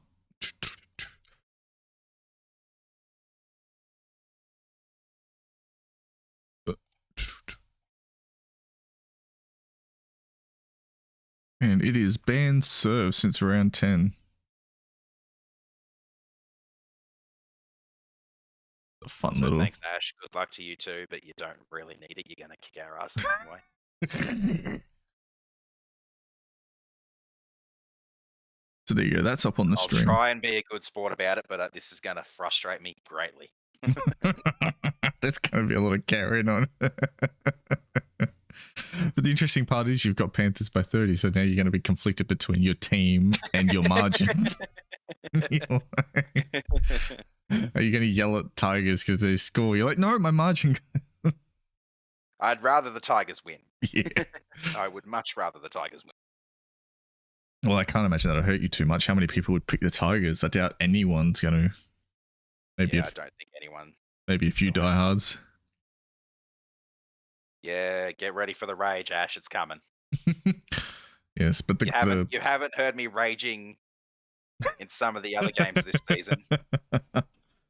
Oh, it's going to be Old fun. Panther here has seen me rage over text and shit, but he hasn't heard me rage IRL either. So this is going to be an experience for all of you. Yeah, this is going to be a thing because I do a bit of yelling at Panthers games. Like we could be up by like seen me rage. Yeah, we could be up by like text. 40 points and the ref will do something stupid, so I'll start yelling at the TV.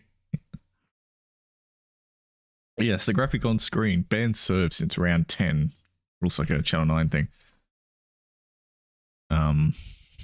Ooh, Ivan Cleary interview. Yeah. Fun fact, Tigers got... I mean, technically you'd think you'd put that at... I mean, if you were doing a ladder for the banned serve, you'd have Tigers in first because they're doing the best with it, obviously. They've only had 2 week suspensions. And I assume that was the crusher tackle from the other week. It was the crusher tackle against the Cowboys player where Little and McKaylee copped a week each. Like, that's Those are the first suspensions the Tigers have copped since this high contact crackdown. like, that's pretty When you good look at the considering we Dragons- went through a crackdown and they still didn't cop any suspensions. Like you look at the Dragons, and I think that says 20 weeks for the Dragons, and I think McKaylee Ravalawa was probably about 10 of them. You look at the Bulldogs, Jack Hetherington's probably most of the Bulldogs ones. Yeah, that's crazy. 20 weeks of suspensions. Like, that's insane. I wonder though if that includes the players for the barbecue. If it includes That those 12 players. I You don't would know if assume it does. would count that. I mean, they got suspended for it. It just wasn't an on-field thing, so I don't know if they counted or not. And it depends when they collected this data, like if it was from before that or not. Can you recall which Panthers players have been suspended and when? We haven't had many. It's only 5 weeks worth. Not off the Do you top of my have head to now. fucking show us this image again. Do you really have to show us that again? Yeah, don't show it. I don't. That was Oh. last year. Go back to the Cleary's a wanker chant. They showed that too, so Yeah, it's I good. just saw. Oh, that's what I mean. There's like, oh, it's so good. Don't worry about Ivan blowing kisses. Just go back to the chant. And like Yeah. You could actually clip them together and make it look like they're having a biffo. You just clip it with Ivan's a wanker with him blowing kisses afterwards, and it looks like they're having back and forward. Geez, you look at this ladder though. Imagine if this was the finals, like 1v4, Dragons, Dogs, Against Dogs, and you got Roosters, Broncos, Raiders, Manly, Eagles, and then Titans, Warriors, which is happening next week anyway. yeah, But you flip it around then if you have it as from least to most. well, yeah. If you were doing a ladder out of Tigers this, versus Storm. you'd have Tigers in first and Dragons in bottom because that's obviously a negative stat. So you'd have Tigers, Storm would be week 1 of the finals. Holy crap. Good luck with that. And then Rabbits, Knights, Rabbitohs. Again, I think Rabbitohs take that pretty well. Panthers, Sharks, and Eels, Cowboys. So Good us, record over the I think us and Sharks. Eels would definitely win. Fair enough there. Storm would molest you guys pretty badly. But you know what that would mean? The loser of 1v4 plays the winner of 5v8, so that'd be Tigers Panthers in the second week. Oh, imagine you guys win that and then we play you in like a prelim or whatever. No, you'd have to. If we won, you'd play us in the grand final because you couldn't meet up with us. Yeah, until the no. grand final. Yeah. So I would love. So you'd have to beat the Storm. You'd have to beat the Sharks, and then beat the Storm. Yeah, so because you guys would lose to the Storm and then go to the other side of the draw and play the winner of. I forgot off the top of my head how it's structured. Probably No, so hang on. So if we beat the Storm, no, like yeah. So if you beat the Storm, you get the week off. But if you lose to the Storm, which would be most likely, you'd then have to play. I think the winner is it Eels and Cowboys. no, the winner of 5v8, and then we swap to the other side of the draw to play. Yeah. So if you lost to the Storm, you would play us in the next week Yeah. after we beat the Sharks. So you'd play us in the second week of the finals, and then one of us would get knocked out. Yeah. So based then on that, we couldn't play in a winner of grand that- final unless you beat the Storm. Yeah, so we'd have to beat the Storm. You'd have to beat the Sharks and then the Storm. And then you beat the winner of Rabbits versus Knights. Well, we'd have to then beat the winner of, out of the other teams, the loser of Rabbits Knights, or the winner of Cowboys Eels, for us to play in the grand final. Because we finish on the same side of the draw. Yeah. No, it's not the real ladder. It's just a fun little thing because they're the suspensions over this year. So if we turn that into the ladder, It's the bad boys of the NRL. We're the good boys. Yeah. We're in the top 8 of suspension, so we're doing all right. But then if you look at the actual top 8 of that ladder, you'd think the grand final would end up being Roosters versus Manly. Yeah. Like, most of those teams couldn't really take it to either of them two. No. I mean, the Titans could have a go, but yeah, I would probably pick Manly from 8th on that ladder, with Raiders and Titans maybe being a bit of trouble, and the Roosters being a bit of trouble, but yeah, don't remind us, I'm getting tense, Ash. Yeah, Manly play the Raiders straight up, so they'd have to knock them out first. Jeez, imagine 1 versus 4 being Dragons and Dogs. Oh my god. You'd probably kill the sport right there. So that final series would be, okay, so Dragons to beat the Dogs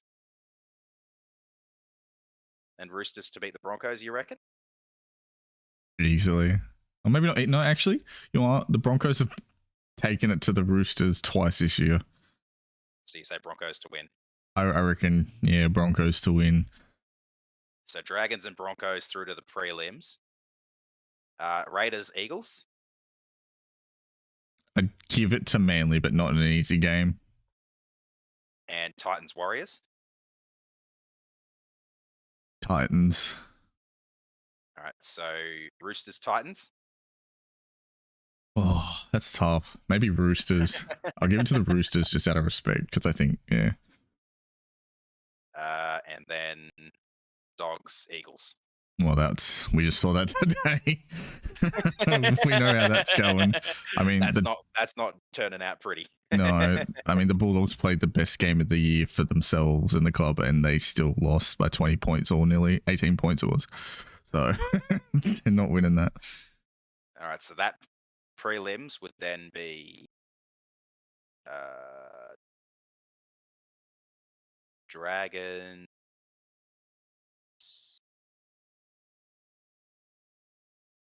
Roosters. Sorry, I had to do it all in my head there, like going through it.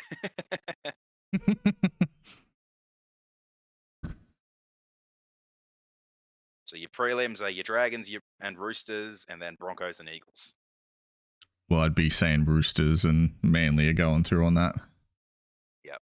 The Roosters Manly grand final. So it's 2013 all over again, based on the suspensions. Oh, there's a different player tunnel. There must be 2 lots of changing rooms then, because that player tunnel is not behind the posts. We've been bamboozled. We've been hornswoggled. What's the rest of that line? Oh, I'm so tense now. Oh, don't bother being tense. Why are you wearing your away jersey for a home game, you vlogs? Who? Us? Yeah. Both teams are wearing their away jerseys. Well, I mean, what is this nonsense? They technically are both away. But it's your home game, you dummed up. Well, I mean, we do have Pengai Jr., who's Penrith signing, who won't actually ever play a game in Penrith. As a Panther.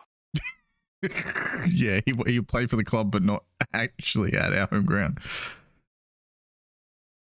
How do you feel about that bench? Kikau, Sorensen, Pangai, and May. I'm not sure I'm allowed to say how I feel about that bench publicly. Just do it. It might. I think that's an R rating. That is a sexy bench. That is a very sexy bench. That's probably the best bench in the game right there.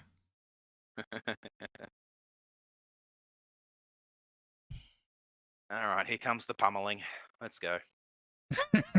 Like he keeps saying that, and then like that's if the Tigers play well, it's like, ooh, pleasantly surprised. And then no expectations. Then if they don't play well, you're like, well, I saw it coming. It's okay. All right, let's have a look at the margins for this game. See what faces me and what sort of margin best suits me.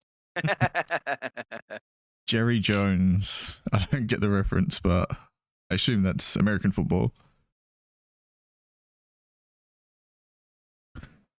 All right, boys. Oh my god, it's like the dogs. Jeez, they nearly scored off At least that. we got the freaking ball. What is it with this? Okay, so kick it into that corner. You get the ball back, apparently. Something about Redcliffe. Okay, 2 players have tipped the Tigers. Oh, wow. I like their optimism. Tigers are not that bad, said Tigers by 1. And Tamer's girl said Tigers by 10. Hmm. As for Panthers, the lowest Panthers margin is 10. Oh, that's actually pretty close, whoever that is. The highest Panthers margin is 44.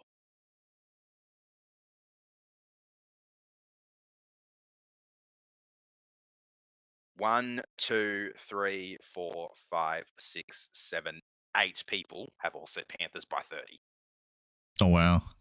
including me and the guy who's in the lead. Yeah. Von has once again tipped 12 lower than me, saying Panthers by 18.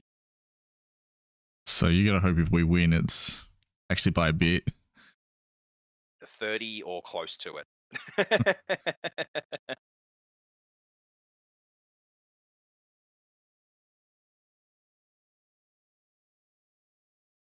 Well, we haven't scored yet, so that's a positive for the Tigers.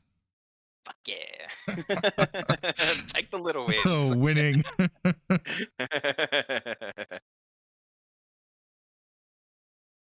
You know, one thing we really will miss, Dewey, is his spiral bombs. Yeah, he was really good at those. He's got a big boot on him. He got some really bloody good spiral bombs this year. Absolutely bamboozled a lot of teams and a lot of players. I think Dylan Edwards was one of them back in round 13.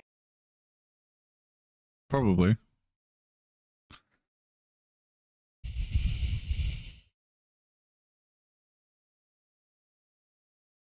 Jeez, I didn't go far. 32 meters in that set. Our Okay, minutes from our Go, sets go, go, go, go. been particularly great this year. That was nearly a really good kick. They didn't look like they were that keen on chasing it. Must be like really hard, solid ground that runs on, because that was like a 20-meter bounce. But he found the space pretty well. Hey, there we go. Blocker. That was one of the ones who was just who wasn't on the analyst list. How do you feel about Blocker as an analyst? I hate him. He sucks. He's horrible. Like, a player will get concussed and it'll be like they should get up and just play on. Like, sorry, bro. He cares more about forwards than anything. He's Yeah. more like he's obsessed with the forwards. Yeah.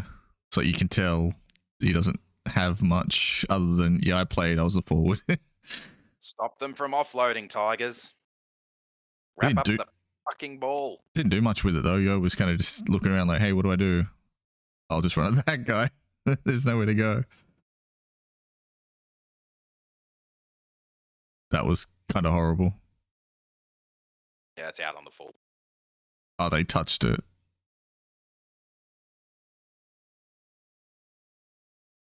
Tried to eat it back in so it stops it being out in the full. That was a horrible kick. We're going to have to drop Nathan.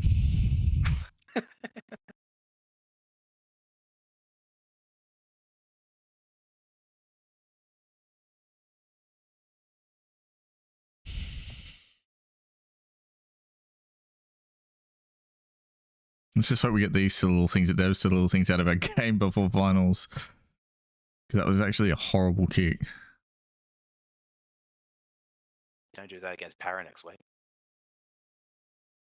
Oh, charge down. I'll take the field position. Oh, for fuck's sake.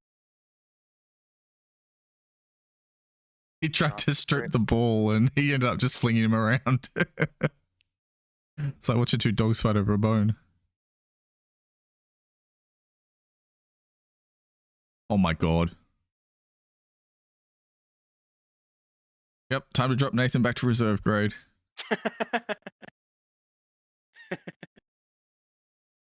He's grounded. Go back to your room. He's grounded. No ice cream for after the game now. No Macca's run. You've Yep. ruined your Macca's run. When the rest of the team are getting the cheeseburgers, you got to sit in the back of the team bus and just watch. Alright. Like, but geez, terrible kick, and then he knocks it on. What's he doing?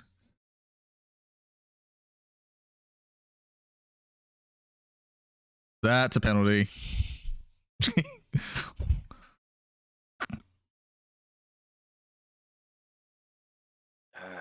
Why is everybody high-fiving him? You should be telling him to sort his shit out. Like, that was a sake. Yeah, that was a bad one. Look, absolutely floors him. He went 5 meters backwards.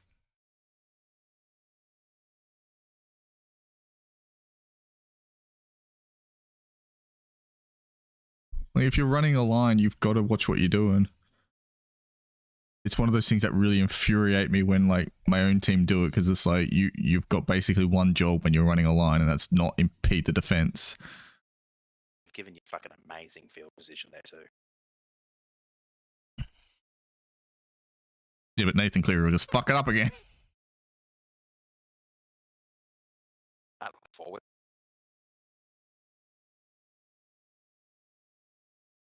Oh, that's where it gets dangerous.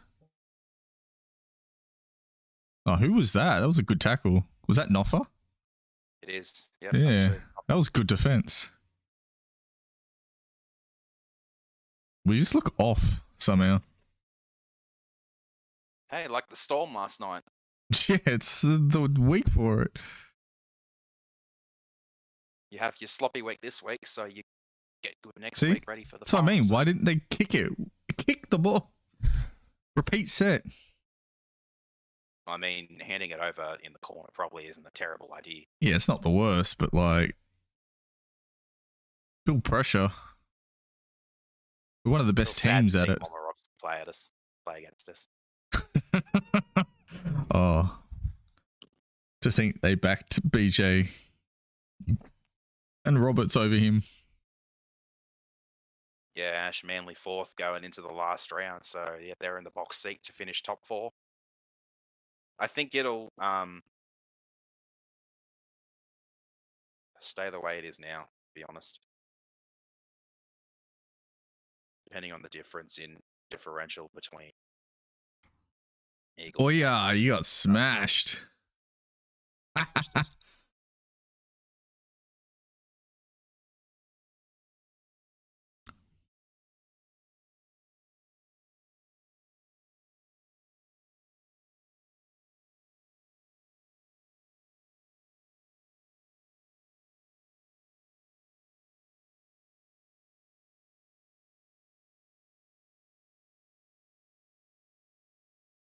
Yeah, Bloor used to play for Penrith, so he's playing against us. So we got an ex-Panther playing against Penrith and an ex-Tiger playing against Tigers. Yeah, because the other Panthers are out injured today. Yeah. No Tamo, no Laurie. You guys don't have Jennings playing today, do you? No, thank God. Oh, go Toto! I couldn't see it properly from that angle.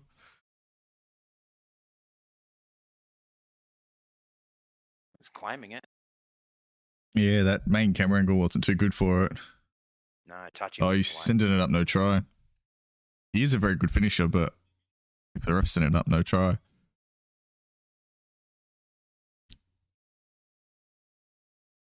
He stood on the line there. Nah, there. He's out. His foot's out. Oh, Noffa, you bloody beauty. I thought his foot went down. It did. This behind angle will show it better. Yeah. Going. Yeah, he's out. Yeah, his feet are out. So it'll be a play the ball. Yeah, play the ball from 10. Well done, Noffa. There you go. He's had 2 essentially try-saving tackles. Yeah, in the first 10 minutes, that's not a good sign. We're going to be fucking tired by the end of this one. I mean, your sets are only going like 20, 30 meters. That's the problem. Defensively, they're really trying hard, but they're going to get tired if they can't alleviate it in attack. Yeah. And the one time we did get good field position, we gave away a penalty right back to you. Yeah.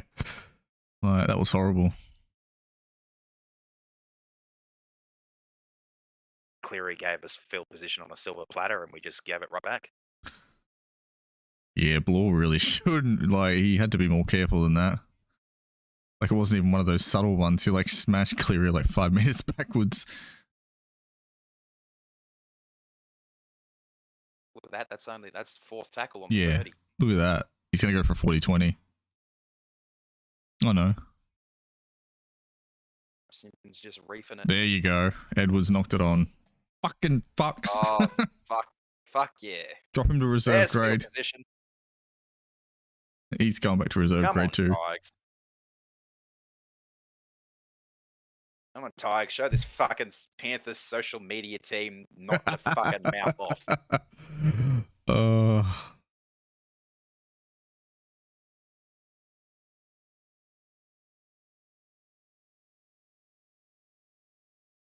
That was horrible. I wonder if we're going to be able to see the glorious tweets of Josh Robbo again today. Especially if you lose. Oh, he's going to go off.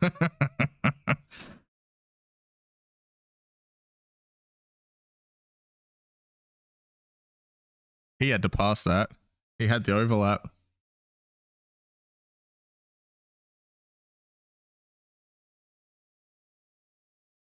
That was weird. What the fuck was that? That's what I love. What? What are we watching? I'm on Tigers. Oh, he's knocked it on. Oh, for fuck's sake. They tried to put on a trick play and he's lost it.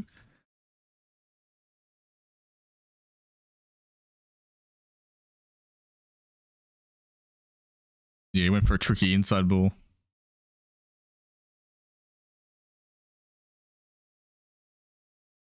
And I got walloped without the ball. To be fair, I'm pretty sure Tigers fans would be saying thank you for that.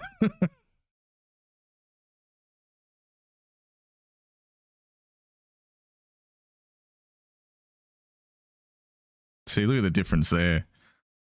Like, that's like 5-10 post-contact meters.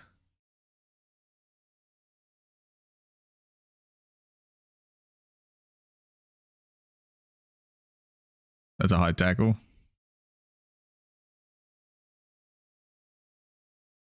And as soon as he gets given, he stands up again. I hate that. I fucking hate that. Yeah, it's... Maybe it was, but did you really have to stay down for it? Yeah, and then it's... immediately get up? It's an NRL standard now. It's part of our game, unfortunately. It's like the one in the last game where it was pretty soft. It wasn't even that bad. Like, he's got him over the shoulder, yeah, but... Well, we saw it in the last game, remember? Towards the beginning of the game. Pretty much penalising anything that, yeah. If you kiss him a bit too much on, give him a kiss on the cheek and you're going to get penalised. It just infuriates me that they stay down for it. Like, that's not the spirit of it. Well, Laurie did it to us when we played years last time. Yeah, I wasn't a fan of it then either. Yeah. But I think I didn't see that moment because of when I was getting my check. I agree with you. It's not a good look. No one really likes the diving. It's more the fact that they stand up immediately as they get the penalty. Yeah, it's like, oh my god, I'm dying. My arm fell off. I got the penalty. I'll just get up and play the ball now. Let's go. Yeah. Nothing ever happened. What the fuck happened there? This game is ridiculous. Kick hours on already. That didn't take long. Yeah. It's 15 minutes. This game is chaotic. I don't even know what's going on. Oh! What the hell? It came off the post. There you go. I hope that Post is going to play for us in the grand final. It's a nice try assist. Well, there you go. You get a try off a penalty where you stay down. Fucking great. That was a really dodgy kick from Cleary too. He kind of got it with the side of the boot. He was making it. Watch it. See how it makes it curve? See how it was kind of coming across the in goal? It's a deliberate kick. I've seen a few players do it where they do that. And it kind of angles across the field.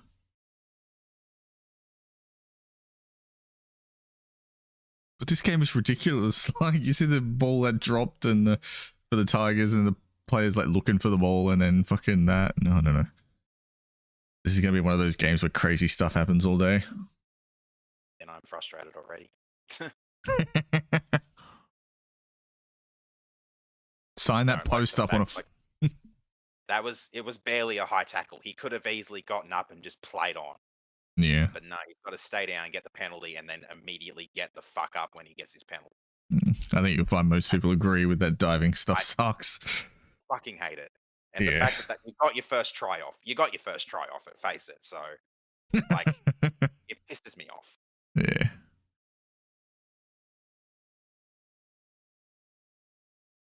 There you go, Ash. You're seeing my ranting already. Yeah. Trust me, I did plenty of that in that first game when Laurie did the same thing. Jeez, I was doing it last week when bloody Gutherson was doing it. Yeah, I'm pretty sure I've missed Laurie diving live because I'm pretty sure that's when I was getting my 50-50 raffle check. Oh yeah. It was pretty similar to that. He takes a dive and they go down the end of the field. But I knew he did it because I saw it all on social media and shit. I knew he did it. I just didn't see. I guess it's one of those things you can't really do much about. Other than maybe if the player does stay down like that, they've got to go off or something for like a minute or something. Don't know.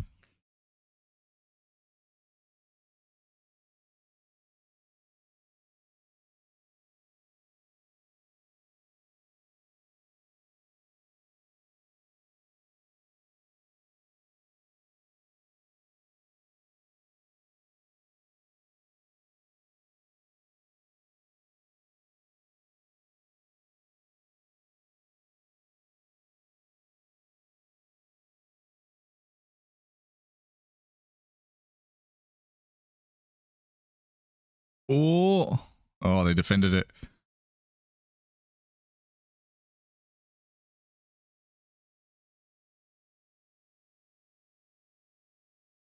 Get it.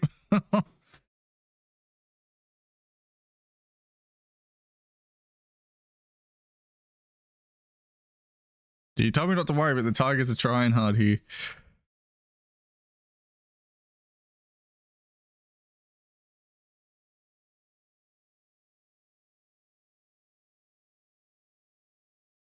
Oh, I think Aaron's gone. Oh, there he is. He's just focusing. Oh, what's that defense? That's a try. He's just grunting and feeling like crap. Oh yes. Yeah, you'll be cheering in a second.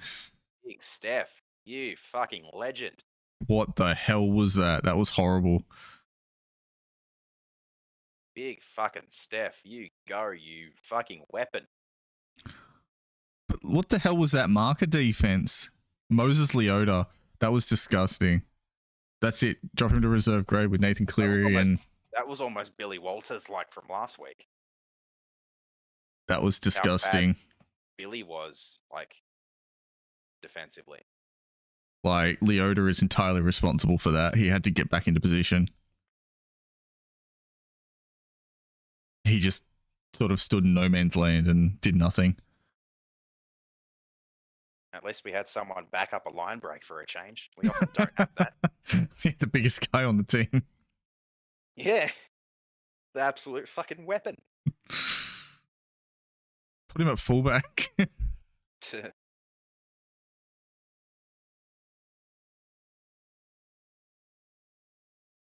Nicely done, Stefano.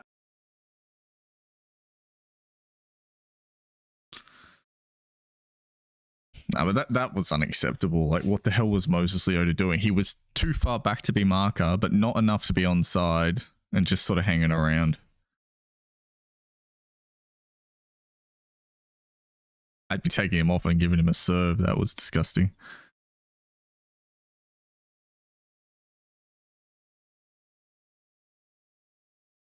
What's he going for the conversions? Well, he shouldn't miss that.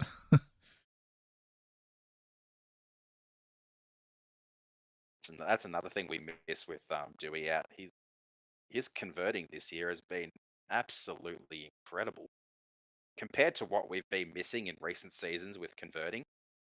Yeah. Like, we've lost a lot of games in the last 4 years or so because of bad goal kicking. There've been a fair few games in every season for the last 4 that we lost because of bad goal kicking, and a couple of those years, bad goal kicking essentially cost us a final spot. Like that game in 2019 between us at Penrith, where we did not land a single conversion or penalty goal.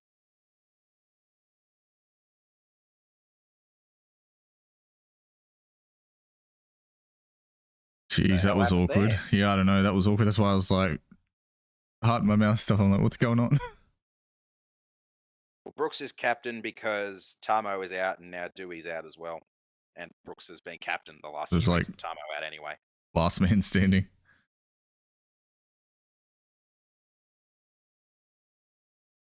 I honestly can't really think of anyone else in this team who should be captain. Yeah. So I guess Brooks it is. But Empire did do a good job as captain. So Well, he's gone anyway, and deservedly so. You need better players than him. it's not that he's a bad player, because he's a decent player. He was just paid way too much money. Yeah. Like that was the thing. Jeez, that was a mess.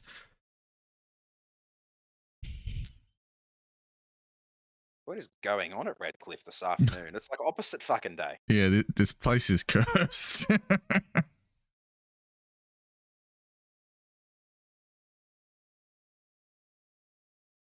I like 12. So he can do good things. That's okay. Hashtag try for 12. Poor guy needs one. He's coming up to 90 games soon, and he still hasn't scored a try. Oh my god. Might have to let him have one just on sympathy. There was a game a few years ago where he made a break from halfway. I think it was at Campbelltown, and he ended up getting to about 20 meters away or 15 meters away or something before having to offload it because he was caught by Turbo. And that it would was suck. Sembai who ended up scoring his first try as a Tiger. And yeah, Tamo stole one from him in Magic Round. I was frustrated at that. Jesus Christ, what is going on? We'll take the ball. Are we not taking the ball? Are we not getting the ball? What's the penalty for? Okay, there was a push. I didn't see one, but Fuck's. who did that? Aaron's going to drop you to reserve, Greg. They're focusing on Cheeky. The camera was focusing on Cheekam. Yeah, it must have been. It was Cheekam. He pushed off. He ran into him and then pushed off to go to the ball and pushed him over. Yeah, you kind of give him no choice but to penalise it. Again, here you go. Penrith have some field position on a silver platter. We're good at doing that. That's all right, Lou. I just gave it up for you, so he felt a bit sorry for you.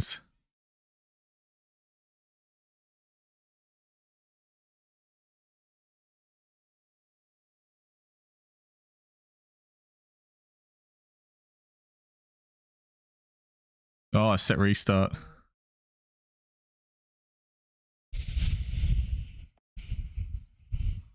First one of the game, I think. I think so. 23 minutes in. That's not too bad. It is. Set restarts none to 1.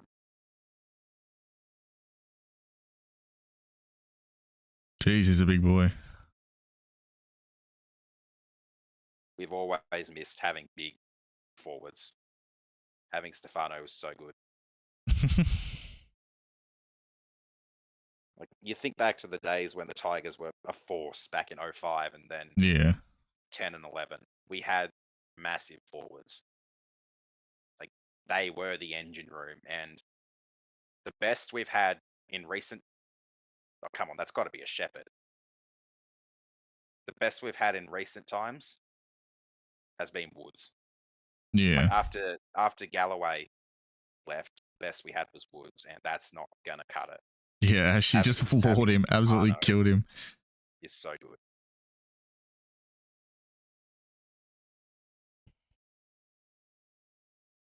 There's probably still a fair bit of feeling between Kickow and some of these guys from that round 13 game. Probably. Oh, he got through but was down. Ankle tapped.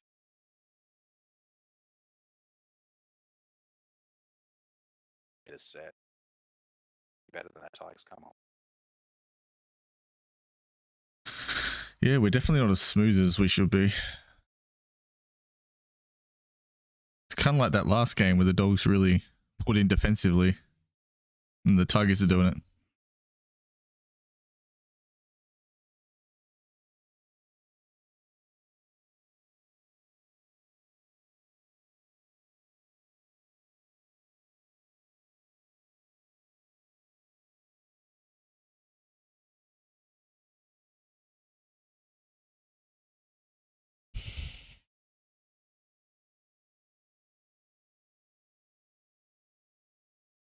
No challenge.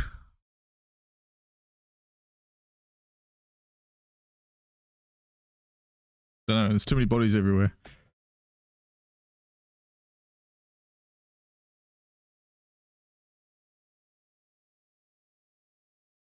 Here you go, Penrith have fucking field position again. Had to be Noffa though, he's actually one of the good ones.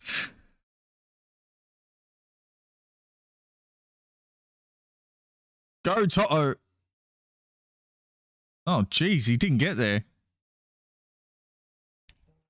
Of course today the Tiger... Where was this desperation for the Tigers like previous weeks? Yeah, like last week this would have been nice. Like, they're absolutely desperate and getting there and being perfect and... Like, Imagine if we had won last week, we're on 20 right now, and get a win today, go to 22. You'd be playing finals. Because you got the Dogs next week. Luai, catch the ball, you mong. That was stupid. Well, we'd still need all the other three teams that'd be tied with us or close to us to lose. Yeah. Like, we'd need the Raiders to lose. We'd be on the same points as the Raiders and the Sharks. We'd need both of them to lose. Well, that was stupid from Luai. That was never coming off.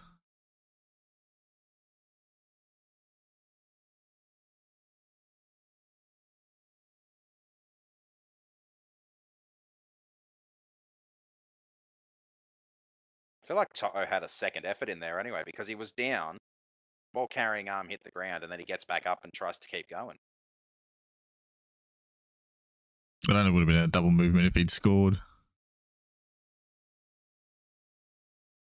And then you get the penalty, obviously. Oh yeah, Kiko getting his own back.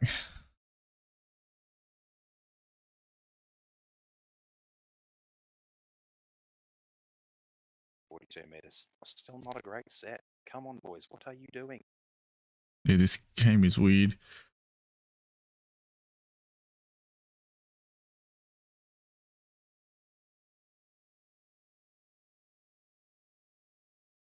Kaylee off and Gowie.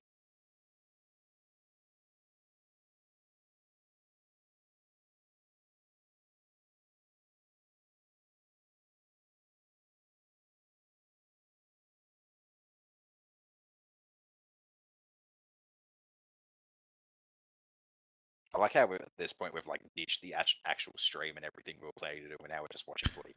Yeah, we're just chilling out. But I mean, you can't not watch this game. Oh, he caught it.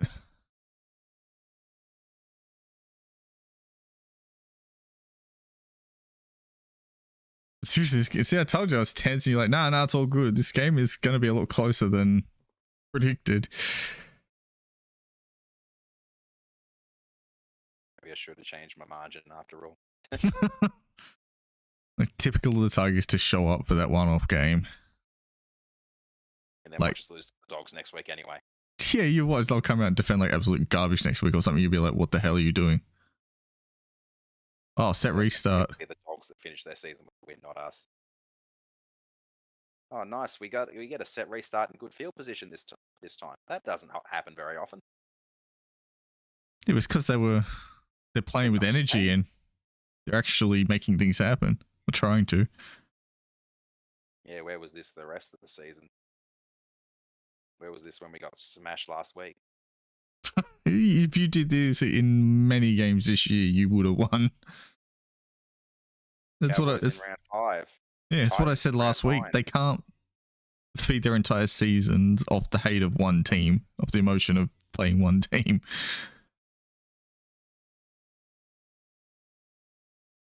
That was a decent little kick. Yeah. Oh, He got smashed. oh. This against the Storm probably wouldn't have helped us. Not much can help a 66-16 flogging. The Tigers are beating us on physicality right now.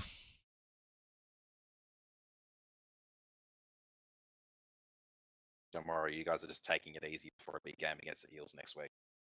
Wrap up the fucking ball, you idiots. Yeah. Big, good, solid tackle. Really helping out, and then they lose 10 meters because the offload. And no one's watching. Really good set until then.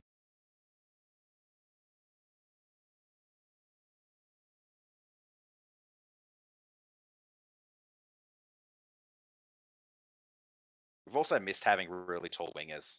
Like, Yeah. Amalo's already had some really good finishes Yeah, he's done really well. because of his height. Like, we've had short wingers so long.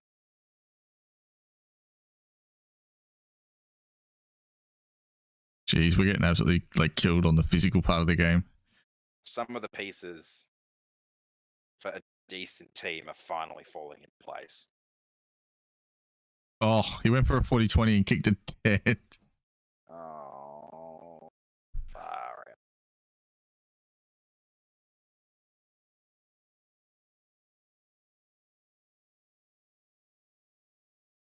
out. Ugh.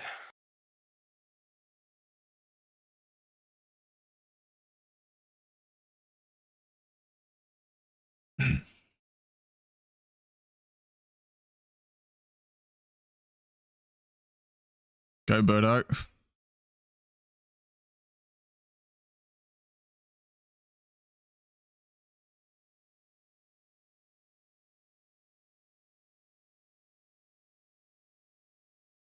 See, their first contact is really good. Yeah, better than it's been most of the season. Oh, go Isaiah.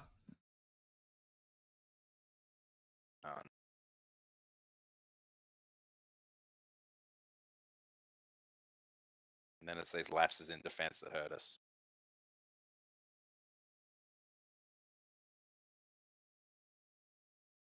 Geez, you're right. It just defended well today. An offer and Tommy. Best they've defended in a while.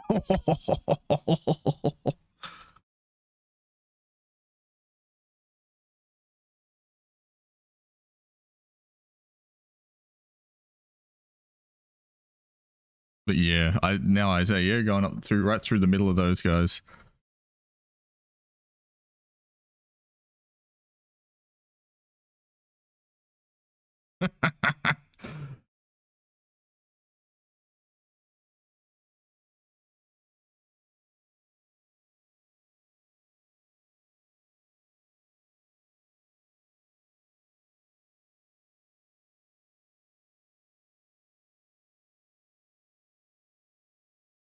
Seafarth song.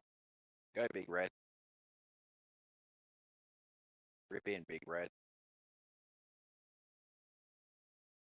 Yeah, Cleary's aiming for those posts.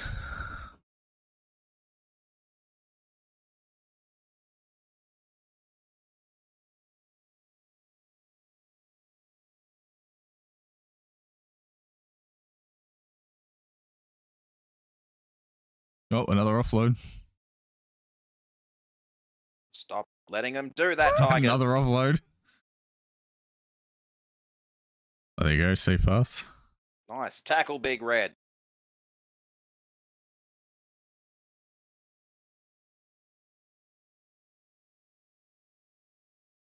He was in the ruck. Like, you've got to clear the ruck.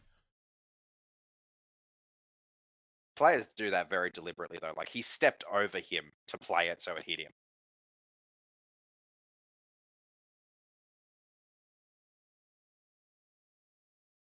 Like, he stepped a long way forward to play that deliberately so it would roll into him.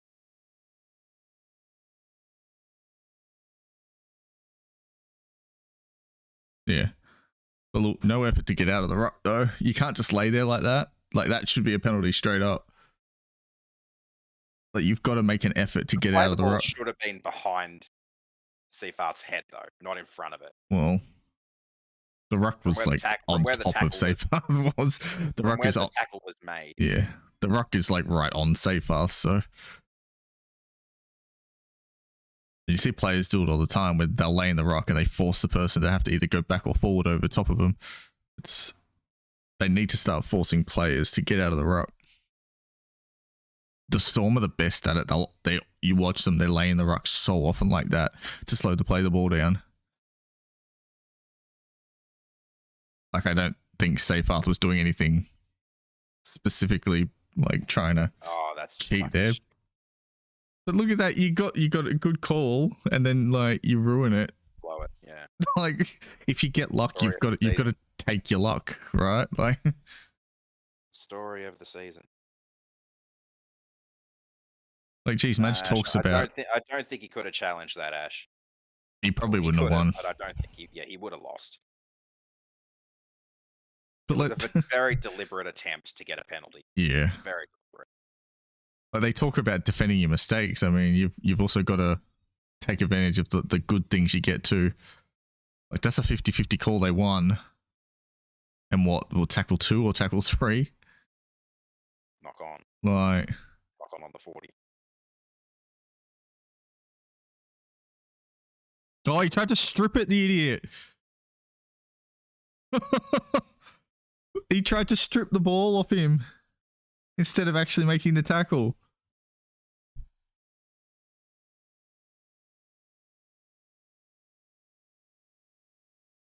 And once again, an error cost us a try. Oh. Who was it? Gloria. Yeah, it was Little. It was Little, yeah. How stupid do you have to be to tell your players to drop off and go for a one-on-one strip 5 meters out or 10 meters out from the try line? Surely your priority there is when you've got a bloke that size. Like, surely your priority is defending the points there, yeah? Like, till he tells them to drop off and you've got a guy twice your size trying to defend it, and then Mbai's the only guy there against one of the biggest guys. All three of them drop off. Yeah. Like, even Mbai lets go early. Like, yeah. all 3 of them fucking let go of him. Because they were going for a one-on-one strip. Tigers? Like, that's what I mean. Like, Little obviously made the call. But instead of getting the ball, he's fallen off. So then the other players who have dropped off for the strip then have to try and make up the ground.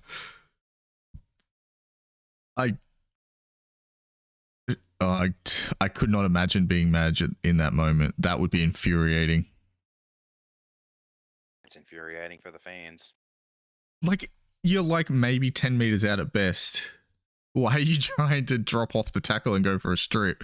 I think my brain just fell out of my ear.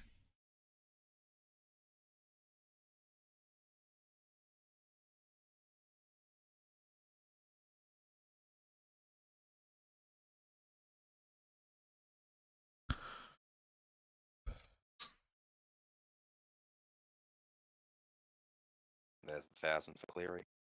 Nice. Oh, this angle will show it. Where was it? So there they're on. He calls it off. So he's in within the 10 meters when he calls the other players to fall off and go for the strip. Little let's go about 7-8 meters away. What are you doing? I don't understand. Like,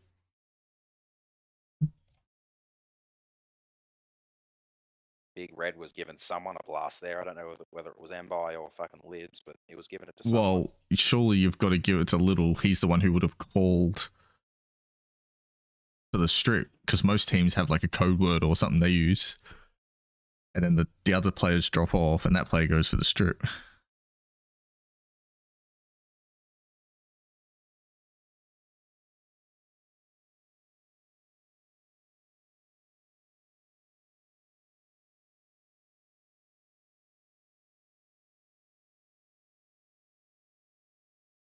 And that's going to be like the play that everyone looks back on at the end of the game.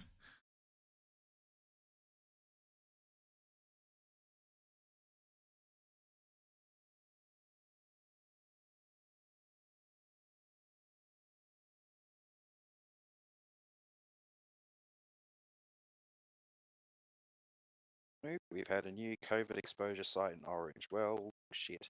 Oh, fuck. Oh, what the hell? You're kidding. Held him up. Jeez. Somebody, everyone in that team better shout not for a beer after the game or his fucking ice cream or something. I don't know. That was ridiculous, that offload. But like, he saved 3 tries so far today.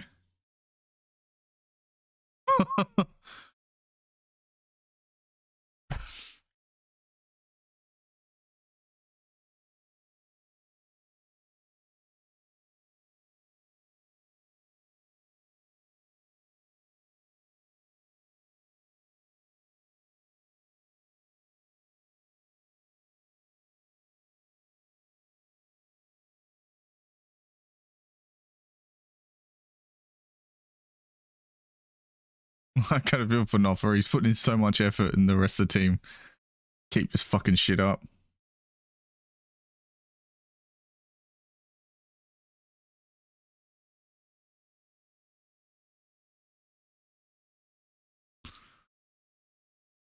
Don't remind me, Ash. It's another sore point with Tigers fans. Like, what the hell? To be fair, he kind of actually almost deserved an Origin spot that year. It was last year. Last year, yeah.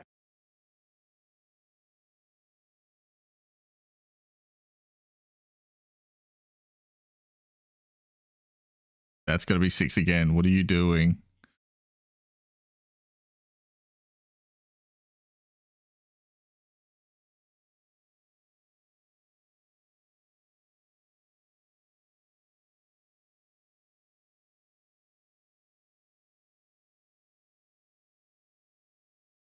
Jeez.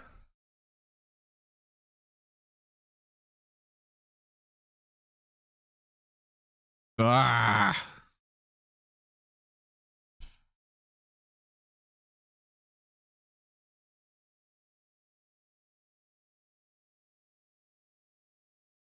So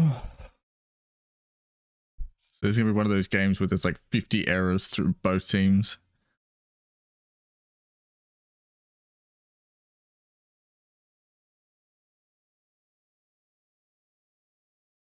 Good thing Cleary dropped that, because looking at that replay, fucking He was through. Mbai was not in position to make a tackle on him if he had No, got it. he would have gone straight over. Oh! You wait till you see that. Oh, for fuck's sake, Tigers. What is it with the Tigers and their obsession with like doing a good thing, then a bad thing, then a good thing, then a bad thing? And all of a sudden, like, you fucking throw an intercept and then give away a penalty. What the fuck? I don't understand.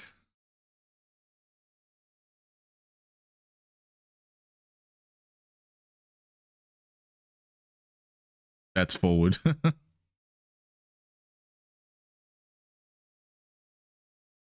But Nofus, I think, saved like 3 tries at half.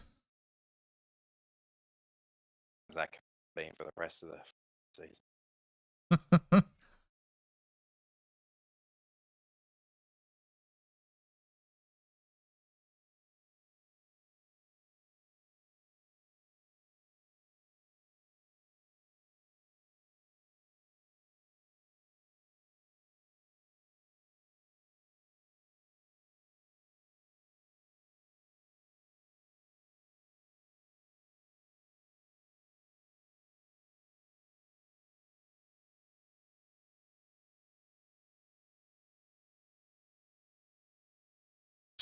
Weird week though. See, this is what we said. Those top teams.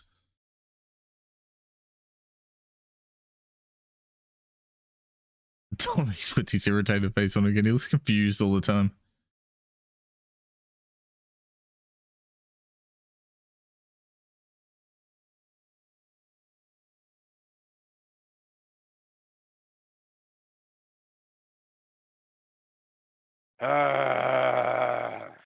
Here, at least we got half time to have a minute. Chill out. I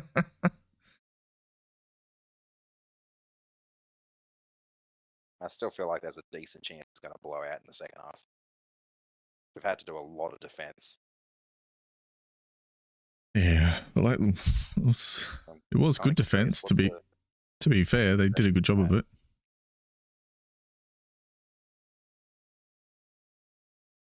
Possession. Yeah, 58% you guys, 42 us. Yeah, we had a lot of field position and everything. You guys have completed 70%. We've completed 71%. You've had 58% of the ball.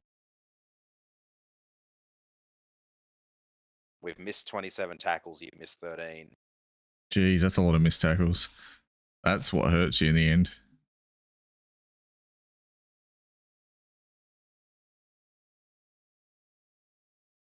Geez, the meters gained. You guys have gained 1,036. We've gained 668. Fatigue might come into it. Exactly. That's what I'm saying. It's probably going to blow out. Because they're defending hard. They're defending like crazy. It's just our sets are going downfield and yours aren't, and you're needing that desperate defense. Like, not for saving 3. I'm like, what the hell? It's irritating as shit to watch against your team, but it's also kind of impressive, his effort factor.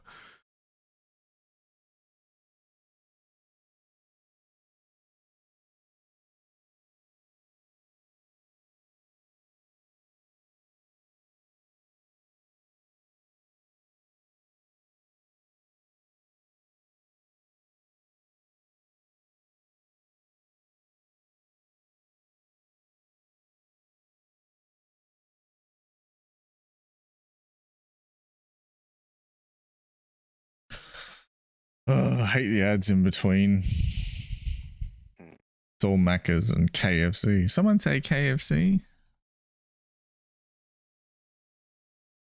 So my favorite is the Red Rooster ad where she says she's not hungry. I'm like, what marketing genius came up with the idea to associate I'm not hungry and your food brand together? Yeah, that was a fucking ad. I'm like, now every time someone thinks of the Red Rooster ad, it's I'm not hungry. Oh, okay. Like, good job.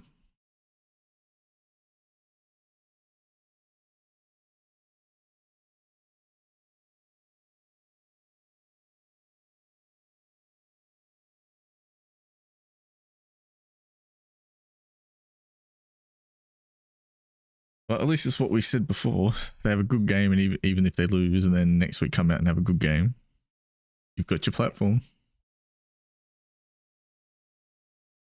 Because with this effort, you'd probably be beating the Tigers by 12, 16 by now. I mean, you are the Tigers. The Tigers are beating the Tigers by 16, are they? I mean, they have beat themselves a few times, so you have to. Yeah, I'm well and truly aware. You can forgive me for my confusion because, yeah, they tend to beat themselves a lot. No, the Dogs. Like, if you played like this against the Dogs, that's a 12-16 point halftime lead for sure.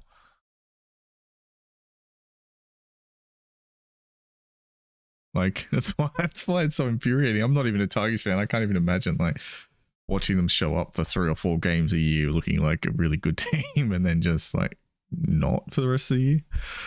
Jeez, why did fucking 7 other people have to tip Panthers by 30? F you all. F you all. I'm honestly surprised there's not more of them at like 40 plus. Yeah, there's only one that's gone 40 plus. Interesting. One's gone 44. Because it seems like everyone on both sides was expecting a blowout. But so it's like 10, 12, 13, 14, 14, 16, 16, 18, 18, 18, 3 20s, 22, 24, 26, 8 30s, 32, 2 34s, a 36, and a 44. But there are so many people who've given up on the season and have just not been tipping for the last like 4 or 5 weeks. I ended up with that in the super coach thing or whatever it is on with the players. I just gave up on it. I give up on Supercoach after I put a team in. Like, I'll make a team and then I'll just ignore it for the rest of the year. That's where mine's been. I'm just not good at it. I don't. Yeah. Yeah, I'm really not good at it. It's not my sort of thing. Yeah. I don't mind the tipping. The margins that drive me nuts, but it's, yeah. The super coach is just silly to me. I don't know. Not my kind of thing. Credit to the people who are good at it, but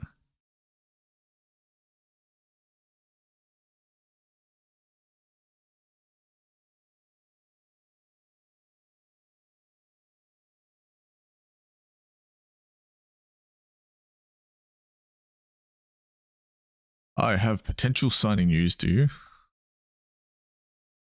We've signed Tom Turbo to play fullback for Penrith next year. I'll take it.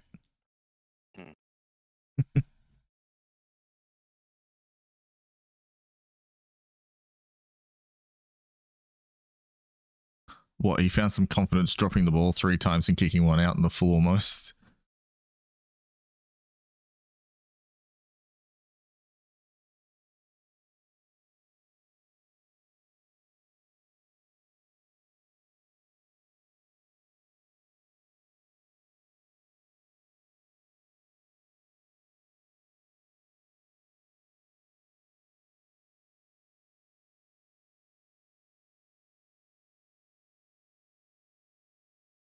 Hey, NSL's back. Howdy, howdy, howdy.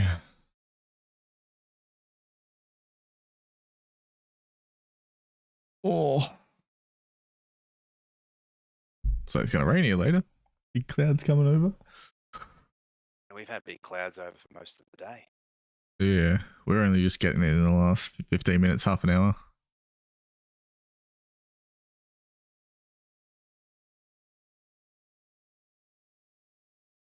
I'm just having a look at around the internet and people are like, if the Tigers can actually keep this up, they've got a decent team next year.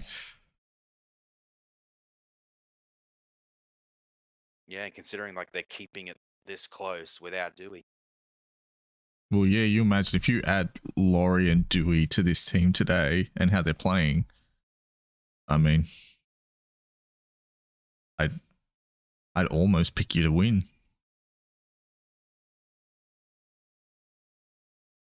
I mean, if you're playing not a top 4 team, it's definitely a win. Yeah, but the thing is, they've got to keep it up for the whole freaking game. Yeah, well, you don't seem particularly confident about the second half, but No, I'm not. Then again, you weren't confident at all. And look at this. I mean, 12-6 is perfectly respectable for a halftime score.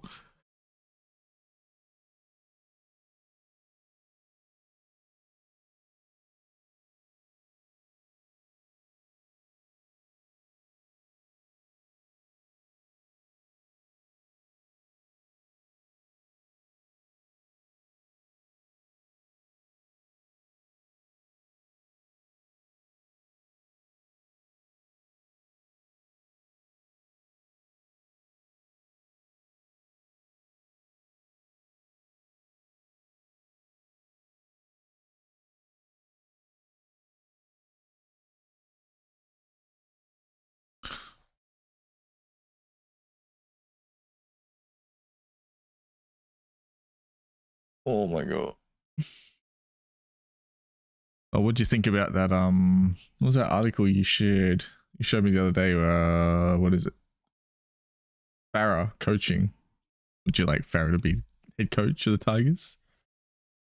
Eventually, it might not be a bad idea, but because like he lives and breathes the Tigers. He's outside of Benji. He's probably the one who knows best what the Tigers is all about, and what the club stands for, and what it means to be a Tiger. So if there's anyone like that you'd want coaching the Tigers, it'd probably be Robbie. But he's obviously got a long way to go before he could become a coach. Yeah. I hope if things are back to normal next season, that he gets the blue shirt trainer role again, because it clearly made a difference for the most part when he had it this year. Yeah. He'll probably come through as like an assistant or whatever. Like we have Peter Wallace. He's the coach of the reserve grade side at the moment. Which he took that job this year, so I assume he'll come through like that.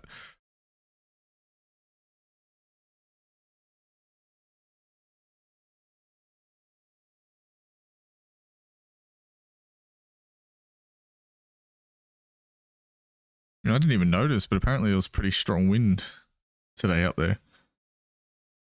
Oh yeah. So I wonder how that's affected things.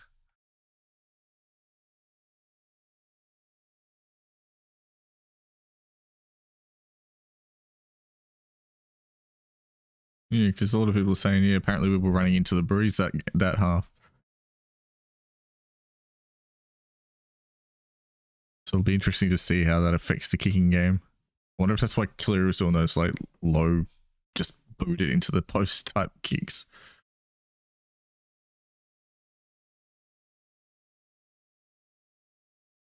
Brooks will still be at the Tigers next year. He'll be the 7.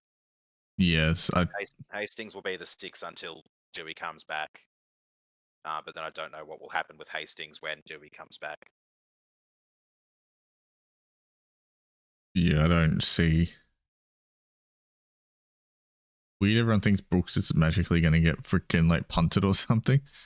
Like, he's clearly someone the Tigers are backing long term.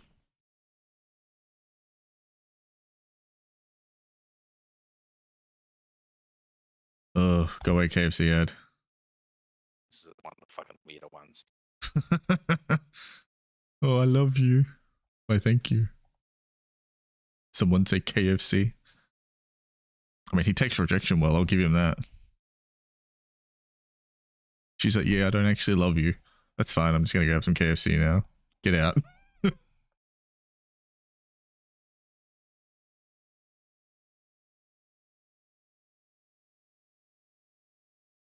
Oh, geez, we got a chat roster. Hastings, Brooks. I think Ash has forgotten that Dewey is a thing that exists. Well, I think it's more that because Dewey will be out to start the year. I mean, if you're just talking your pre-Dewey coming back from ACL, then yeah, fair enough. But long term, Dewey will absolutely be the 6 again when he comes back. He's too good not to be. Like I think we've worked out now. Okay, yeah, Madge has tried him in a few spots here and there, and I think we've worked it out now. I think Noffa will still be the 2 and Mamalo will still be the 5, but yeah. Gildart, I don't know which side of the field Gildart's on. Probably whatever side he's on over in the Super League.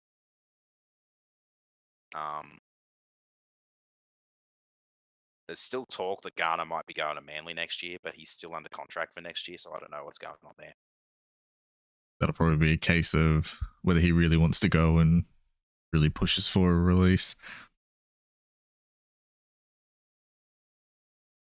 More likely than not, if club back Luciano and Blore, he'll say, hey, look, if you're backing those guys, can I go to Manly and play first grade? Because he won't want to sit in reserve grade up behind those guys waiting for an injury or something. Yeah. But we'll see how they go. I mean, to me, it looks like they're going to back Blore. I like how that tunnel is not in line with the halfway. Yeah, it's just a bit off. It looks broken.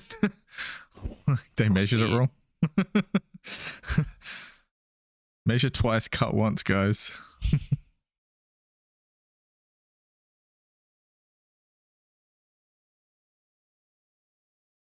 We are not stealing the minor premiership. I don't know if you can hear the commentary, but yeah, the commentary talking about it. I'm like, no, that's not happening. I think we'd have to make up at least like over 100 points differential. Well, no, not really. If you win both your last two and the Storm lose next week, you get the minor premiership. Yeah, but what do you think the chances of them losing to the Sharks is? Depends on how many they rest. I mean, yeah, but Like no one's gonna know the answer to that question until we know Teamless Tuesday will tell us how many Shark and Storm players get rested. They're 2 points ahead of us now, so they'd have to lose. If we win these on the live ladder, you should be tied with them now. I think, aren't you? I don't know. I've just gone to NRL.com and we're on 40 and they're on 42. Okay, live ladder on the NRL app, you're both on 42. Yeah, so I don't know when the website itself updates. See, if they lose next week and you win today and next week, then you guys are minor premiers again. Yeah, I just don't see that happening.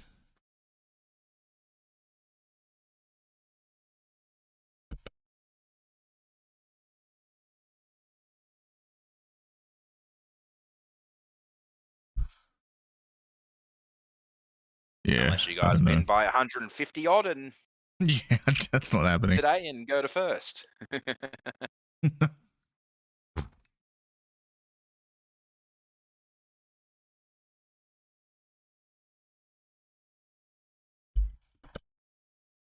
NSL is confident that the Sharks will beat the Storm.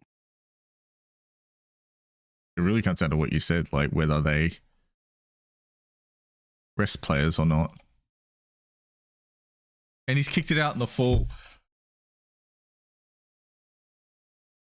That's it. Thank you. Come again. Yeah, sack him. He's done. His career's over. The hell is he doing? He's having a horrible day. Marlo's just like, yep, okay, I'll just watch that over there.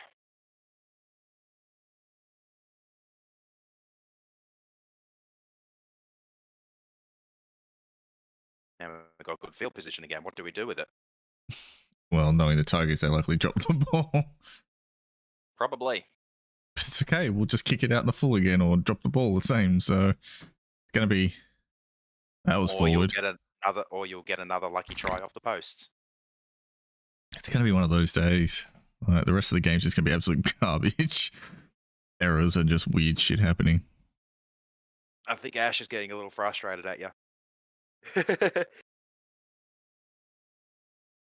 You're saying Cleary will be sacked. Yeah, no, I was just joking because he keeps making mistakes today. I don't know. He's not his normal self. Like, his kicking game's normally like perfect. We all know maybe Dad's already grounded him. Yeah, we all know that's the actual punishment.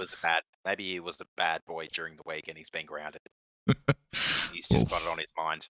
If he wasn't, he's gonna be. Like, it's definitely happening this week. That kick out on the full has just blown the happy meal for all of his teammates after the game. Yep. He's blown himself the ice cream. He's blown his rest of the teammates the happy meal. And they were really looking forward to the toy too. I don't even know what Happy Meal toys are at the moment. I have no idea. Hey, we don't usually giving away another fucking penalty. Like, see what like I said it jokingly, but they can't help themselves. Like, they do a good thing and then they do a bad thing. What like, even? Oh, let's see if I'll back off again. Like, you've got to play to your luck, guys.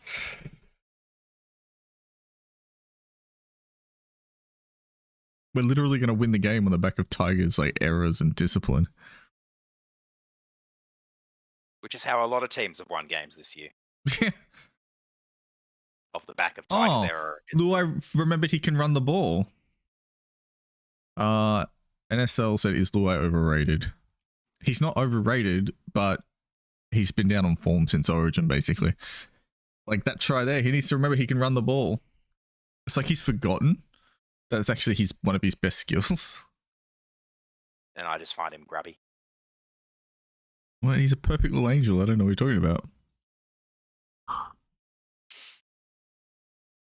Agree to disagree.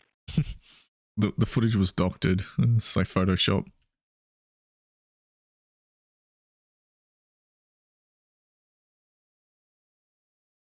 He's had a couple of moments.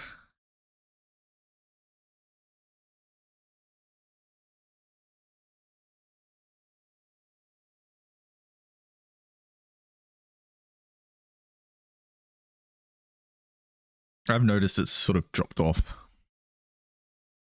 I wonder if the coach got into him a bit after that Raiders game.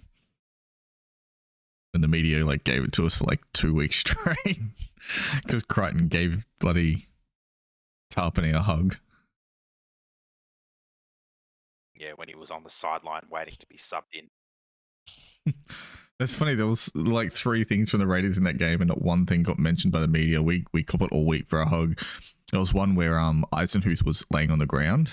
He'd been pushed over because the Raiders put in a kick. As they were chasing through, they pushed him on the ground and Ryan James slammed his head into the ground. But, you know, we were the bad guys for a hug. There you go. Like, it's... I don't remember that. Yeah, it's just a little thing that... I barely remember the hug. Yeah, it's just one of those annoying things, like when it involves your team where you notice the extra little bits and pieces. And I do remember the Tigers giving you guys a taste of your own medicine with, I think it was Dewey doing something similar after we scored one of our tries. Yeah. And I don't have a problem with it. I think, like, let him be a bit, you know, show a little something, like... As long as people aren't punching each other in the face, I'm happy for a little bit of niggle and a little bit of carry on. And well, it did almost start a brawl when you guys did it to the Raiders player. Yeah, because the Raiders are hotheads who have no self-control. And the Raiders trainer came in and tried to like start actually grabbing at players, and they got a fine for that. Because actually in the rules, it's against the NRL rules for a trainer to put hands on another player like that. Who are you calling a grub, Ash? Half the competition, probably. Yeah. let's Understandable. let's not beat around the bush with this one, and most of them are.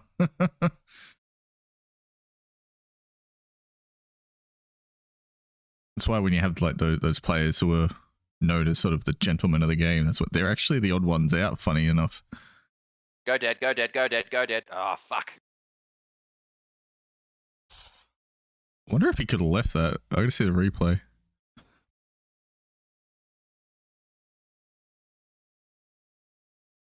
That was close. Maybe he could have, because Burton was on the sideline. Yeah, like if he'd grabbed that, I think he was out anyway. Not that Mbai can see behind him, so it's not his fault. I won't blame him for that one, but it's a sort of 50-50 call you got to make in the moment. But See, Tigers, that's how you get a repeat set. I Fucking do that. He's like, see the ball? See how you got these little flappy bits on the bottom of your legs called feet? If you put them you together, can't put rubber kicks through, right? There it is. There it is. There's the error. Like freaking clockwork. We'd gone too long without a drop ball, so that's a good tackle.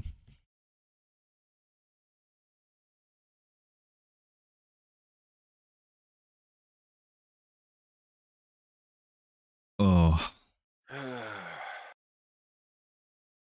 This game is such a mess. Tigers season is such a mess. Every season for the last freaking 10. I don't know. I kind of like their 2018. Yeah, 2018. We finished with a 12-12 record. No, they look winning like they were. 5 of our first. Yeah, we won 5 out of our first 6, and the only loss was the controversial Yeah, Golden Point to Brisbane. right. That looked like the year they were really coming good, but Yeah, it's a bit nuts when you finish a year 12-12 and you still miss out on 8th spot by 6 points. that's crazy. Friggin' 8, and I think 7th as well. Both had 15 and 9 records that year.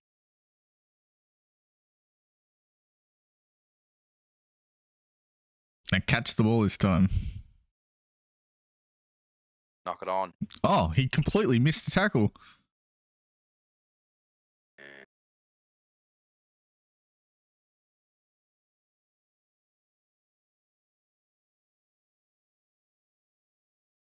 It's all right. We'll knock it on again. The fucking run meters. Toto, Burton, Edwards, Mamalo. That's crazy.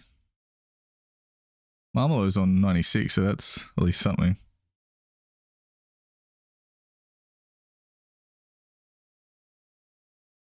Oh! Good luck stopping kick out. Fuck's sake. See, I told you to blow out in the second half. But it comes back to that that kick chase on Edwards. Like they basically gave him a free 20-meter run. Like what do you expect is going to happen? You can't give away field position like that. Yeah.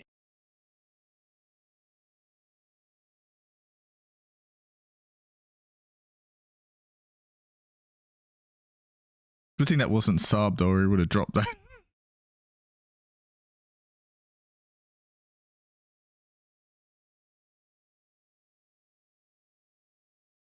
I would seriously just nope right out of that if I was the fullback.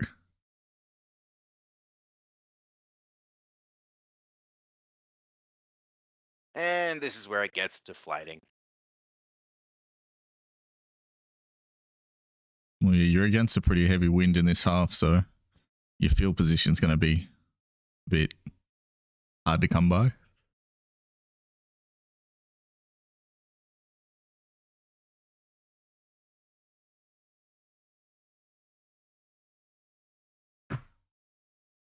Well, there's the 18-point lead. So we've still got a bit of a buffer, at least, for your margin. Right now, the person in second has got the margin spot on.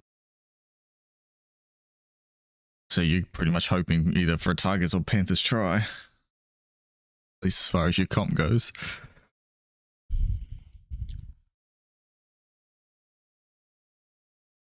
I mean, I'm guaranteed to not close any distance on the guy in first because we both picked the same margin, but I could close the distance by 3/4 of a point on second.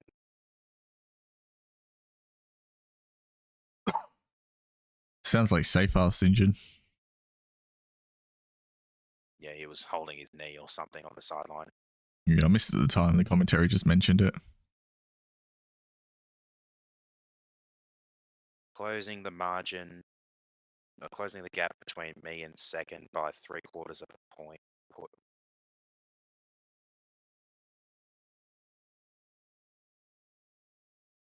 Just over 1 point behind them. Yeah, we know you might at least catch second.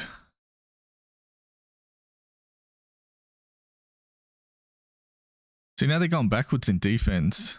It's a complete opposite to their first half, where it was really aggressive defense.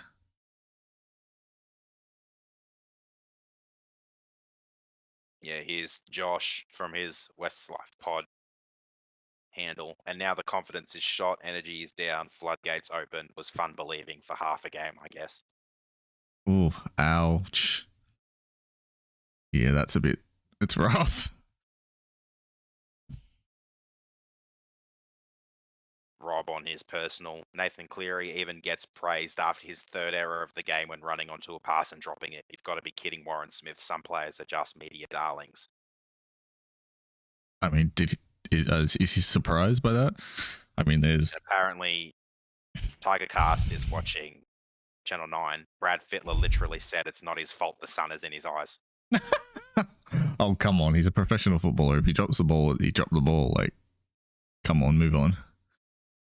But come on, it's age-old thing. There are players, the top, how many players the media love to bits. Tedesco. Cameron Smith was one of those. Yeah, for a Smith, very long time. Tedesco, Cleary, Mitchell.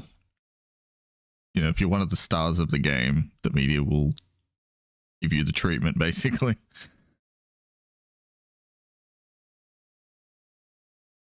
I mean, Benji had that.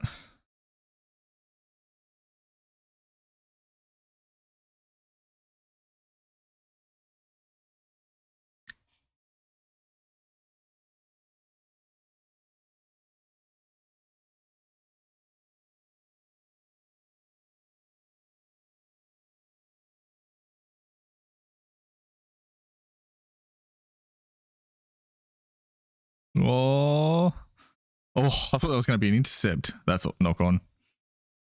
There it is. I was going to say, there hasn't been a knock on for a while.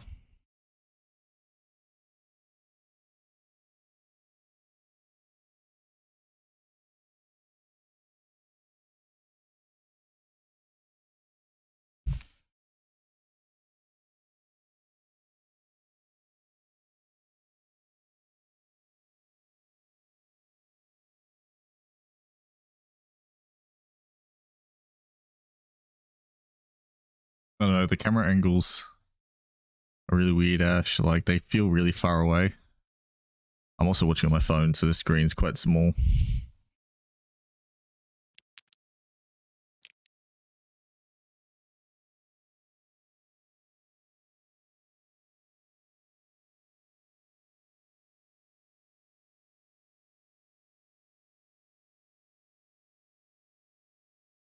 Hey, Simpkins on. About fucking time.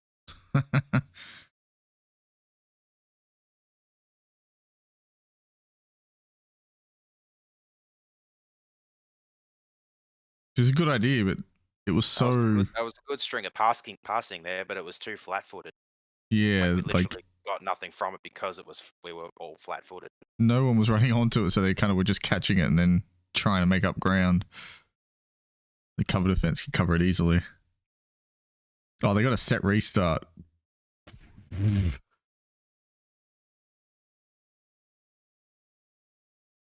Oh, now you got to defend this. See, they go back to that right again, but it looks really disjointed, like they're not sure of their timing.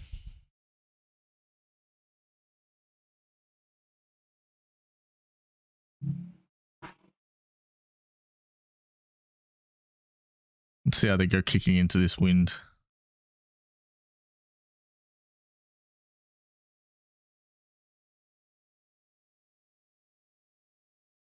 Very nice. Tackle Tigers. Had me worried there.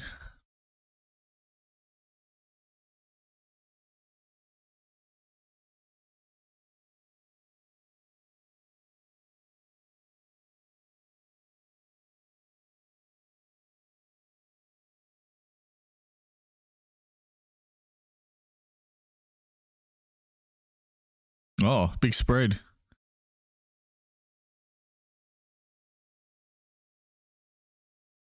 Now here it is. The I told you about the Twitter girl who's a big Jackson Tapine. Oh, fan. yeah. I bet they went off.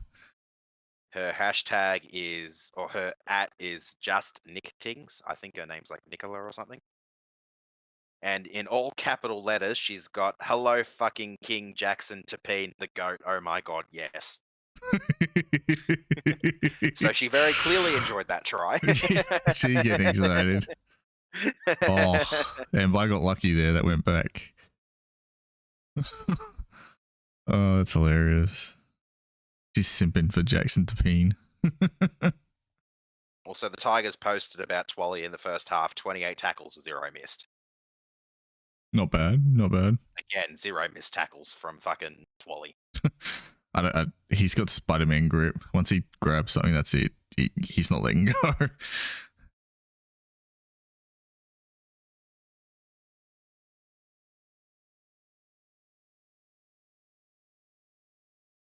See, they got a lot of passing. They're just not going anywhere with it.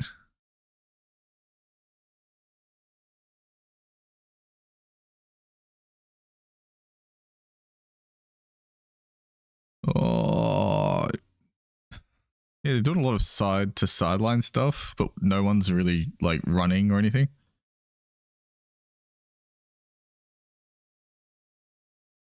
Ash says Seafarth gone for season. I think it's ACL. Well, that's not. That's not good. Hope the club doesn't send him back to Sydney as well before operating on him. What kind of decision is that? Oh, and it started raining here too.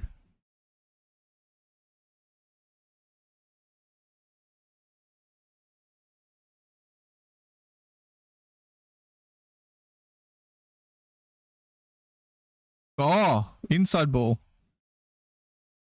But they read it. Decent defense.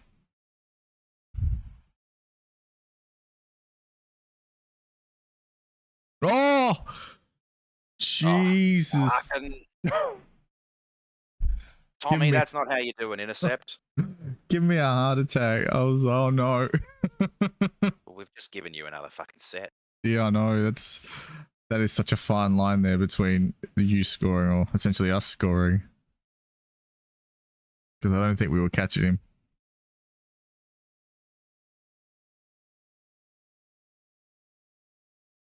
Yeah, I'd be swearing too. He would have got excited.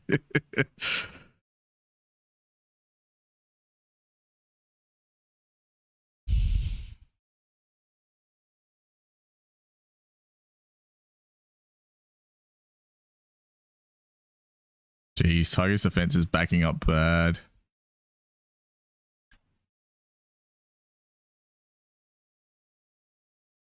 Okay, according to NRL Physio, it might not be all that terrible for Dewey at the moment. Oh, okay, yep. So, on his original post 2 days ago, horrible news with confirmation Adam Dewey will undergo ACL reconstruction surgery after suffering a partial tear in round 23. His second ACL surgery on his left knee. Tigers will likely take their time with his return, 7+ months, as risk of third ACL injury elevated. Wish him the best. And today, Joe at JoeBob_USA says, are you able to comment about the timing on when an ACL surgery should happen? Tigers brought Dewey back to Sydney to see his usual specialist, and now there is a delay in the surgery happening due to COVID restrictions. Could they have got it done immediately in Queensland? And he's quote tweeted, NRL Physio has quote tweeted saying, obviously not an ideal situation for Dewey, and we usually see NRL players undergo ACL reconstruction fairly immediately. But there's great evidence that a period of, quote, prehab, quote, before surgery, less than 1 to 2 months, leads to better short and long-term results post-surgery, so not all is lost. Oh, okay, so it's not the end of the world at least. Which is good news because you guys are going to need him. Probably not ideal, but seems like it's not terrible. Yeah. That was a forward pass. But dummy halves in the NRL are allowed to throw forward passes, so that's okay. Like, seriously, I'm pretty sure it's just the standard thing now where, like, they all do it now. It's like every single game. We get pulled up for a lot of them. Like, there was a couple. Oh my god. What the fuck was that? They can't help themselves. Cheekham, what are you doing? He's not having a good day today, Cheekham. He's given away at least one penalty. He's got one drop ball there at least.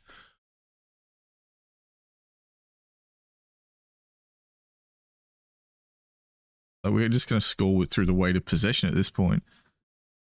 Probably. I hope Magic does a lot of ball work in the off season because, like, the amount of errors.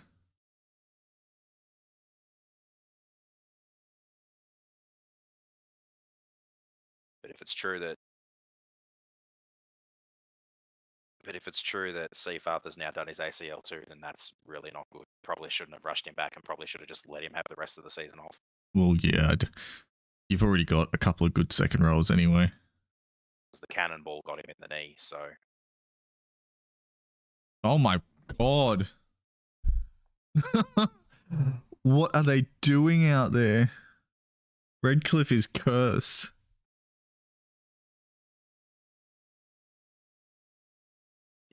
where do you guys play next week? Suncorp? Or are you back to Redcliffe again? Better not be Redcliffe. Like, holy crap. You guys are Seabus next week. Good, because this place is cursed. Like, yeah, we're on the Gold Coast, so like, because that's no, we're on the Gold Coast. Ash.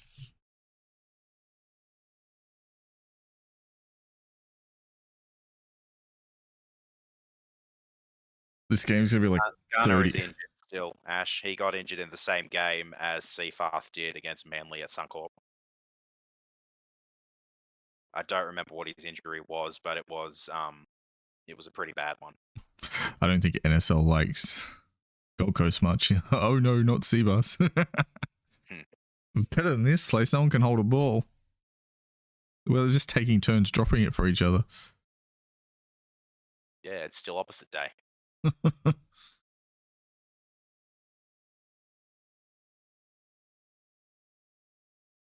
Yeah, just take a nice 20 meters of post contact right there.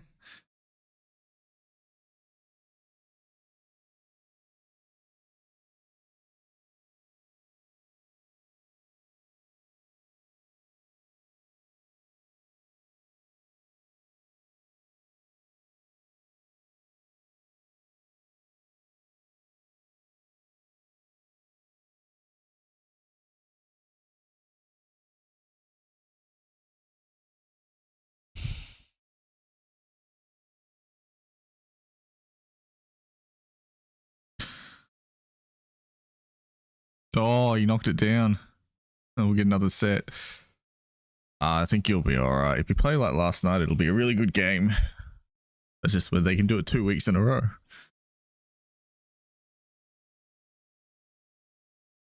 And then for 25 weeks in a row next year.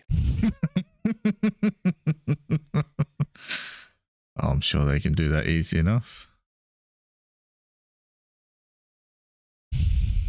I know that they've simply got to get over this mentality that they're individual players. You play like a team and actually show up when the going gets tough. Nice way for the Panthers to finish their season, the regular season though. Hey, both their Western Sydney rivals in the last 2 rounds. Yeah, I like it. It's cool. Get some nice rivalry games and get the emotion going. I did like what they did last year in the after the season restart with the new draw, how they had round 20 was pretty much like a rivalry round. There it goes. In the last round. Yeah. And there's another try. Fuck's sake. Yeah, that set play keeps creating for us. It gave it to us for South twice, but they screwed it up both times with bad passes.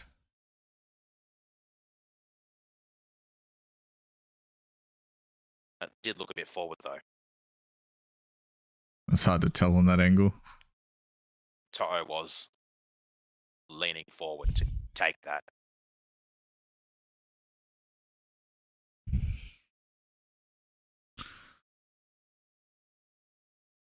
That's what I was saying before about forward passes, because where the camera is there, it makes it really difficult to see what's going on. We need like a nice side-on angle. No, we're not rivals with the Dogs. Raiders, Eels, Tigers, and Roosters are pretty much our rivalries. Like I'll go back to the round 20 draw last year, tell you all the matchups, and you tell me how many of them you think are like genuine rivalries. Yep. Broncos Cowboys. Yeah, that's a rivalry game. Titans Knights. No. Rabbits Roosters. Oh, yes. Easily. Dogs Panthers. No. Sharks Raiders. Not as far as I know. I'd consider them a rivalry. Like they've had a lot of their clashes recently Oh, have been I mean, used one maybe, way I or guess. another. I mean, they had that finals game down in Canberra where Where the Ennis was Sharks, being an absolute flog. yeah, Ennis was being a pest, and they went on to play the grand final and win and all that. So, I mean, maybe. I always saw that as sort of an isolated thing. Tigers Eels. I don't know. You'd have to tell me that. I'm not. I'd say, I don't really consider it a rivalry, but I don't know. I'd say probably, yeah. It's a very one-sided rivalry though. Warriors Eagles No, and Dragon Storm. no. All right, here's an idea for you then. What would if you were in charge of the draw and you created a rivalry round? What would the 8 matches be? If you can try and make a rivalry out of every 8 games, what would your matchups be? Jeez, because there are some you're going to be stuck with that just, oh, Jesus, short kickoff.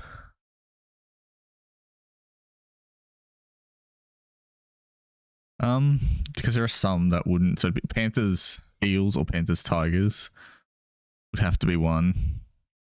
I'd probably do Panthers Tigers because I think it's got more feeling in it lately than Panthers Eels.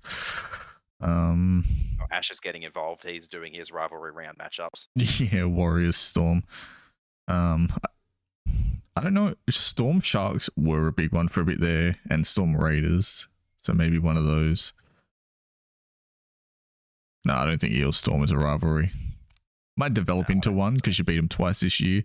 So maybe if like you can beat them in a finals game or something, it might start developing. But yeah, good luck beating the Storm in a finals game. Did kick out drop that? I thought he did. That's why I didn't celebrate. But the ref's given it. Maybe I'm missing Oh, you're it. kidding. He's got to have dropped that. Nah, all day. I saw it. Yeah, I kind of thought he dropped it, so. You're getting cocky now, mister. And I'm just getting sad. Yeah, because I thought he dropped it, so that's why I didn't really get too excited. I'm like, oh, yeah, he's dropped it. Oh, well, so it's going to be a 20-meter tap. Moving on.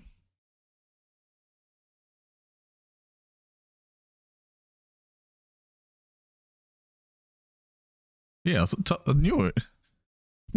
I don't understand why the ref gave it. Like, the ref was very quick to give that. I don't, and it seemed really obvious to me. Yeah, Roosters Bunnies is definitely one of your rivalries. Broncos Cows is another. Like, they're the easy ones if you're doing a rivalry round. Hey. Tigers Dogs. Eels Panthers. So I'd say probably Tigers Panthers because they're definitely more emotion in it. Dogs. Eels Dogs. Roosters Rabbitohs. I'd probably pair Raiders Storm. Sharks Dragons. Broncos Cowboys.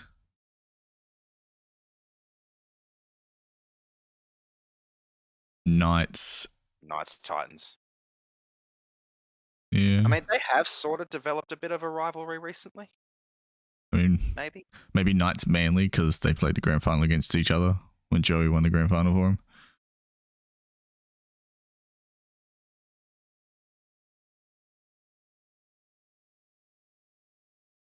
Sharks Titans. They played a game in a fucking monsoon recently.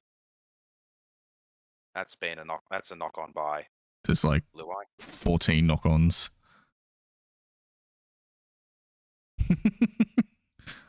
And the first one was definitely Luai. Yeah, pretty sure. Yeah, here. He just clean dropped it. So, note to self, never play at Redcliffe again.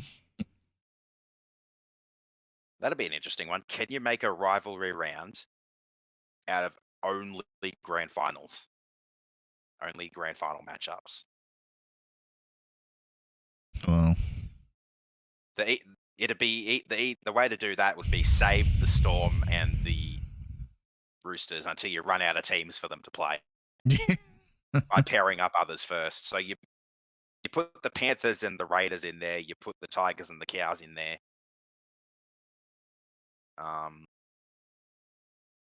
Dragons and the Roosters, you put them in there. Cows and Broncos, that's an easy. Well, you can't do Cows and Tigers or Cows and Broncos. Yeah. Broncos Storm, maybe? If you've already got the Tigers playing. Well, you have to have Tigers Cows because the Tigers haven't had another grand final. Yeah, exactly.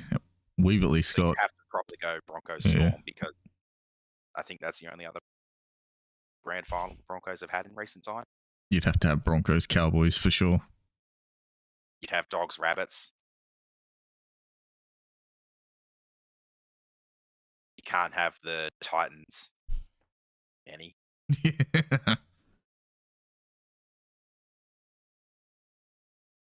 There we go. They got some possession. Let's see if they drop it again.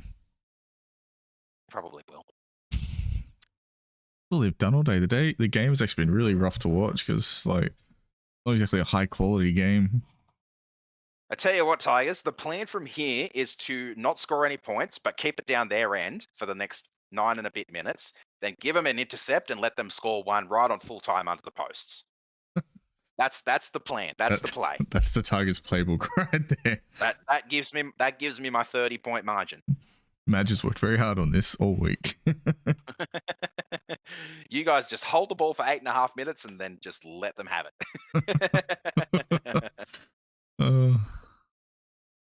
Or score here and then concede 2 more. Either way. Oh yeah. That was a big tackle.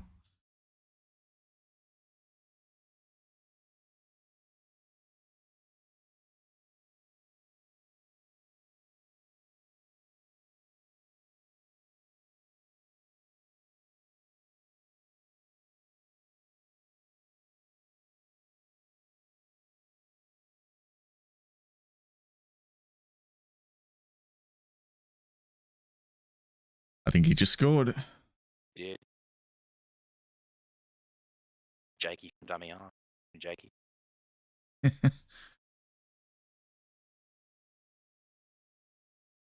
don't think they're helping your margin much. Well, I need them to lose by 12 or less, or 24 or more. Or 25 or more, actually.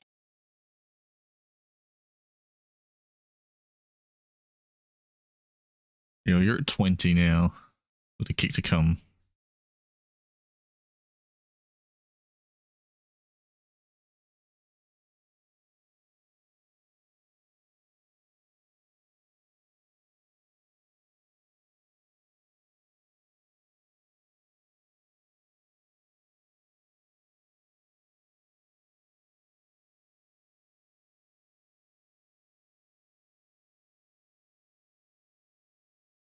Kind of just waiting for it to be done now. It's been such a mess of a game.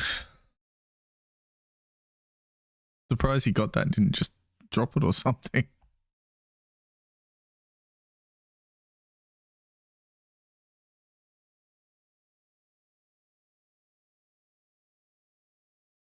Oh, it was close.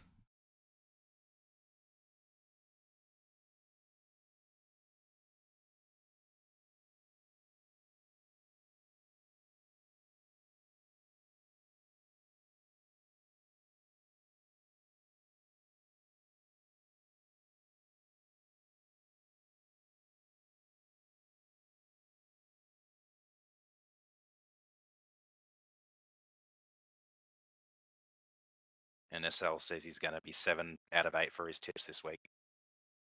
What was the game that you dropped?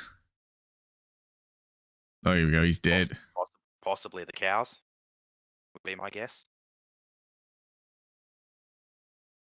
Is he on his shoulder? That's not good. Being an Eels fan, he would have tipped the Eels over the Storm.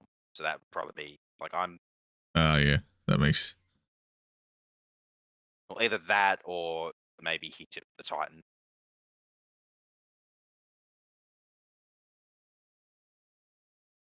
Oh, he's hurt his shoulder. That's not good.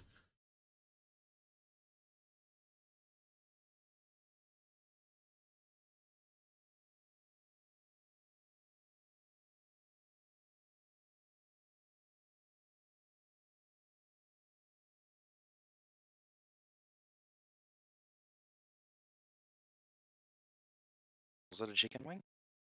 I'm not sure. He's just playing the ball, so no one's calling anything. Wait, NSL said. Wait, did you tip the Storm? Ah, NSL. he tipped the tipped against- Storm versus he tipped against his team and they won. Tipped your own team. You tipped against your own team, and that's cost you a perfect round. Ouch. Oh, the irony in that is kind of delicious. Normally, me tipping my own team is what costs me a perfect round, not the other way around. Yeah. Oh my god. That is too good. Your own team. Your own team costs you a perfect round. That's kind of funny. By winning, of all things. Oh. Well, that is the one advantage in it. You lose the tip, but at least your team won, so you can be happy about it. Yeah, that's kind of how I go into it when I tip against the Tigers. It's like, well, if they win, I'm no worse off.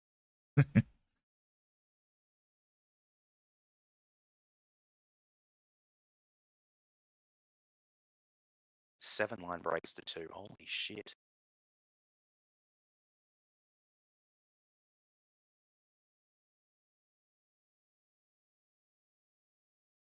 Oh, he's dropped it again. Of course he has.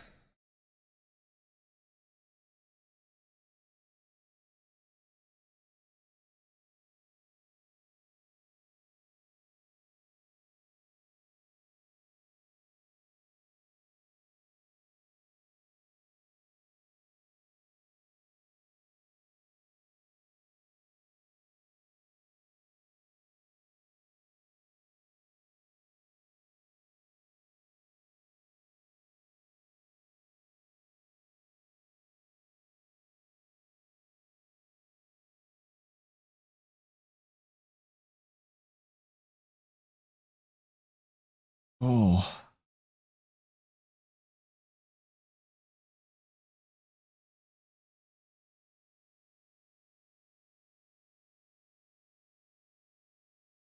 Sitting in this chair too long, my back's getting stiff.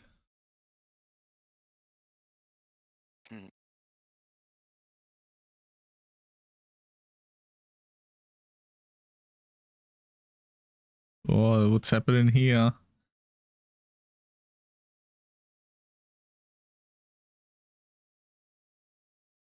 Did he go out? Momorowski saying he did.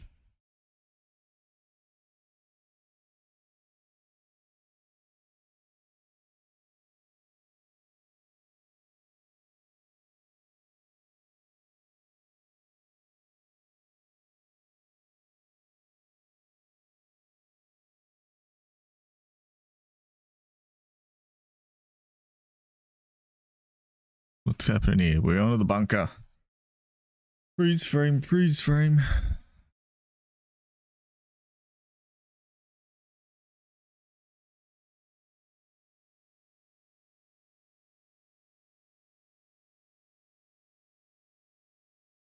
Being stripped out by your winger. Oh no, he passed it. It was a pass. And somehow it's managed to go backwards. Yeah. Then he's passed it, so the only thing in contention is whether he goes out or not. Good pick up by the knob.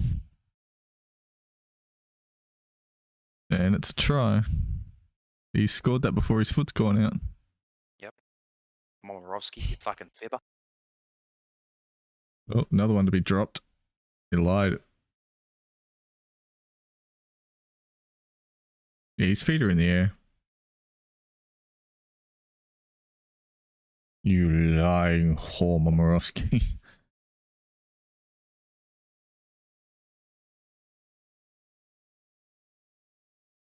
Yeah, I'll be 6 out of 8 this week. I only missed the Cowboys and the Eels.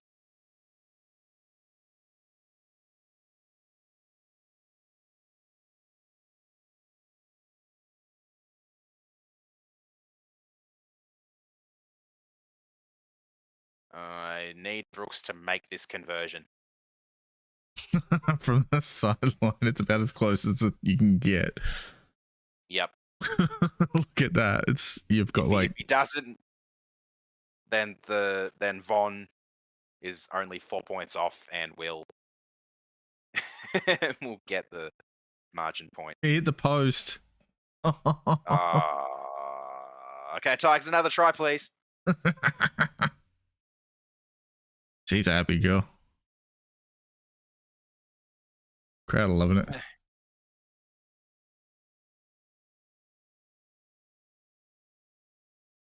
Yeah, it was a great pass from Noffa. One winger to the other. I don't think that's legal. Should be a penalty. So, but Noffa's like the one guy actually doing anything all game for you guys. Saves 3 tries, goes to the other side of the field and sets that one up for you. It sucks that Noffa hasn't had as good a year this year as he did last year. Yeah.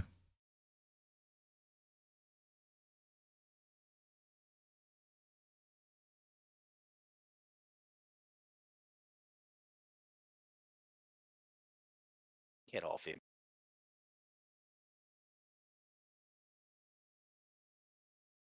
Come on, Tigers, another try.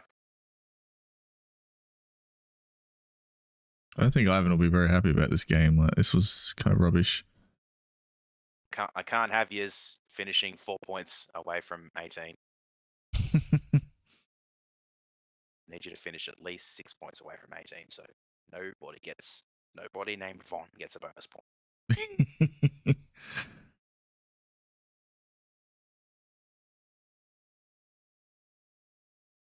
Well, that's his thing. He's a very polite young gentleman, that Jerome. Excuse me while I choke on my own vomit. It's just a rub a little bit.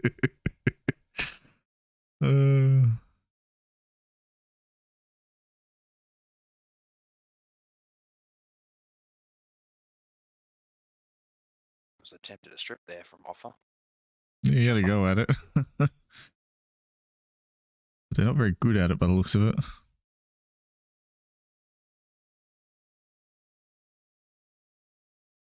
We've had a few strips this year, but not too many. Yeah. I think players are getting better at like covering the ball now and keeping possession. We've had strips against us more often than we've done strips ourselves.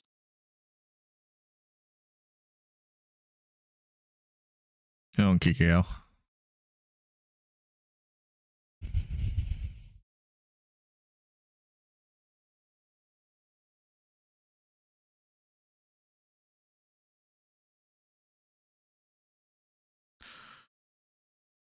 NSL says, you reckon Panthers will get a grand final rematch? Well, that's up to them, isn't it? I mean, I hope so, but they got to own it.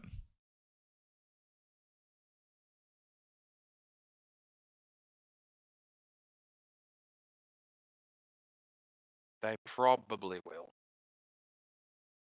I mean, they're good enough for it, but if they play like they have today, they won't. Way too many errors. Been horrible.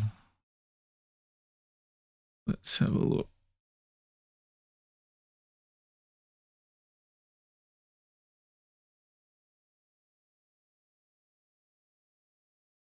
Jeez, this is a bit frantic. Go, Brooksy. He collared him.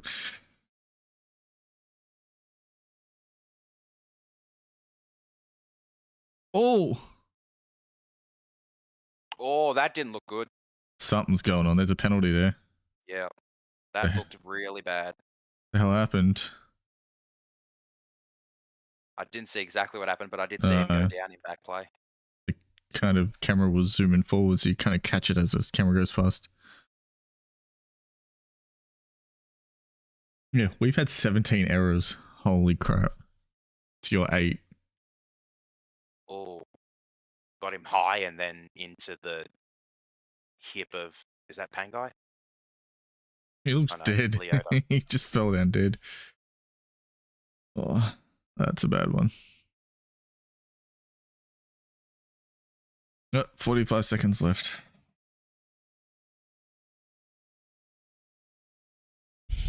I imagine there's been a lot of Tigers fans saying that NSL. They have no love for the guy.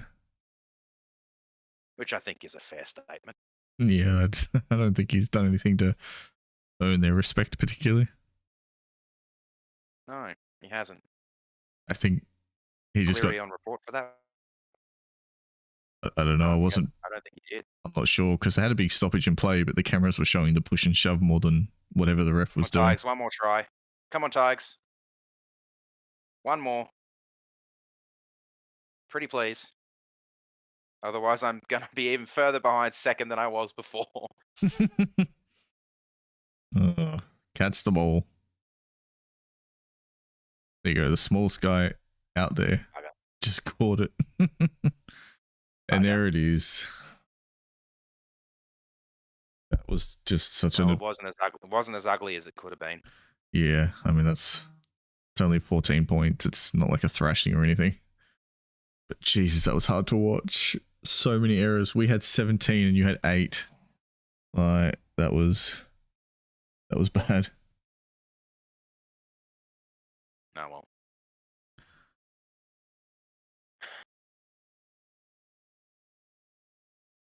Oh.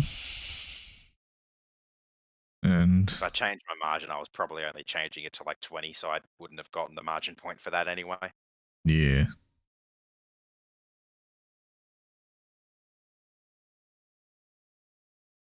Well, I'm an extra half point behind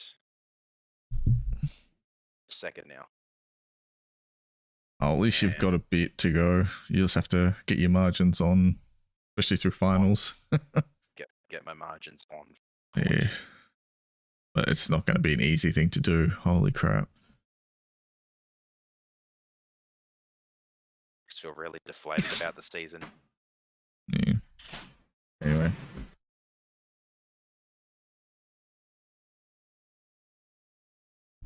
I'm probably going to leave it there because it's been getting late and we've been on here all day. Yeah, I'm bloody hungry. Yeah. I'm going to have some dinner.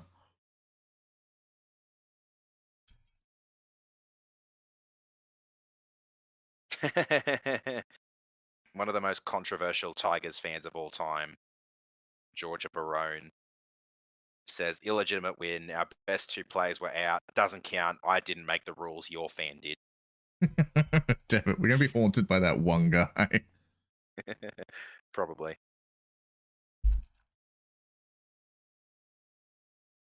But I'm not going to lie. I'm not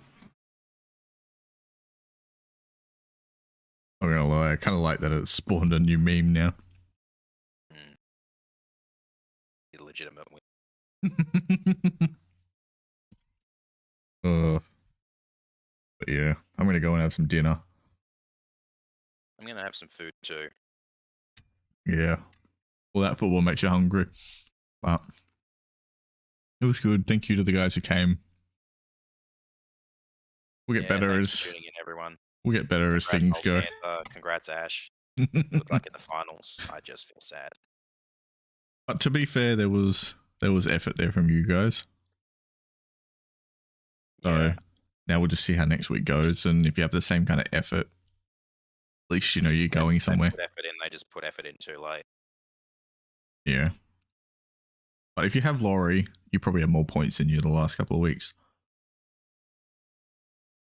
Yeah. So you're just going to try and avoid those damn knee injuries.